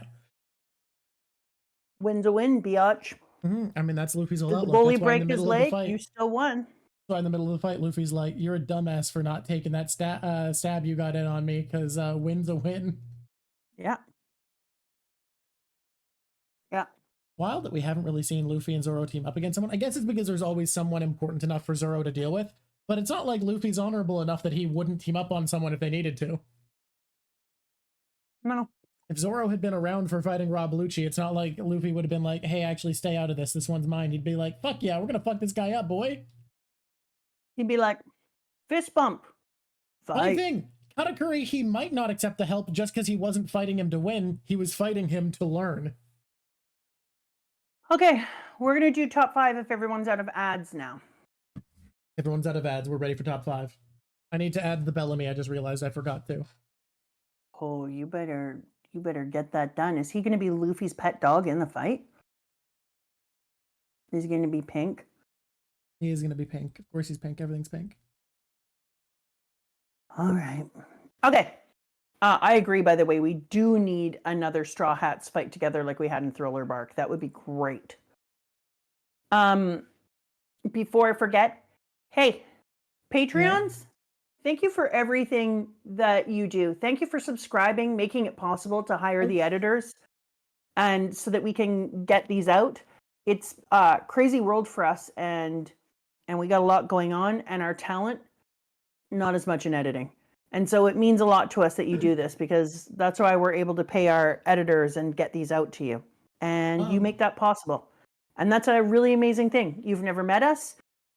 You've never seen us in real life. But the fact that this has touched you enough to support us is kind of humbling. And we really appreciate it. It's like a humbling thing. So thank you so much. Oh, and if you guys want to send mail to us, can you put up the mail thing right now? Yeah, send it in the Discord. Edits? I am going to pick a random patron to shout out today. Today's episode is dedicated to Roy Blankenship. Thank you, Roy. You're helping us do what we do. What? We're gonna start giving episodes to people. That makes me so happy. Well, here's the thing. We actually did it the first time we had patrons, and then we said we'd do it, and we forgot to do it again. I don't like that. Bad us. Yeah, we said we would do it, and then we just never did. Listen to me. We're Canadians. We're going to put ourselves in the penalty box tonight for that. Yeah, every Canadian home is equipped with a penalty box. It's true.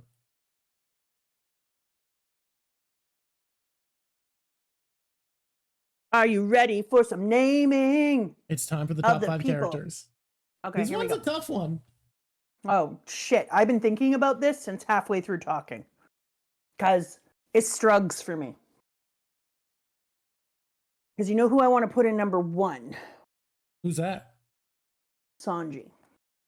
You can. No one can stop you. It is true. No one can stop me. I know who I'd put in number 1.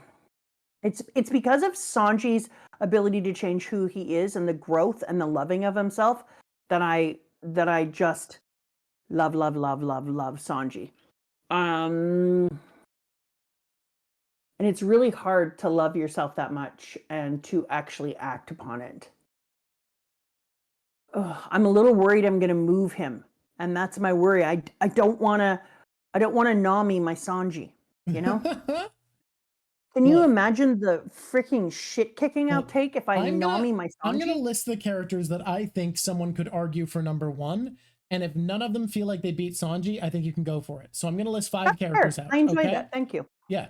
I think arguable spots for number 1 are Sanji, Brook, Nami, Pedro, Katakuri.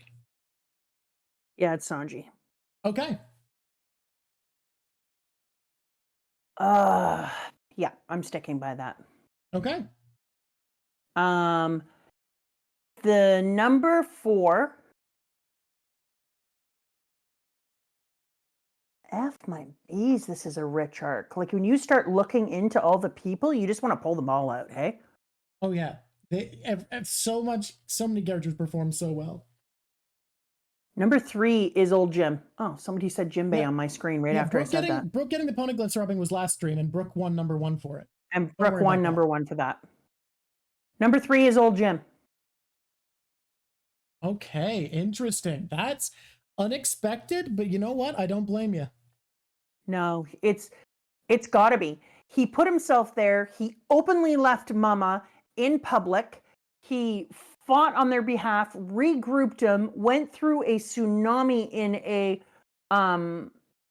surf style. All his people came together. He stayed behind to make sure they got out and promised that not even death would stop him. So, on. Old Jim. Old Jim, number 3. Number 2. Nami. Okay, let's talk about that. No! You have to say why. That's the whole thing. But every time I say why, then you're like, and then I'm like, I don't do anything. What are you talking about? I have never been the one who says, "Oh yeah, why don't you put her down lower?" That's not my role in this. Fault. It's not. Just describe why. If you're confident in your answer, you can say why. I'm massively confident in my answer. Okay. Nami's at the center of almost every fight and decision in this whole piece. I'm just opening my what's it called? All right, where the hell did it go? There it is. Fear not, people. Tiny squishes. I have opened my manga. And now I will show you the most awesomest Colway. God, Pudding is also in contention. You could make a top 10 from this section. It's crazy. That's what I was trying to say. You've got so many effing people in this one. Okay. Yeah, my Nami is in the center of almost every issue that takes out and is the person who gets to the ship first, is pulling the whole thing together, navigating them out of the living hell.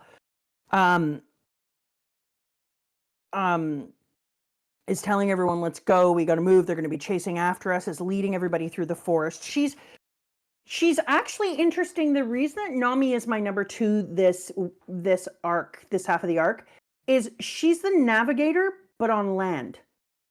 Okay. It seems like the entire arc, she's the one who is finding the clearest path, and it's almost like Farsight.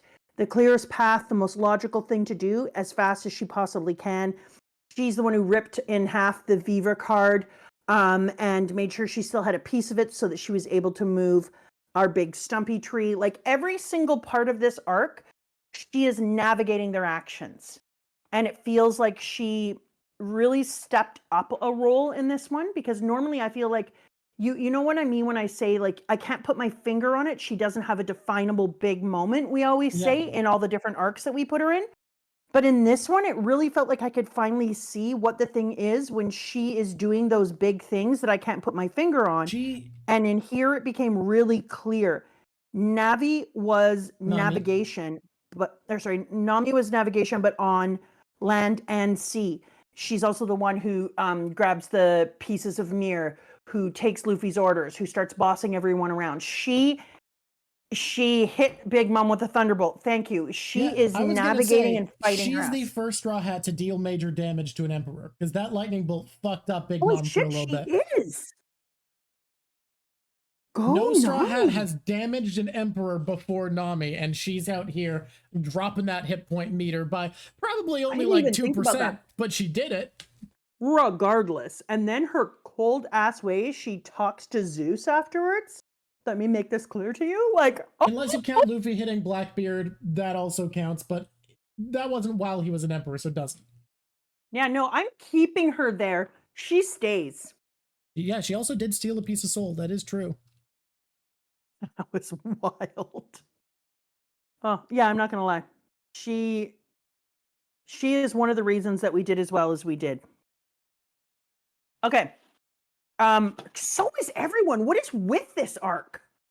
Yeah, there's a lot of standout performances, huh? So I'm gonna do an old Jim is at 3. Oh, I've done 1, 2, and 3. I did them a little out of order, so I didn't notice that. That's not like me. I'm gonna do 5. Okay. I am going to make it. I want to make it my. Carrot, but Carrot, although she does a lot, I don't know if she's 5. I don't know. But I have to make 4. I'm going to make 4 Bege and 5 Pedro. Fair. Now, your list has a lot less Katakuri than mine would have, but I respect it. I want to say that Katakuri. There's too many good characters. I can't judge you. Like last time, Brooke was definitely straight to the top of the charts, the best. Yeah. Brooke in this time was amazing, but so was Carrot, and she's not on the list. Yeah. So was Pom Pom, and he is not on the list. Yeah. So is my Mochi Mochi. He's not on the list, and he changed so many things. Yeah. Like, look, I would make my list different, but this is an arc where I can't judge your choices in the slightest because like there's so many good choices, and it's hard. We're only giving ourselves 5 slots. Yeah, it's hard. I wished to heavens to Betsy that I had more spots this week, but you never let me have spots because of how much you hates me. There's no hatred, no hate, only the sad reality. I think it's gonna be fun when we're doing this, like going back through with other One Piece creators, where they're gonna have their list and we're all gonna get to like reveal our list together, like that we prep ahead of time, going 5, 4, 3, 2, 1. I'm gonna love that. That sounds like so much fun. Wait until I am like, I'm excited. Don't get me wrong. It's always about the journey. The journey is the thing you do. I love the quote: "A thing that's won is done. The joy is in the doing." Because it couldn't be more true. When you're climbing up a mountain and you're in the doing, that's where all the excitement of what is it going to look like and how am I going to feel really is. So once you're done, it's done. A thing that's won is done. But on the other hand, because we already have an action plan for where this goes, I can't wait until people are going to be able to tell me things that I'm allowed to watch. And we're going to be able to have conversations with other people who are One Piece fans. Well, yeah, and you're going to be able to watch One Piece videos.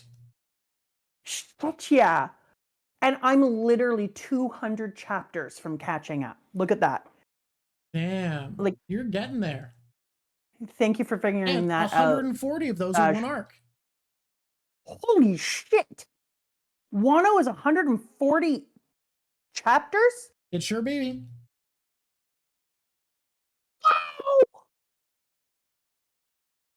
I have no words. Oh, thank you for putting Jula La La on there, because I think also Luffy's snack thing could also be a little nod to our Nola. Neckman. Yeah. I can't believe that I'm almost there. You're getting so close. Can I just read and read and read and read? Is that a no? Okay. Look, when we hit Wano, you're gonna need. Oh my God! Really? Yeah, I guess. 40 chapters, God. And like we might have to do it in 5 parts, which is four probably. How many have other people done it in? Have other people done it like this? Has anyone? 3 is what I've seen most people do. We tend to break it up more because we live stream them instead of pre-write. I really don't want to not do it justice. This was again a lot of chapters, and I really feel like I didn't give everyone their all. And we talked for 4 hours and 28 minutes. But like, you look at it and plot wise, how could you break this into 3? Like, it doesn't fit. No, it really doesn't. It's just the sad reality of this arc. Oh my God, I'm so nervous about the next 6 chapters with you going on and on about how it's going to be like, wah. Oh, it's just 6 chapters. What could happen? Oh my shit on a bagel. I know that we see Luffy's bro because as I was trying to look through the book to find out where I ended, it showed him, and that's all I saw. Guys, it's just 6 chapters. Like, nothing really happened in the next chapters. Red Potato, come on, man. Yeah, it's just like Thriller Bark. Nothing happened. Everyone's being a giant turkey pot pie. Okay, so I need to be with your sister tomorrow because sister. Yeah. Hospital sister. I could do a reading earlier in the day. Like I have a stream I've got my regular stream at 6:30. So how do you feel about we do our quick hangout to read the chapters at like 4:30? Okay, that's a good time because then your dad can go on up and hang, or your sister and your dad can hang, and wherever they aren't, I'll go. Perfect. So 4:30? Okay. 4:30. 4:30 tomorrow, everybody. I'll post it on the Patreon soon. My God, people. Thank you for the patience. I can't read on stream right now because we're reading those 6 chapters tomorrow, and they are saved in Patreon. And I am going to tell you the name of what we're reading tomorrow now. Tomorrow. What is it? Terrible news because you thought that we'd be causing a giant event there with the Straw Hats. It's the Reverie. We're going to be reading the Reverie tomorrow. Oh my God, and it's only 6 chapters long? Yep. The whole Reverie is 6 chapters long? Sure be. Okay, so the News to Coos dude is going to go back. He's going to tell them a whole bunch of shit about what happened there. It's going to spread like wildflower through the Reverie. Our boy is going to go up in bounty by a bazillion % because what is the Mochi Mochi is that a billion berry? 1,057,000,000. Oh shit, yeah. So he has to go over him. Boom! We're getting an upgrade in our reward. We're going to go over 1 billion. And then Mama's going to take a hit to her reputation. She's going to have to fight back. Straw Hat broke into her territory, crashed her wedding, and left. Because Mama's going to take a major hit to her reputation because of this. And I'm wondering what her retribution is going to be. And then Germa, like, what is their reputation change going to be? Are they going to be seen pro or con for being caught, for no longer having the alliance, for getting, and for looking like assholes? Or are they going to be seen as good for helping the Straw Hats to escape? And then people are going to start talking and having, well, I wonder if there's going to be polls about who people think is going to be the next Pirate King, and if he's going to do like editorializing about who will be the next Pirate King. Oh, this is going to be crazy. All right, we're going to have to see that tomorrow. I'm so excited. Everybody, I'm excited to see you tomorrow. Patreon patrons, if you're able to come, please do. It's going to be a great time. For now, I'm going to raid Alpha Rat again because I like him. That's it. That's my entire reasoning. Thank you for being here. We love doing this so much. Thank you all for watching at home. I love making these. I love this. I'm so excited for the Reverie. And until next time, it's been lovely talking to you. Do you want to say yours? Squish on, squishies. Hell yeah. Bye, everybody. Bye, everybody. Do, do, do, do, do, do, do, do, do.